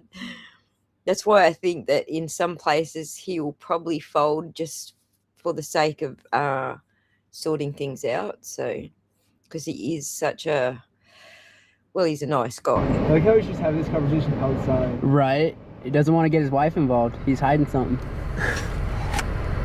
Everything's good, honey. What the heck? I'm pretty sure Josh is on the phone with corporate bricks and minifigs. And the reason I think that is we were actually just there right before this. Okay, pulling up to Bricks and Minifigs headquarters. The plan was to give them one more chance to do the right thing before suing them again. While we were there, one of the corporate employees answered the door and told us he would get the CEO to come talk to us. Okay. Well, no, they said they're getting some guy to talk to us. We're just waiting. I can already tell you right now, no one's coming out to talk to you guys. Really? But they told us that they were. I know. Since Josh only lives like 15 minutes away, they must have informed him that we're in the area. Because a few minutes later, this happened. Dude, the police just showed up. What the heck? Why are the police at his house? Oh, there's another one, dude. 2 cop cars. 3 cop cars? Oh my gosh. Cop cars. Why is there 3 cop cars at his house? We didn't even walk up to his house yet. Yep. The cops are following us. What the heck? That's so crazy, dude. Obey every traffic law. He's got his lights on. Oh, shoot. He's pulling us over. My name's Officer. Ruh-roh. Yeah, to your point, strong leg. The only thing he ever asked for them was never for the money, never an extortion thing, we want the money or else. The only thing Ben ever asked for them was to give the Legos back. That's it. So it shows his belief that the Legos were taken, that the Legos belong to Brian. He's got proof that the Legos belong to Brian, and that the only thing he wanted was the Legos to be given back. That's what it shows. So the entire case that they have right now is RICO, saying that they were doing this to extort and make money. But this is proof that they only ever wanted the Legos back. It wasn't about making money. The reason I stopped you is the stop sign didn't stop that. I didn't? No. I thought I stopped. Yeah, you definitely stopped. You said you ran a stop sign? Huh? You said you ran a stop sign? I didn't see what happened. Yeah, I was like, because we definitely stopped at the stop sign. Stopped. Yeah. I was so sure that we stopped at the stop sign that I actually requested all the police footage of this. And as you can see, we didn't even do a rolling stop. We fully stopped at the stop sign. So this is an illegal traffic stop. Unlawful. So who's Ben? Ben. Me? Ben? How's Utah? It's good? Like it? Okay, it's pretty obvious that the police know why we're here, so I just explained to them the entire situation. old man spent his entire life collecting the world's largest Star Wars Lego collection set. The only problem is it's a crazy story, and the police officer did not believe me. Keeping payments local, secure, and affordable. Surprise, It's the surprise. EFTPOS way. Of course, they didn't believe him. It gets better, though, because whether or not they believed him at this point becomes a moot point because they find out that he was actually telling the truth, right? $200,000. It sounds crazy. Yeah, when the officer went back to his car, this is the message that he radioed in. Hey, can you get the contact for Reckless Ben? Said he didn't have his ID, but he's just straight lying to me about everything else, so. Since the cops don't believe my story, they trespassed me from the property. Everybody today is being trespassed from that property. Okay. Yeah, we were forced to go home without having this good faith conversation the court requires us to have. Yeah, what do we do now, dude? Like, we didn't even, get to talk to him, and we're in trespass. So, dude. The one thing I didn't understand was how the heck did they know we were coming? I was hiding in the back seat the entire time, and the car's windows were extremely tinted. These windows are so tinted, you can't see anything. But as I was outside inspecting our car tint, the same police showed up to our house. Oh no, we're getting pulled over again? And it was weird. He wouldn't tell us why he was here. Like I said, we've already talked about it. Yeah, well, thanks for being so cool about everything. Yeah. They're after us, dude. At this point, they're not even driving the car. They're outside of the car looking at it. What's he pulling them over for? Absolutely nothing. Anyways, since Josh clearly doesn't want to have this good faith conversation with me, I took his trophy and destroyed it. Yeah. Wait, guys, let's throw it off that thing. Just like in the previous video, I tried to give Josh the benefit of the doubt, the easy way. But again, Josh does not want to do the easy way. The only option left is to go the hard way. To the hard way. But before going the hard way, I actually remembered that there's another owner of the store named Brandon Best. Brandon is the guy in the security camera footage that illegally kicked the first owner out of the store so he could steal all their Legos. I tried calling him, but I am also blocked. I'm sorry. The only option left is to show up to his house. Hello. Hey, how's it going? Hello? Hey, well, I was wondering if you'd be down to pay us for the lawsuit that we won.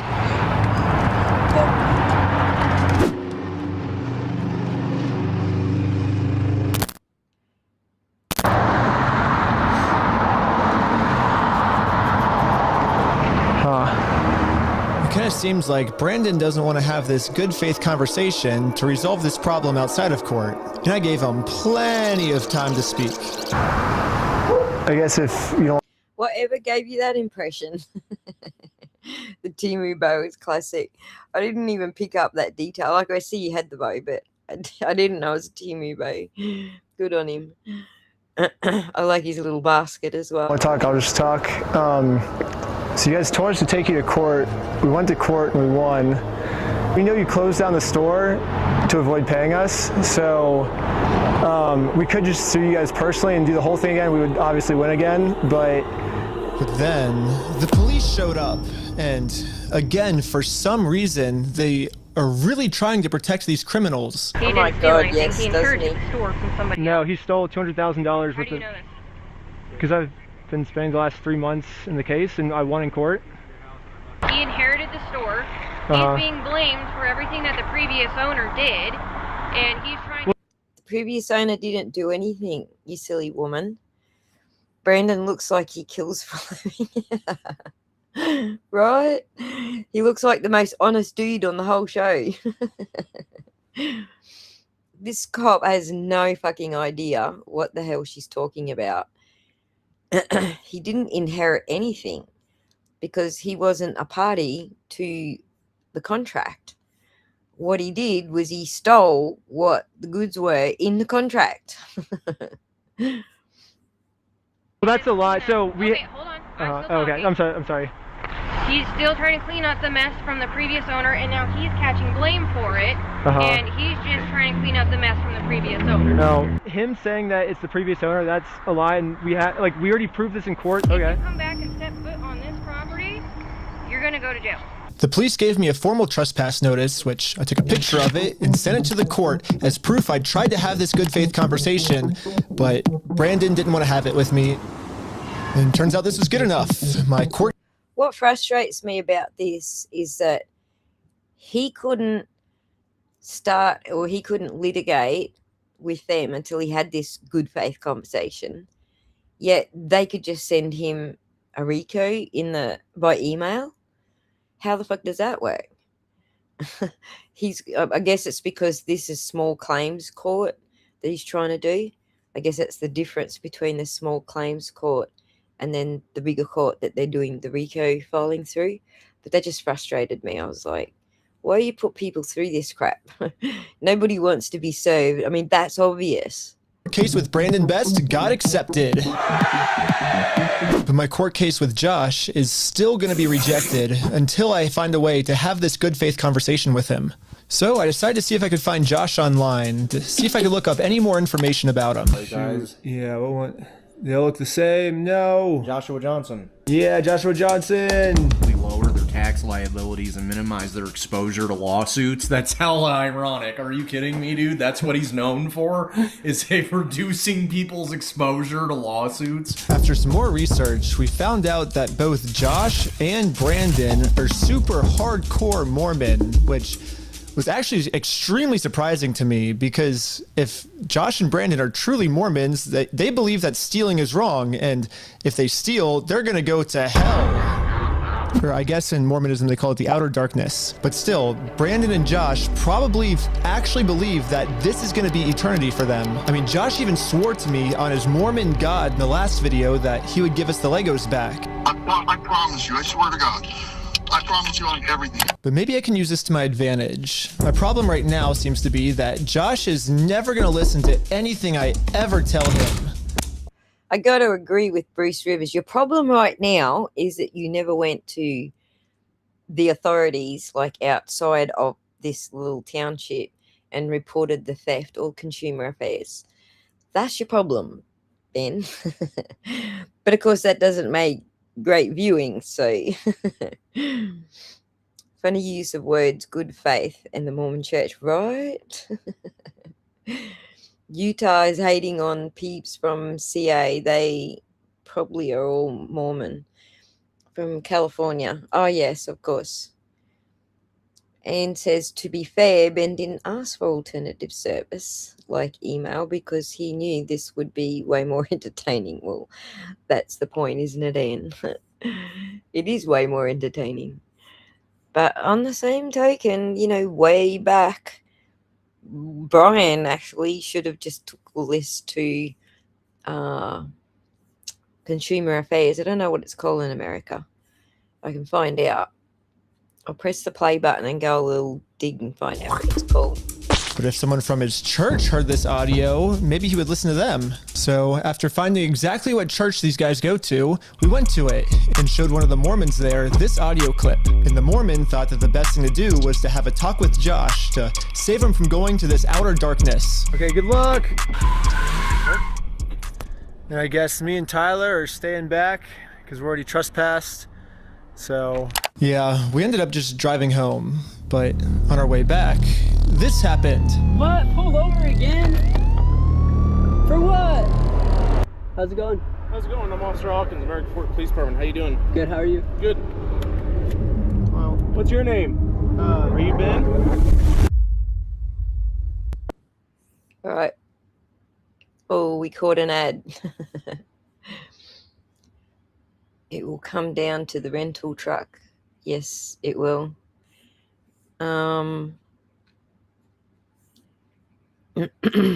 So I just looked it up. People may laugh at this, but I do almost zero cavity fillings, and there's a reason for that. Studies show that early stage demineralization can repair itself. Sorry, guys. I was on a different screen for a minute. Hang on. Before we get into that bit. It looks like Utah Division of Consumer Protection. complaint investigation. You can file official complaints regarding deceptive business practices, false advertising, telemarketing fraud, and unlicensed contractors directly with the Utah Division of Consumer Protection Online Complaint System Industry Regulation. Variety of businesses in the state, including health spas, charitable organizations, and business opportunity. See, if he'd have looked this up, he probably wouldn't have seen any answers here. Federal Trade Commission, that's the one that Bruce said, for Board of Deceptive Advertising and Consumer Financial Protection Bureau for issues with banks, lenders, and financial services. So is it deceptive practices that they took the Legos and are now trying to say they had nothing to do with the contract? And I'm in Seattle now, and I don't laugh as much. Are there Mormons in Australia? Yes, there are. Better Business Bureau still a thing? I've heard of that one, but I don't know. Isn't that to do with just sort of reputational brand management? Sunday door knockers are real here in Australia. Indeed, they are, Grazer. But we also have the Jehovah's Witnesses, who are just as annoying on Sundays. She was indeed Seventh-day Adventist. So they try to rebrand themselves here in Australia as well. So yeah, I think it was the Federal Trade Commission that Bruce Rivers said they should have gone to begin with. So let me just look at that. Scammers are impersonating the FTC. Well, go figure. July's Military Consumer Fair Credit Reporting Act. Don't fall for the scam. All right, I'll look into that a little bit more, and I'm absolutely certain I can clip Bruce Rivers talking about that and how it applies here. It was another one of those, I fell asleep in the middle of it and missed it. The Mormon Police Department, I don't think he did say that, but he might as well. He might as well have, right? All right, let's get back into it. Down here. At this point, we realized what's going on. Yesterday, I told Brandon that our plan is to now sue them personally. We could just sue you guys personally and do the whole thing again. We would obviously win again. It seems like they're getting so desperate that they're going to resort back to the same strategy they used in the last video. You know what's really funny is after you left, I got a call from my boss, and it was like, how do we get them arrested? Dang. How do we get them arrested? Yeah, Josh and Brandon think that if they can somehow get us arrested and thrown in jail, then we won't be able to sue them. I don't know what they told the police we did this time, but they caught us too late. The Mormon kid was already on his way to Josh's house to save him from this outer darkness and bring him back to God. Okay, this is where they start acting like disgusting pigs, because I believe this kid did what he thought was the right thing to do, and the way they treated him was despicable. They have completely, the police have defamed him by standing there on their body cams and acting like he's not a Mormon and that he is faking being a Mormon. And not only that, he's also supposedly drunk Mormon. I believe what they did here was absolutely despicable. And if I was that kid, I wouldn't be distancing myself from Ben. I would be going after the police department. Like, why did you, what are you doing? So I believe that this part is despicable. Sir, you're gonna sit on down here for me perfectly. Sir. What brings you here? I'm just here trying to talk to Brother Johnson. Okay. I'm in the Harbor Second Ward. There's been an audio going around with the young men group. Okay. What's the audio that you wanted to play? Here's the audio.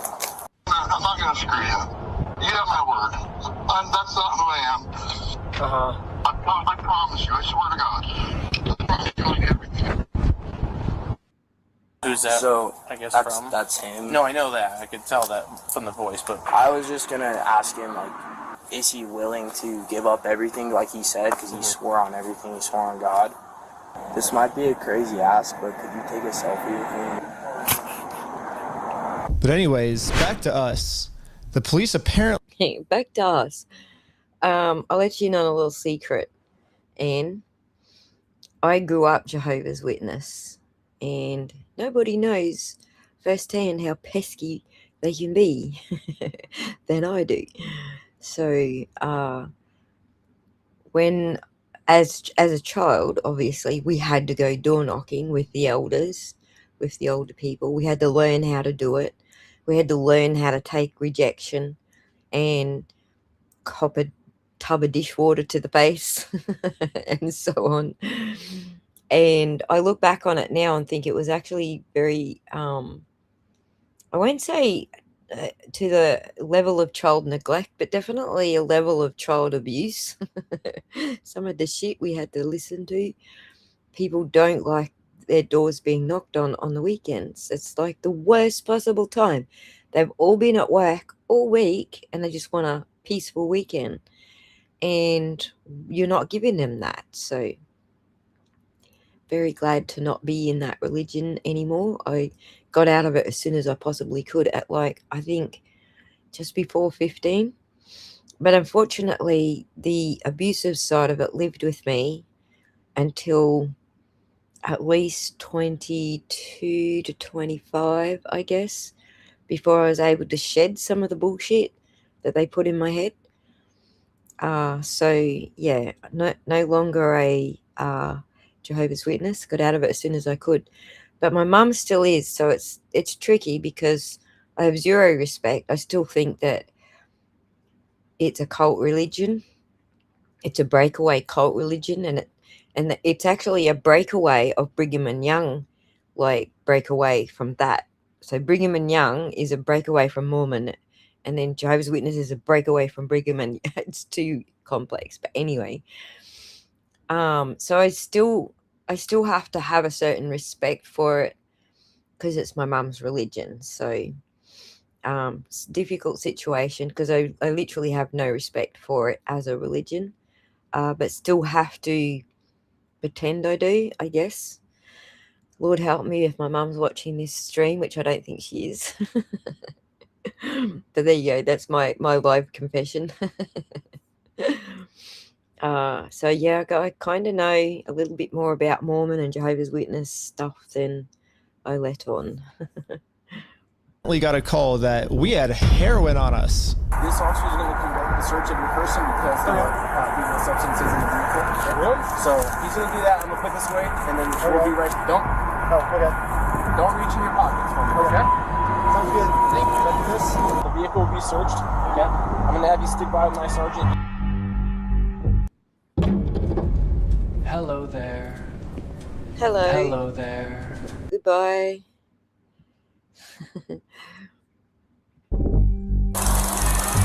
After 2 hours of searching the car, obviously they found no drugs. So, he didn't find I explained to the police that we didn't have drugs, and the reality of the situation is that Bricks and Minifigs is so desperate at this point that they're willing to do anything to get us arrested so they don't have to pay for the property they stole. And the police was arguing back with just some of the worst comebacks I've ever heard, which is why I think the police actually redacted this audio in this clip, because if they kept the audio in, then the world would get to see how stupid the American Fork Police Department is. But anyways, even though we were passing every single drug test they gave us, they were still not going to let us go until we told them where the drugs were. Your eyes, for example, right? There's a constriction, which is dilated, and then Do you not. notice it? So I haven't been looking at this. I'll show him. Go ahead, look at him. Okay, let me just pause here and say they did this guy dirty too. Like, he's probably one of the cleanest young fellas I have seen out there on YouTube, and they did him dirty too. I got another story. I'll tell you another story about a Mormon guy that shared a house with me at one stage. When we get to the end of this, remind me to tell you the Mormon story. There was a couple of things, like it was an intersection of both of us around the same age too, coming to terms with our childhoods and our adulthoods and which paths we were going to be taking from that point. And it was just the oddest, weirdest intersection how it all came about because we were both challenging our beliefs and our belief systems when this happened. So remind me if you're interested in hearing the story. Yeah, it was an interesting intersection of a ex-Jehovah's Witness and an ex-Mormon dealing with the path forward from those things that we learned as children. So Yep. You do see it? So It's crazy. I have no idea because I've never done any drugs in my life. I don't do drugs. I don't do alcohol. I've never done any of that in my life. I'm willing to do any drug tests. Yeah. Like, I'm very cooperative. I don't understand what you're seeing in my eyes. I'm gonna have a discussion with this officer. And then the police department illegally redacted this conversation too. My guess is that they acknowledge that it's very obvious we don't have drugs on us, but they were going to try and pressure us into giving some type of false confession anyways. I'm not sure if you're lying to me or not, to be honest. I'm willing to take any drug test you want. I'm walking a very dangerous line, which can get you end up a lot. Yeah. And you could end up in jail in Utah when you're from Cali. Okay. Not worth it, right? Yeah. We play differently here. Does that make sense? Yeah. I'm willing to cooperate with you guys and do anything you want me to because I'm not hiding anything. I can promise you that. I promise. We weren't giving the police a false confession like they wanted, so eventually I guess they just got tired and let us go. We'll let you guys go now, but you're walking a thin line. Just be mindful of that. Does that make sense? Okay. At this point, I've documented everything I've been through to the court, that I've tried to have this good faith conversation with Josh. He just doesn't want to have it with me. And because of everything I went through, my court case finally got approved. And attached to this email are court papers to serve Josh. The only problem is Josh is not going to open this door for anyone.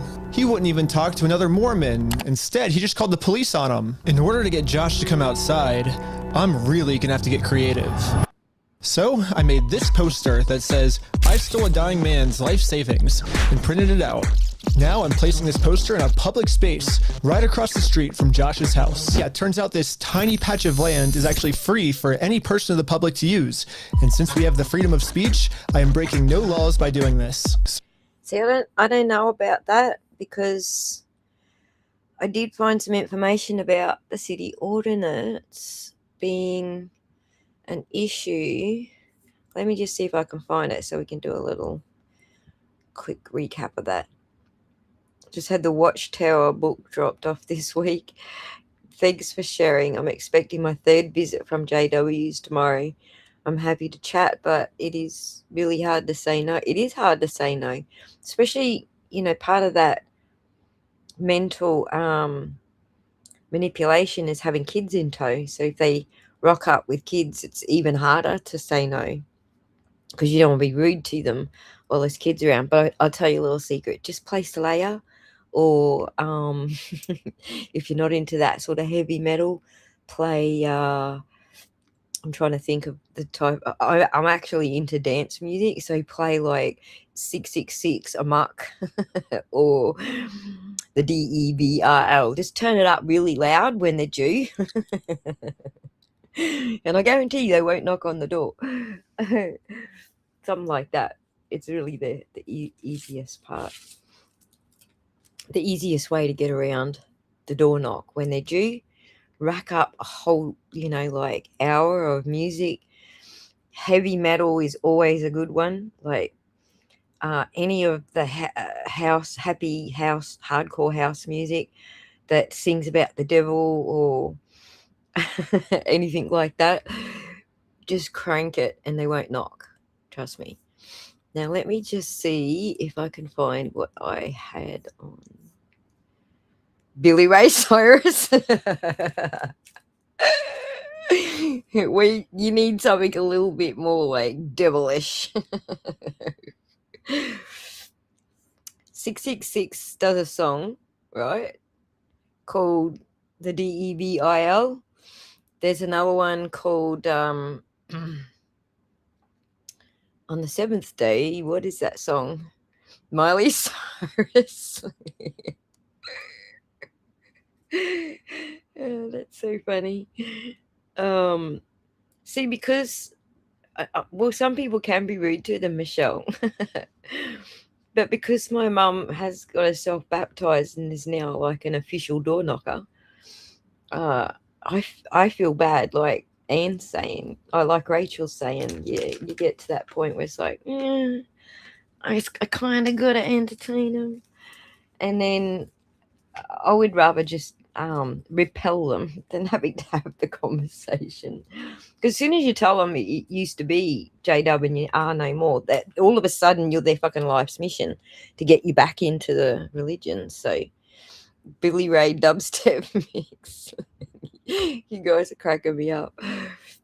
There's a ton of songs like, excuse me, do you fuck as good as you dance? This is London club mixes, so I might be over your heads there. But anyway, that's how you keep your weekends to yourself. When Josh walks outside to take down this sign, I have a process server to serve him his court papers. But almost immediately, my sign got blocked. Oh no, he's blocking our sign. This is the type of faceless animated videos that helped us grow our channel. Well, this one's ad heavy. Not that I'm complaining. I want him to have the ad revenue. I am kind of stealing his content here. What are you guys doing here? So we are in a court case with them and we have to serve them legal papers. So I explained to the cops the entire situation. I'm not going on his property. Right, no, that's fine. Yeah. That's fine. The police realized that we're not breaking any laws, and they've been called here for a false reason, so they decided to leave. Awesome, thank you. Oh, that's a good one, Michelle. This is going so much better than yesterday. So now it's time to serve Josh these court papers. And then we got the police called on us again. Hello. This man stole basically his family's life savings, so we're just here to serve him his court papers. Again, I explained to this police officer the entire situation. I wish we could just send him an email or a phone call, you know, but yeah, the court requires us to come in person for some reason, so. Again, the cops realized that we are doing nothing illegal and decided to leave. Now it's time to serve Josh his court papers. But we got the police called on us again. Again. Yep, can I see those papers? Yeah. So this is what you're trying to serve them with? Yes. That's required by the court. Again, the police agree that we are not breaking the law. They've been called out here for a false reason. This guy told me that he could even just serve the papers for me. You okay if I give these papers to him? Yeah, for sure. So here's a question. Are the police allowed to serve the papers for him? I've chosen to debate JW, compare the JW Bible to all the others. A lot of verses are different in the JW Bible. Only the fact that they don't say God and Jesus, they say Jehovah. I know they do say Jesus. It's actually not too much different, really. Sorry for getting louder on you. I just had to shuffle my laptop. It's getting hot. I actually need to go turn my heater off. Just give me 1 second. I'll just take you with me. But I do need to turn the heater off.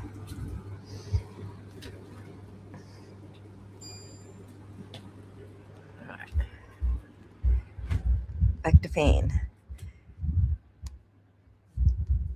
When I woke up this morning, it was like 7 degrees Celsius, just so you know. So I had the heater on, and then I've been going all this time and forgot to turn the heater off. So laptop's like hot, I'm hot, everything's hot right now. Okay. Where were we? So like at this point, are the cops allowed to serve the papers? I think you can ask for an escort from the police to serve. Right. The cops can serve. In fact, they did. I don't know that they did. I think they didn't. I think what they said is you don't want these papers. They actually didn't serve. If they'd have dropped them on the ground right there and walked away, then Just give me 1 minute. Okay, thank you. Sadly, we can't see the police officer serve Josh because the police department redacted all of it. But the only thing that really matters is that Josh is getting served. He does not want the paper. So Does not want the papers? here's that back for you.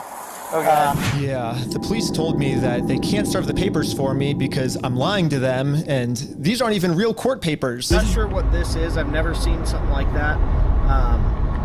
To be honest with you. These are court papers. Okay.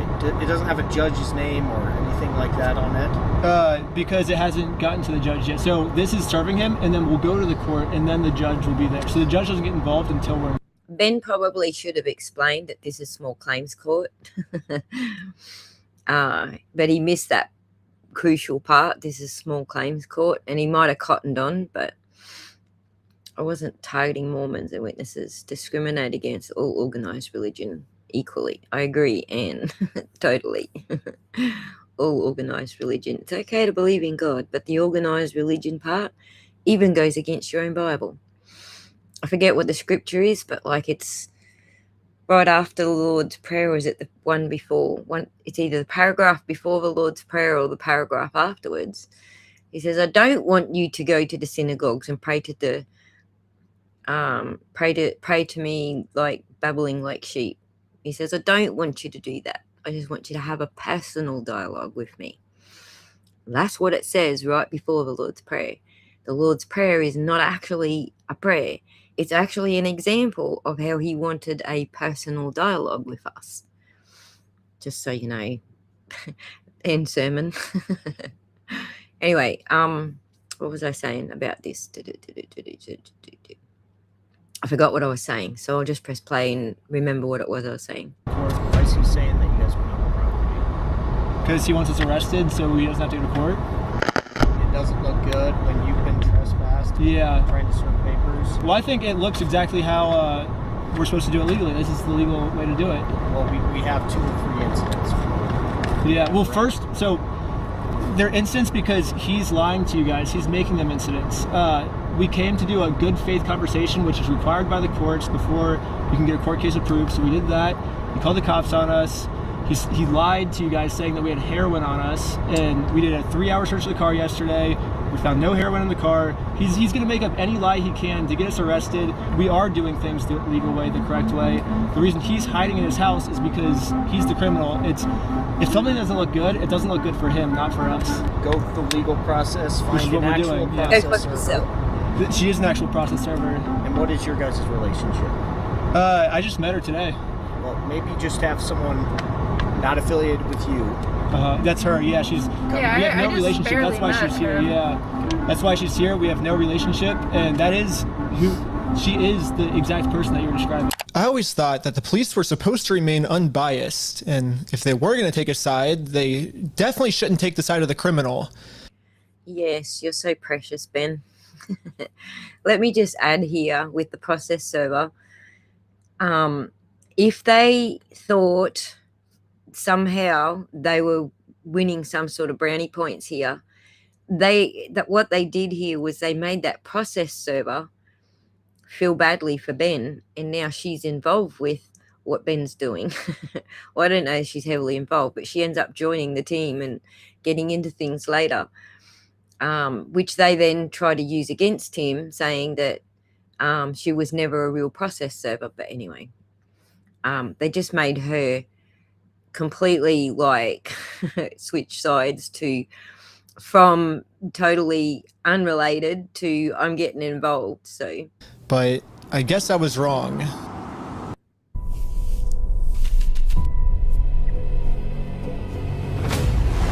Sorry, another ad. There's going to be a string of ads. Nope. Legal. I'm literally just following the instructions of the court, so the police can't stop me. Okay, have a good rest of your day. Okay, see ya.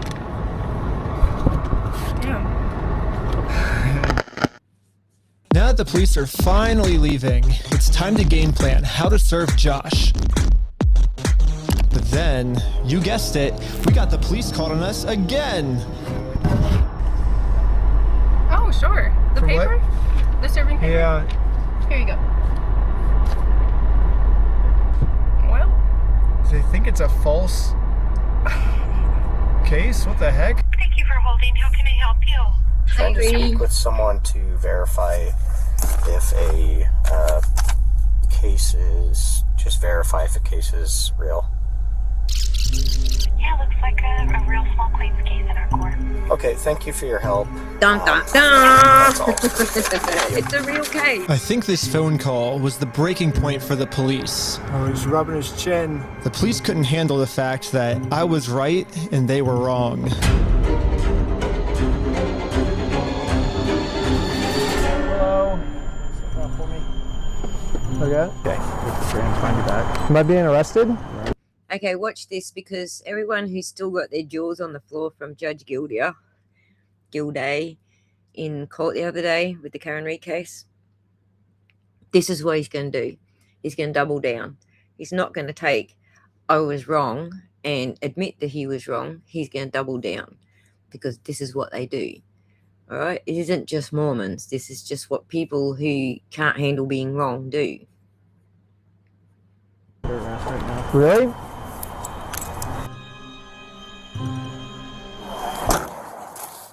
Ben got arrested. Like, they didn't say anything when they were putting him in handcuffs. They just said, you're being arrested. I was confused on what I was being arrested for. I mean, the same police officers that arrested me gave me permission to do exactly what I was doing. You can film from the sidewalk wherever it's public, right? But you can't go on that property. If you do, you'll be charged, okay? Okay, yeah, for sure. I got arrested for just doing what the police told me to do. What's even more confusing is the police are supposed to be the good guys. Why are they arresting an innocent person to protect an evil criminal? Well, back when I was still waiting in the car to serve Josh, I got a phone call, and this call was from Brian, the collector's son who got all their stuff stolen. And he has a theory of what might be going on here. Yeah, the cops down there are definitely all in with the Mormon community, and being the Briggs and Minifigs is part of that and worth millions. I would not doubt that they have donated hefty sums to the Mormon church, of which all the cops are probably a part of. Yeah, Brandon Best, Joshua Johnson, and Eamon, the CEO, are all super Mormon. Like, the CEO even went to the Mormon University. And when I looked up all the police officers who were treating me unfairly, they were all Mormon too. And they take care of their own, man. They are like a huge clan that takes care of each other. Yes, and this is how and why Scientology gets away with all the shit that they get away with, because they do the same thing. They donate heaps of money to the cops, and then the cops do whatever they tell them to do. So it's exactly the same playbook. So Amen, that's why Amen is completely unable to back down in any way. Yes, amen. And instead of trying to get rid of the few bad people who are making Mormonism look bad, they're for some reason choosing to protect these criminals. But eventually, I got released from jail. Out of jail now? And this is when it really hit me that the justice system has decided to protect these criminals. So now, there's really only one way I can think of to get this family the money back that got stolen from them. Which is a GoFundMe. Yeah, it is a pretty anticlimactic ending, but at least I'm confident that I'm not going to get in trouble for this. Now that our GoFundMe is live, it's time to promote it, to start getting donations. We printed out the GoFundMe's picture to hang it up so we could get a nice Instagram video to post to social media. But before the group could even hang the picture up, the police came. What you guys up to? Again. We're starting a GoFundMe. Yeah. What we're doing is we're going to get a bunch of publicity to get basically all this money back for this family. Yeah. You know, we're not going to do the lawsuit anymore. We're just going to do this GoFundMe. We've already got it started. Here's the thing. Someone convinces Ben that his GoFundMe was illegal. And it wasn't. It was perfectly legal. GoFundMe left it up. If they thought there was something wrong legally, they would have had it took down, but they didn't. It got took down so that specifically so Ben could reword once the TRO came out, Ben could reword it so that it didn't specifically name bricks and minifigs.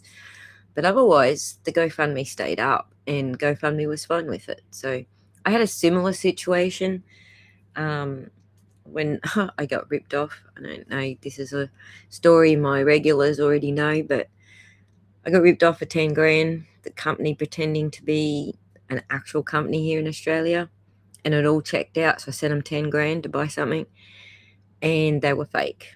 So I got me 10 grand took. And then my kids felt really bad. They did a GoFundMe for my YouTube channel, and people tried to say that it was illegal and I was doing something illegal and all this fucking shit.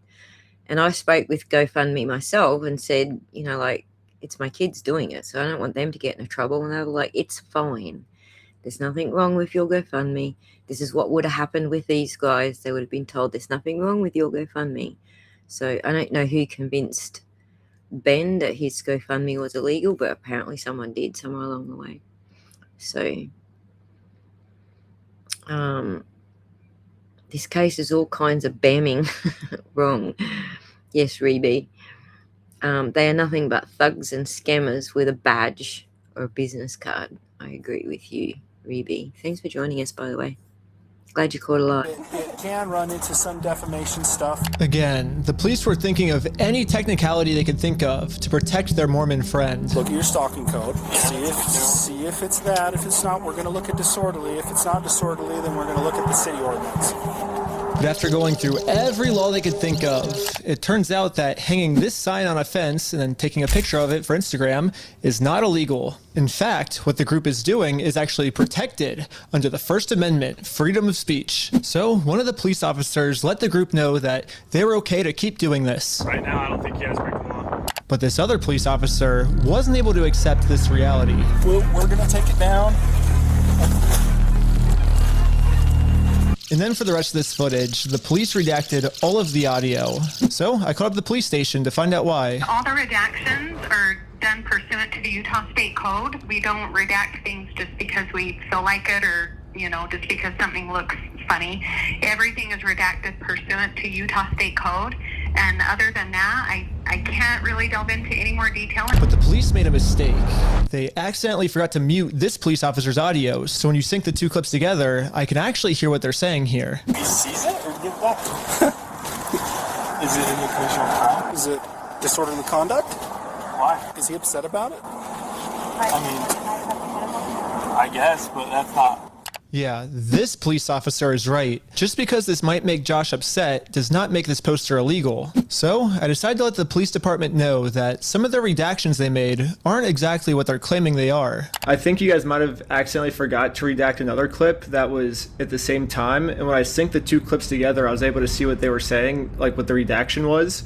And he was talking about how what we're doing actually isn't illegal and how the police officer might be wrong. And so it wasn't about protecting a victim. It wasn't any personal information. And so I was wondering, it seems like there might be a lot of stuff like that got redacted, maybe to protect the police officers, not to protect the victims, if that makes sense. And so... yeah, we don't do that. So like I said, anything that's redacted is pursuant to Utah State Code. I can tell because when I sync the two clips together, I'm actually able to see that that's what the redaction was. That didn't happen. This is so Canton PD. It's ridiculous. I was just looking up the one little caveat to do with city ordinances because that's what this is related to, but I can't fucking find it. So we'll have to ask a lawyer when we've got one on. Okay, well, that didn't happen. That definitely didn't happen? No, I don't do that, Ben. I follow the Utah State Code, like I just said. Yeah, you did. Okay. Watch this. Open Framer, create a new project, or jump into an existing... Lying liars from Liarsville. We know you did. Seems like the police department redacted this entire conversation because right here the police are actually admitting to themselves that none of this is illegal, but they're still going to try to arrest us anyways. It seems like the only reason they're getting rid of this audio is to protect the police officers from getting fired. I don't know what the police officers are saying in this next clip, but I'm pretty sure they're scheming up a way to get the group arrested, because this is what happens next. And Lieutenant Adamson can correct me if I'm wrong, but we're going to seize your phone right now. Let me see your phone. Don't. Do not do that. You understand me? Right now you're attempting to destroy evidence. Okay? Put your hands behind your back. I was just locking my phone. Okay, I'm going to switch over to the police officer's body cam POV so we can dissect what just happened. First, the police officer asks if he can confiscate Sheldon's phone, so Sheldon says, okay, and reaches in his pocket to give it to him. But at this point, Sheldon sees that his phone is unlocked, and at this moment, he decided that before giving it to the police officer, he was going to lock his phone, which is totally legal. There's no search warrant, so Sheldon is legally allowed to lock his phone. But as the police officer saw Sheldon's thumb moving towards that lock button, he snatched it out of his hands. You know why? Because they can't extract his phone if he locks it. That's all that was about. He wasn't destroying evidence, but they can't get in to his phone without his passcode if he locks it. That's why they're having a shit right there. Well, they can, but it takes a lot longer for them to crack the password, so. Now the police officer's claiming that because he tried to lock his phone, he's destroying evidence. Silence. Yeah, I was giving it to you. Stop talking. I was Stop giving talking, it to you. Okay? It's on my money. Look, it's on my wallet. I was turning it off. Right now, this phone is being seized as part of this investigation, and you're being arrested. Okay, let's put him in the back of the car. And again, the police decided to break the law, arrest Sheldon, all to protect an evil criminal.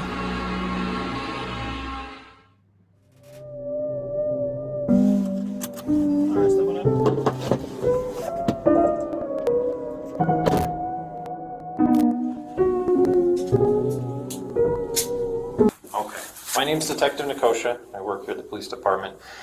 I did willingly hand over my phone, but when I handed him my phone, my wallet popped up. So I said, hold up, let me hit my power button. And I have it recorded as well. That's all I went and did. That's not obstruction of evidence. And then I let him have the phone. I wasn't trying to delete anything. In fact, it is actually impossible to delete something from an iPhone from a locked screen by hitting the power button. So in no context could I have been trying to erase something by hitting one button on my phone. Now, I'm sure you have a phone as well. When you hit the power button, that doesn't delete anything, does it? I imagine it wouldn't, yeah. Yeah, so that's all I did. So I don't know how that's obstruction of evidence, but that is what it is. Now that Sheldon is in jail, just for promoting our GoFundMe, someone needs to learn these boys not to talk to the police. Like, I understand why they were. It's like a lot of people. I didn't do anything wrong, so there's no reason I shouldn't talk to the police, but that's not how it works. People need to learn not to speak to the police. Just call my lawyer. Get me a lawyer. That's all you gotta do, lawyer. we started doubting if we'll ever even be able to get Brian his money back for his dad's Lego collection. It's crazy that out of all the powerful organizations I've gone up against, the one company I'm not able to beat is a Lego company. I literally couldn't have imagined a worse ending for this video, but I had no clue that it was about to get way worse. Way.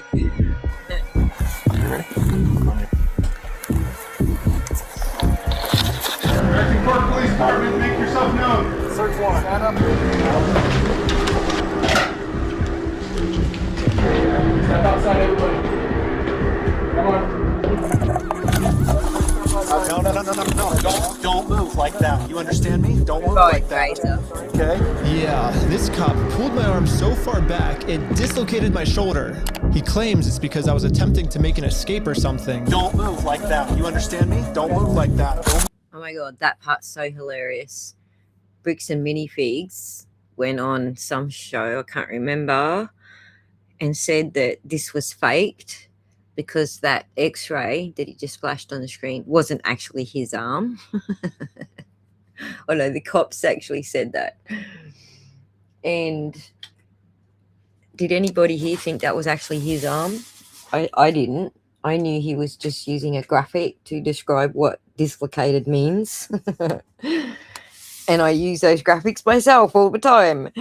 So what the fuck is he on about? I don't think it was Bricks and Minifigs. I think it was actually the police department that said that it was fake. We'll get to that because that's another video. I'm pretty sure it was the police department. So Real quick, everybody just chill. But if we go back a little bit, you can see I was being completely still when he grabbed me, and I actually made 0 quick movements. So this police officer is just straight up lying so he can give me a serious injury. Included in the warrant are Legos. Yes. The police department got an official warrant to search our house for stolen Legos. I should have seen this coming. Josh did threaten me in the last video that if I go out and actually try to sue him, he's gonna come out and say that I'm the one that stole the Legos. Okay, let's do it. Fuck you, man. You stole them, bitch. I stole the Legos? Yeah, you're a fucking thief. Dang. Okay. You can shut the fuck up. That's your fucking choice. I'm gonna fast forward a little bit just to give you guys some context, but I actually got a copy of this warrant. The reason they were searching our house was, it says, there is now certain property or evidence described as any stolen merchandise, specifically Lego merchandise. It's evidence of illegal conduct on us that we stole the Legos. We owe Lorene Co. customers an apology. Yep, that's what they did. Total bullshit. Is why they stormed our house with no evidence. And this is after he's been proven to make up stories about us before. And so now he's just pulling something out of his butt. Oh, they're the ones that stole the Legos. And for whatever reason, the police take him seriously, even though he's acting like a crazy person.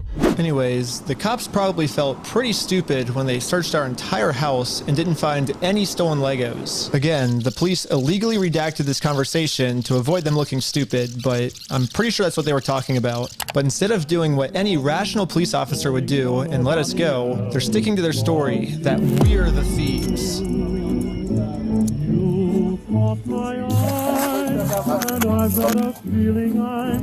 When they say, the cops say, what was the word that they used? Remember that guy we were doing blah blah with? That's who called it in. What was the word they used? It's coming up, I think. Or we just wait and see.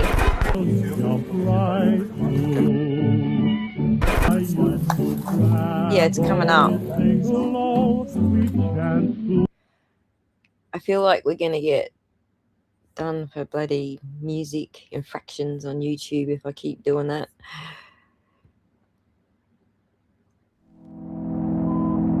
Somewhere here, somewhere here it says that the Airbnb guy.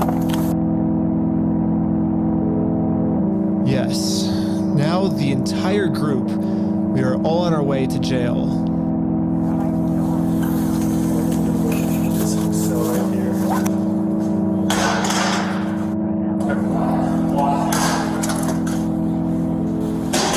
Except for me. I got taken to an interrogation room so they could find some reason to lock me up for good. Then I'm Detective Nikosha. Last time, I was able to get released on bail. But this time, they're requesting that I be held in jail a month until my court date. But there's honestly nothing for me to hide, so I went through the entire story with them to show the detective that this whole thing is just a big misunderstanding. That's right, If you think about it, 83-year-old man versus $400 million company. Even though the $400 million company's in the wrong, they're gonna. What did they fucking mean by hydro? Remember that dude we were doing hydro with? What did they mean by that? Because here in Australia, you say like, you know that dude we were doing hydro with, it means you were smoking weed. So, I don't know what it means in Utah. Minor detail, he did not search the house, look for Lego. Exactly.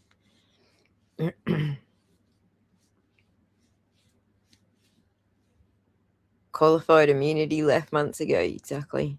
What do they mean by hydro? Someone fill me in, because I don't know what that means. Hydrocodone, that's another one, obviously. I mean, whatever it means, none of it's good for the cops, right? When, you know, I wish we could just send him an email, like show up to court this day. That would be so easy for us. But this is how the law works. Like, that's not my fault. Like, I don't make the law. If I made the law, send him an email, and they're like, he doesn't want your papers, you just have to figure out civilly. And I'm like, this is the civil method, you know? Like, to do it civilly, you have to serve. They're like, well, then just sue him then. I'm like, that's what we're doing. Like, you see how this is a circle? I am very interested on Josh's side of the story, because I think he said, might have said we had heroin in the car or something, and they did like a 3-hour search on our car. Obviously no heroin, so I don't know what Josh is telling them to that we're doing, but suing him is not working for us. So let's do a GoFundMe. Right after I mentioned this GoFundMe, the investigator wanted to leave the room. Hang tight here, and then I'll be back with you, okay? Okay. Okay. Something about me mentioning this GoFundMe really caught his attention. All right. Good. Well, And this is where they put the fear of God into him about the GoFundMe. He's trolling, exactly. See, I don't know, because, you know, there's another thing that you might say when you're on the road, driving on a wet road full of puddles, that you are hydroplaning. You know, what does it mean?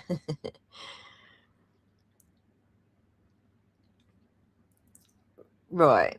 You're right, Anne. It probably doesn't matter, but I'm still thinking, like, what are they talking about? What are the cops involved with here? I know it doesn't matter much for the case because of the conspiracy with cops and the Airbnb owner, but what are they doing? Pill popping Mormons, you reckon? They're up to no good. I'd just like to know more about this, like, GoFundMe. Like I said, I have no idea what's going on. Yeah, we were just trying to get, so basically what ended up happening is Ben got arrested, which we were pretty blown away he got arrested, but I'm like, all right, I'll take over now. Like, I don't want you to get in any more trouble. And he's like, yeah, I can't get in any more trouble. Like if you take over, like that, you know, that was my decision. Yeah, so I mean, I don't know. What other questions do you, like, I guess have? Because there's not really, I guess, much else to say in the situation, to be honest. That's just the whole thing that just happened. I mean, I'm honestly, like, kind of shocked to be arrested at this point for that. Yeah, this is definitely a very strange thing to be getting interrogated about, especially considering from my angle and the evidence I've seen, the overwhelming evidence that they just blatantly stole from this guy. It's like us trying to then do a GoFundMe to get him his money back, and I'm the one, you know, getting put in cuffs. It's crazy. I guess the detective didn't get what he was looking for, so he decided to interview the rest of the group. It sounded like a great project to me. I was like, okay, like, it's for a good cause.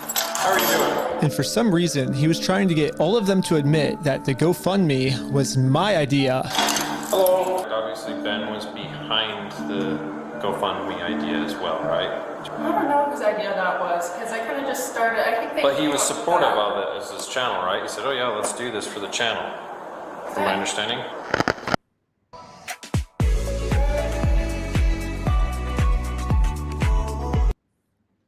They're so fishing so hard to try and make the GoFundMe seem illegal, but it's not. And GoFundMe, he'd always said, even before he changed the wording so that it didn't name Bricks and Minifigs specifically, all his GoFundMe ever said was every cent goes to Brian. So it didn't matter what they thought they could extract out of anybody here, because that's what the GoFundMe said, that it was going to Brian. And Brian was never going to say, oh no, I didn't get the money. He was supportive of this whole thing all the way through. So even if they did extract some sort of false confession out of these guys, it was never going to hold up anyway, because the GoFundMe had always said the money was for Brian, not for Ben's channel. Do this video with the GoFundMe and all that. But I wasn't afraid to admit that I actually made the GoFundMe for Brian because a GoFundMe is a safe, legal way to raise money for a family if they got all their stuff stolen. I should be risking nothing by admitting this. Basically, the police told me, do not take this man to court or else he will get arrested. And so I was like, just thinking, and we're like, let's do a GoFundMe, you know? And that was their solution. But I was wrong. We're gonna book you back into the jail, okay? The creation of the GoFundMe, right? We're blasting this person all over saying, hey, he's... So creating the GoFundMe was illegal? When I asked the detective how creating a GoFundMe was probable cause to send me to jail, this was his response. A lot of this stuff you may have to just get an attorney and fight it in the criminal side of court, right? Okay, should I go back? Yeah, go ahead and stand up. I got an officer right here that's gonna, he has cuffs for you. Smartest move Ben thought of this whole time. Just give it up and get the attorney. I think the reason Ben waited so long to retain an attorney is because he wanted to be sure he made enough of his own money through Patreon and YouTube. Possibly. I know that a third party on his behalf kicked off a new GoFundMe specifically for Ben's legal costs, and it wasn't even up 24 hours and he was already up to 50k. So I can clearly see people were going to support Ben as well. The crazy music is perfect. I agree. Hold up or not, the threat was a month in jail. Indeed. Like, there's just some crazy shit going on here. And Ben isn't, it's not unlawful or illegal for him to name who stole the Lego. If you know who stole it, why would saying the truth be illegal to have a GoFundMe for that? It was always about Brian and his family. It said that from day dot, even before they made him panic about this and take it down. So it wasn't down for long. It was only down for long enough for them to change the wording, because I think the TRO came out at the same time. So he took all the references to Bricks and Minifigs and just said the company or something like that. So no, I think he does know what he's doing, but he just spoke to the cops for a little bit too long for my liking. But will I also be able to hear Josh's side of the story? Because I think he's said a lot of lies to you guys. It'll be, and I never talked to Josh, but it'll be documented in the report as well. Okay, thank you so much. But the detective was lying. The police have illegally redacted every single claim Josh has made about me, and when I finally go to court, I'm going to be completely blind to what I'm even being charged for. The worst part is that the police officers took away my bail, so now I have to wait a month in jail.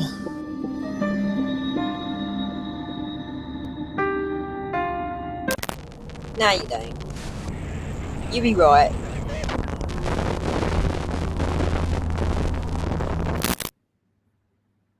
However, I ended up getting extremely lucky. When a judge ended up reviewing this arrest, they thought the whole thing was so stupid and ended up releasing me on bail. So now, at least I'm a free man until my court case. Let's go, man, yeah. Yikes. The illegal act that I committed was mentioning that Josh stole the Legos in our GoFundMe. So if you say who the thief is, then that is illegal for us to do that. Rachel, you're right. Now, I just have to wait for court. And honestly, I'm not excited. My entire life, I was taught if you steal from people, you get in trouble. And if you help people, you get rewarded. All right, I'm going to leave it there. There is another 10 minutes on the end that you can go and catch on his channel. It's probably less than 10 minutes now. But that's the story, folks.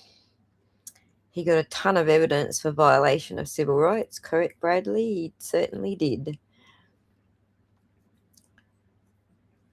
Judges take away bail, not cops. Yeah, there's a lot to go through. So at this particular juncture, What did I say I would do last? I said I would quickly go over the TRO last.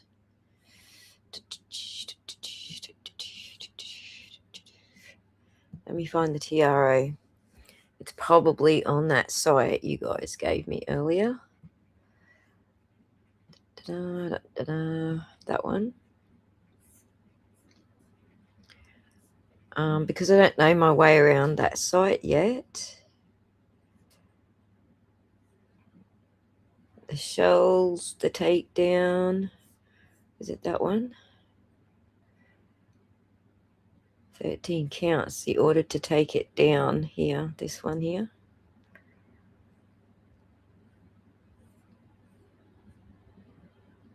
The restraining order. Here we go.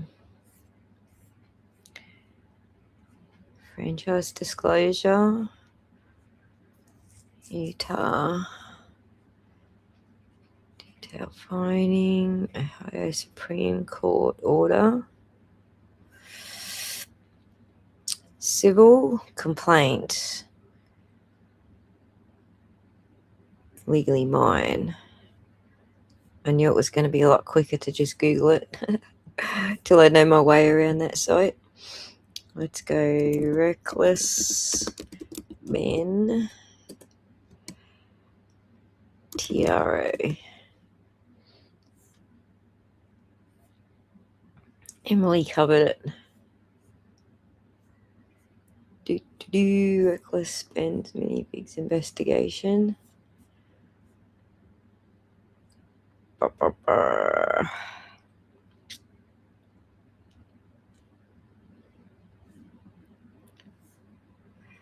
know it's here somewhere.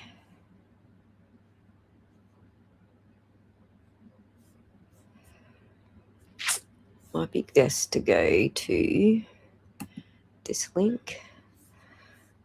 We could just have someone else read it. I'm pretty sure Emily reads it.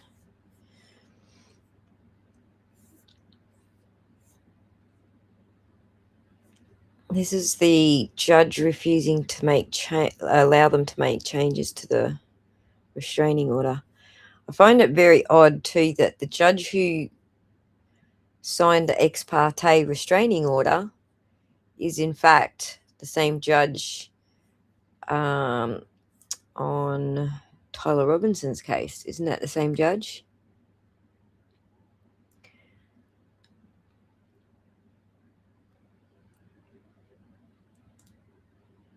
Tell you about the story. All right, I'll tell you about the story.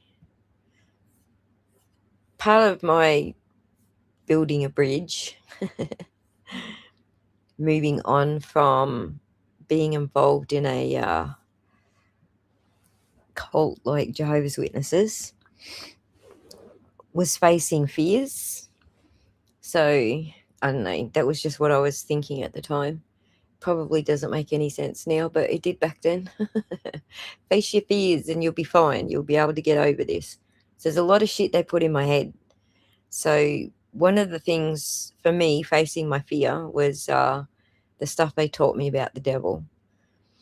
You know, that the devil had infiltrated my soul and I was completely possessed by the devil and stuff like that. So for me to face that fear, I had to do some pretty extreme things. And you guys aren't going to think it's extreme. I did at the time. I don't think it is now, but I did think it was extreme. I decided to get a tarot pack and learn how to read tarot. So to me, that was going to prove everything. There is no such thing as the devil. The tarot pack's not evil. The symbolism of the devil and all the shit they put in my head, it's all in my head because they put it there, that's all. So I go and buy this tarot pack, and I bought a really nice tarot pack with nice gold leaf embossed edges and really expensive tarot pack. And I started learning how to read tarot, and it really did help me to overcome some of my fears. But one of the first times I ever actually got to practice it was the house that I was renting was right near the university where I was studying. And no worries, strong leg, you go to bed. go to bed listening to the story because I am going to wrap it up shortly. I might open the next stream with the TRO and that stuff, so instead of closing with it. So one of the first readings was a young lad who was staying at the house and attending the uni, basically.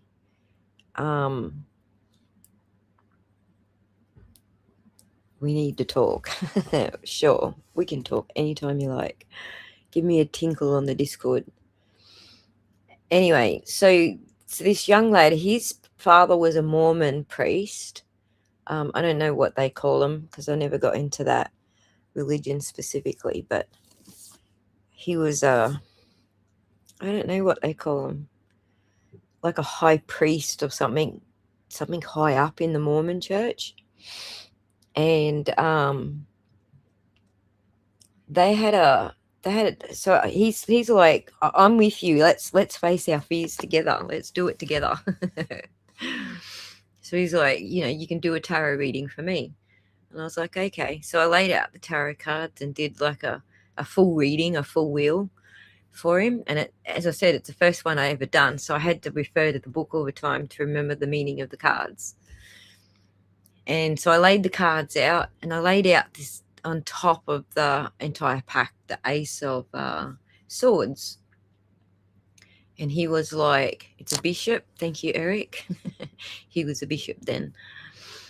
So I laid out the pack, and the Ace of Swords jumped out on top. And he looked at the card, and the picture in the card, he just went, oh my God, that looks like Percy Island. And I was like, what do you mean Percy Island? What's Percy Island mean? Am I supposed to know what Percy Island means? And he told me the most fucked up story I have ever heard in my entire life about this fucking island just off the coast of Queensland called Percy Island. And his dad, the bishop dude, had a yacht, and he had taken the entire family out on a yacht, like a massive voyage somewhere. And they did it regularly, like they went on week-long voyages or something. And a storm blew up, and so they took shelter, like they just tried to find the nearest closest shelter with the yacht, and it was this island called Percy Island. And then there was this like cult family living on the island. They didn't know that, they just accidentally discovered all of this. They were like some breakaway Brigham and Young, breakaway from Brigham and Young, breakaway from, he was his own god type dude. But he had his whole family parked on this island in the middle of fucking nowhere.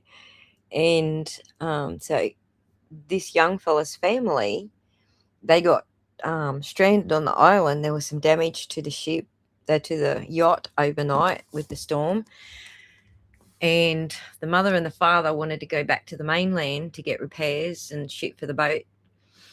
And so they left the kids, I think it was 3 kids, on the island with this like weird dude. And totally trusted them because, they're Mormons. And what happened was the youngest one, the boy that I was talking to, he was a little bit of a rat bag, as I was when I was younger. But he was young enough to still be a rat bag, whereas the older 2, I think, were less rat bag. But he got into a little mischief, and I don't even know what the mischief was. I cannot remember for the life of me because we're going back 35 years ago, so don't ask me to remember what the mischief was. But what happened was the parents were gone for several months. Instead of being gone for a week or something, they ended up being gone for several months. And when he had got into trouble with these people, they had banished him from the house and the property, like their little yard and everything. They basically banished him to the wilderness of the island. So he did what most kids do and swept a little clearing and put some sticks around the edges and kind of made it a little comfortable. And then to feed himself, he was catching rabbits or birds and fishing off this rock. So his main staple diet for this 3 or 4 months his parents were gone were fish from this rock, which was pictured in the Ace of Swords. He just pointed at the Ace of Swords and went, "That's Percy Island. And see that little bit there that's sticking off the end? That's the rock that kept me alive for 3 or 4 months, whatever it was." When his parents would call them over at the island and speak with them, I think it was some sort of radio that they had, like two-way radio, they would drag him back to that and make him act like nothing's wrong. Then they'd kick him back out again to live, back into the wilderness. And he was just a kid, I think 12 years old, basically fended for himself in the wilderness for 4 months. So yeah, that's the story from the first tarot reading I ever did. And it was sobering, to say the least, but I'm just like, I couldn't even get in the headspace of the parents. Why would they do that? There was a lot of things. But anyway, we both faced our fears that day and did our tarot reading, and no bad came from it. And we both realized that we were afraid of ghosts that don't exist. So that's a happy ending. But yeah, weird story, right? An elder, Bradley says. I think that's Jehovah's Witnesses. They call them elders. I think the Mormons have different titles, or that could be very similar. Like I said, J-Dub's just a break away from the same religion, so it could be the same titles. So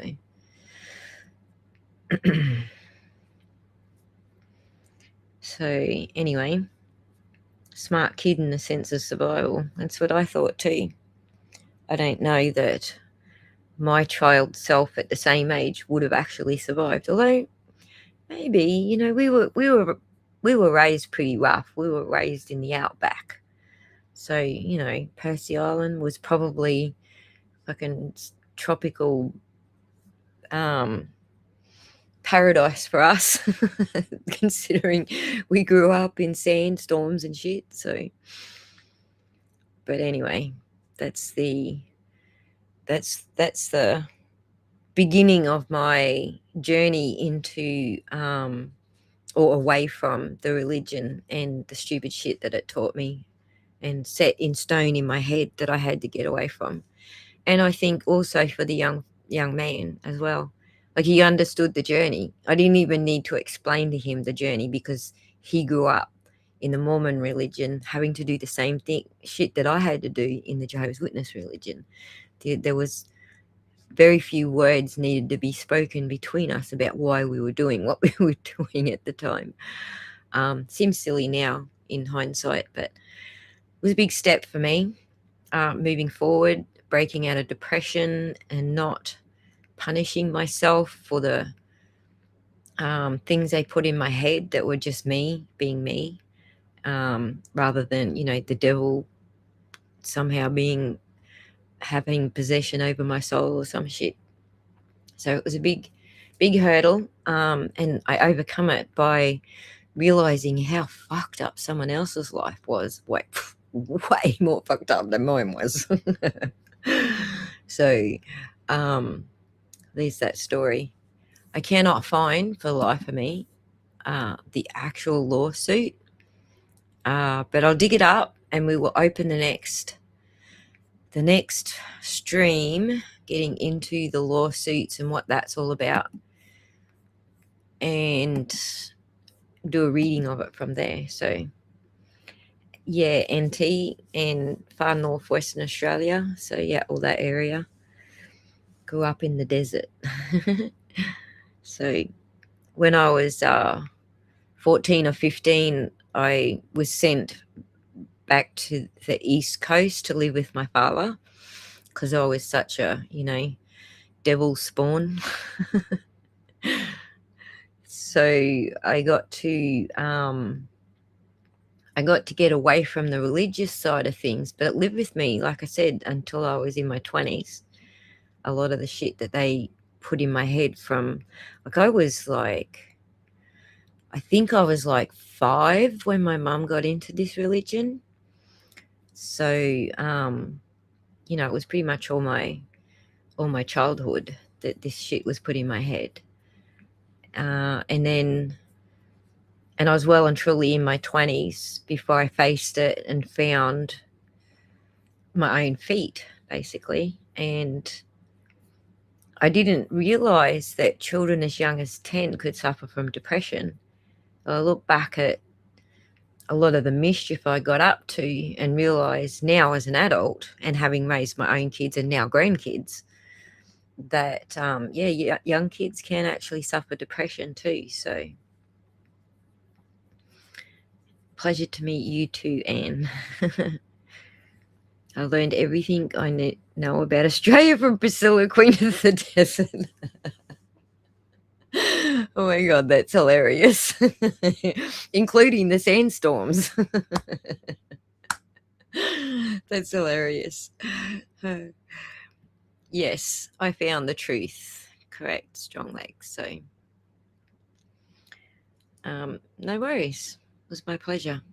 I don't mind opening up to you guys. When there's a big crowd out there who want to diss me for everything, it's a lot harder. But I like this little crowd. So I'm comfortable with this little crowd. Good for you for getting out of that nonsense. Yes, it is a scary religion. And it's difficult, like I say, it's difficult now because my mum's got herself baptized now. She's now an elder.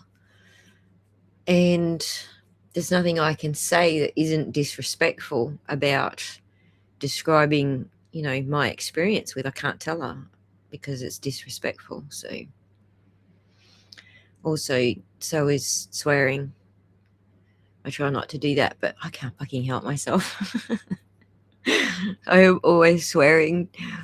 And she's like, oh, every time. It's like you'd think she'd be used to it.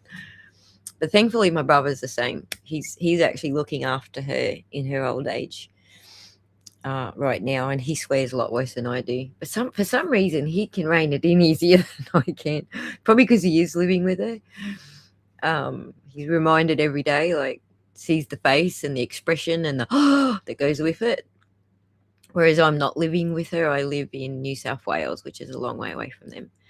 So, Reby, as a Catholic, now reformed, JWs were more strange than the Mormons.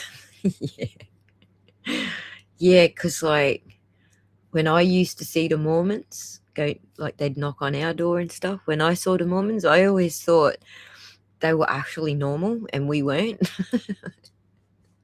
Which is funny to learn later when I met this young fellow I was just talking about and learned about that the JWs were actually a breakaway of the Mormons that he was part of.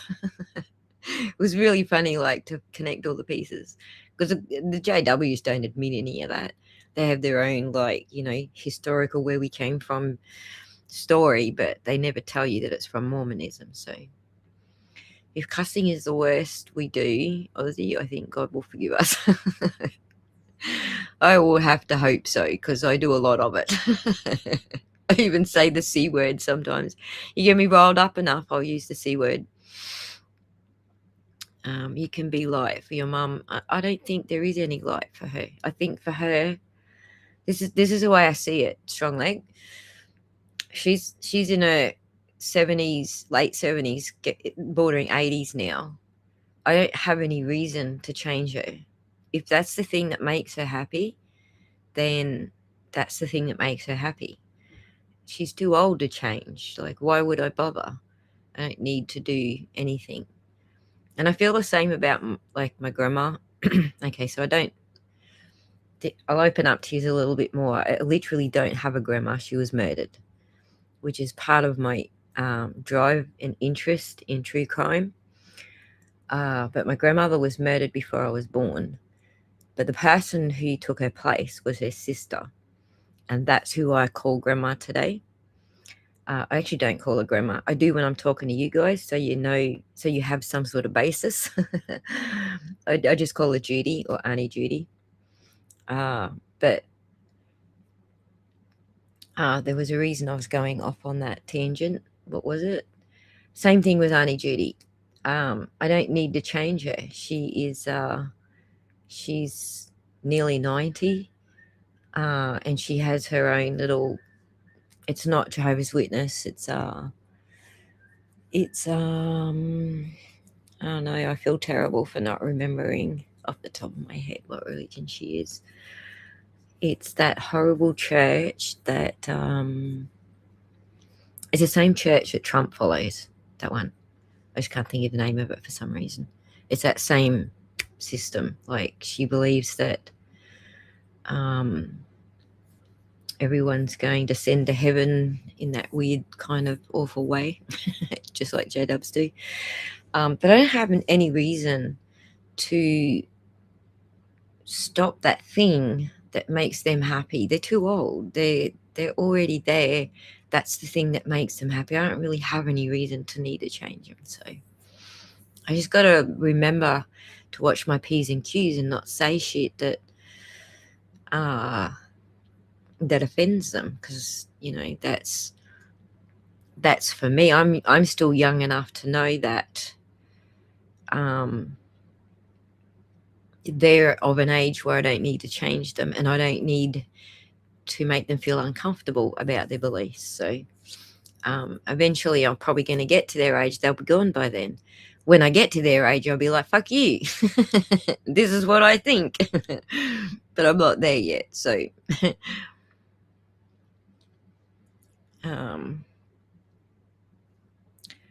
right. So that's exactly it. It's not even just to be the example, but just to prove that as long as you're trying to be a good person, then there's room for God, no matter what the religion is.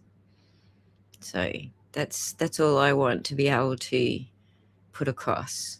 Don't think that I am a bad person because I'm not in your religion.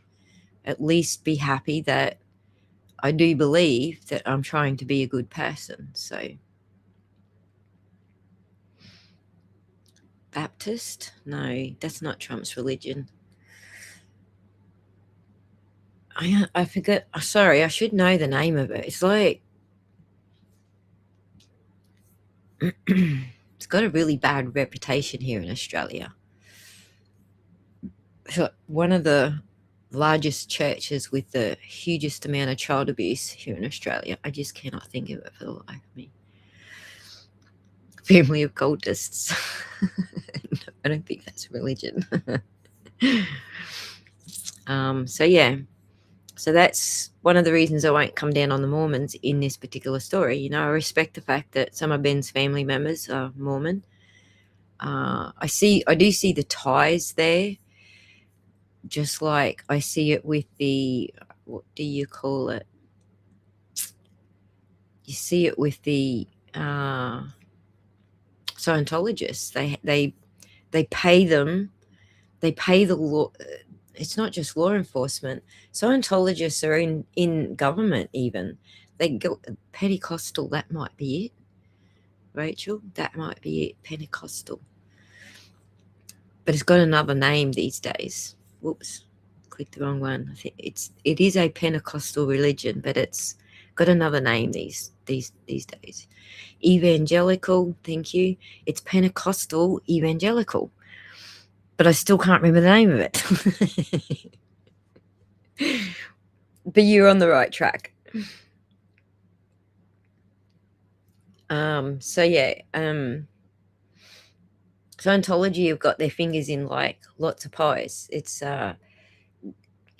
government representatives, people that you vote for. They're paying the cops. They've got all of these ties in power, which is how they get away with mistreating people. Still to this day, they're still mistreating people. And people are dying in their church because of their mistreatment. But they get away with it because they have those ties. And I see that happening here, that the Mormons have those ties, especially in the Bible Belt, with law enforcement and people in power. So that's as far as I'll go with it. Yeah. Says he's Presbyterian. Yeah, it's Pentecostal evangelical, but there's this certain group. As soon as I say it, Michelle's going to go, oh, I know who you mean. They got a terrible rap here in Australia. Is it just like Church of Christ or something like that? Is that what it is? Let me just look it up. I think it is, which is a breakaway from this other religion that has a really bad, I think it is Church of Christ, which is a Pentecostal evangelical religion, basically. Assembly of God. Oh my God, you just hit the nail on the head. That's the one I was trying to think of. Thank you. But Church of God, Church of Christ is actually a breakaway of Assembly of God, or the other way around, one or the other. Yeah, that's the one, Reby, with the big stadium, and they all like talk in tongues or pray in tongues and stuff. I think that was actually, before I even got the tarot pack, that was actually one of my very first face your fears moments, was going to church with my dad and listening to them all praying in tongues, because that was like, in Jehovah's Witness religion, that is like Hillsong. You got it. Bam. That shit. That shit right there, Reby. Hit the nail on the head.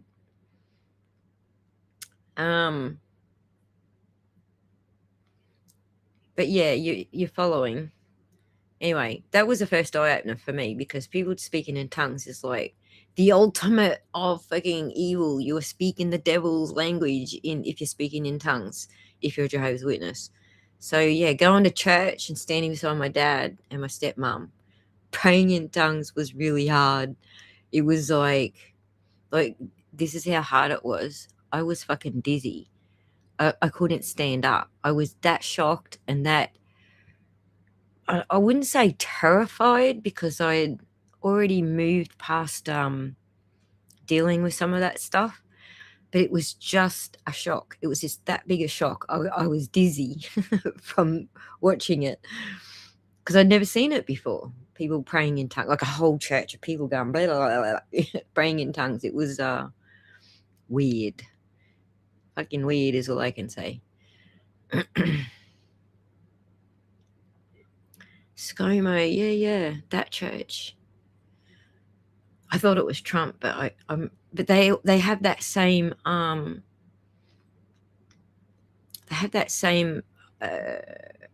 evangelical Pentecostal belief that's behind it. So denomination doesn't matter, right? It's organized religion that I don't have a kinship for. Any of them. They're all organized, and they're all doing exactly what the Bible said not to do. Don't go to the synagogues and babble like sheep. So I don't. You're like, what the fuck too? It was weird, right? It's a weird experience the first time you witness it. Yeah. Crazy shit. Anyway, that's enough of my ramblings.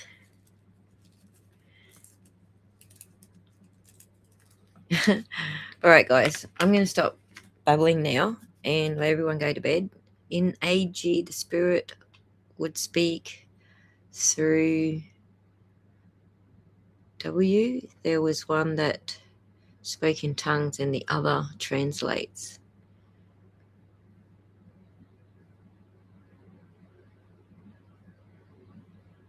In the American Hillsong, yeah, Folia. And I get them all mixed up. They're all the same thing to me, like evangelical, Pentecostal, weird stuff. It's all weird. All of it's weird. I'm like, even when the J-dubs knock on my door and start talking about shit I haven't heard in 35 years, it's still weird. Speak through 2. Yeah, gotcha. yeah, it's all taking money and exploitation. Exactly. Just have a private dialogue with God and you'll be fine. He'll let you be, I think. Anyway, guys, that's it for today.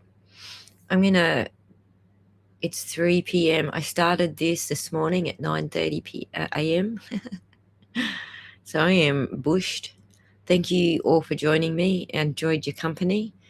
Hopefully we're all caught up now on the reckless Ben stuff and we can move into the legal stuff in the next stream.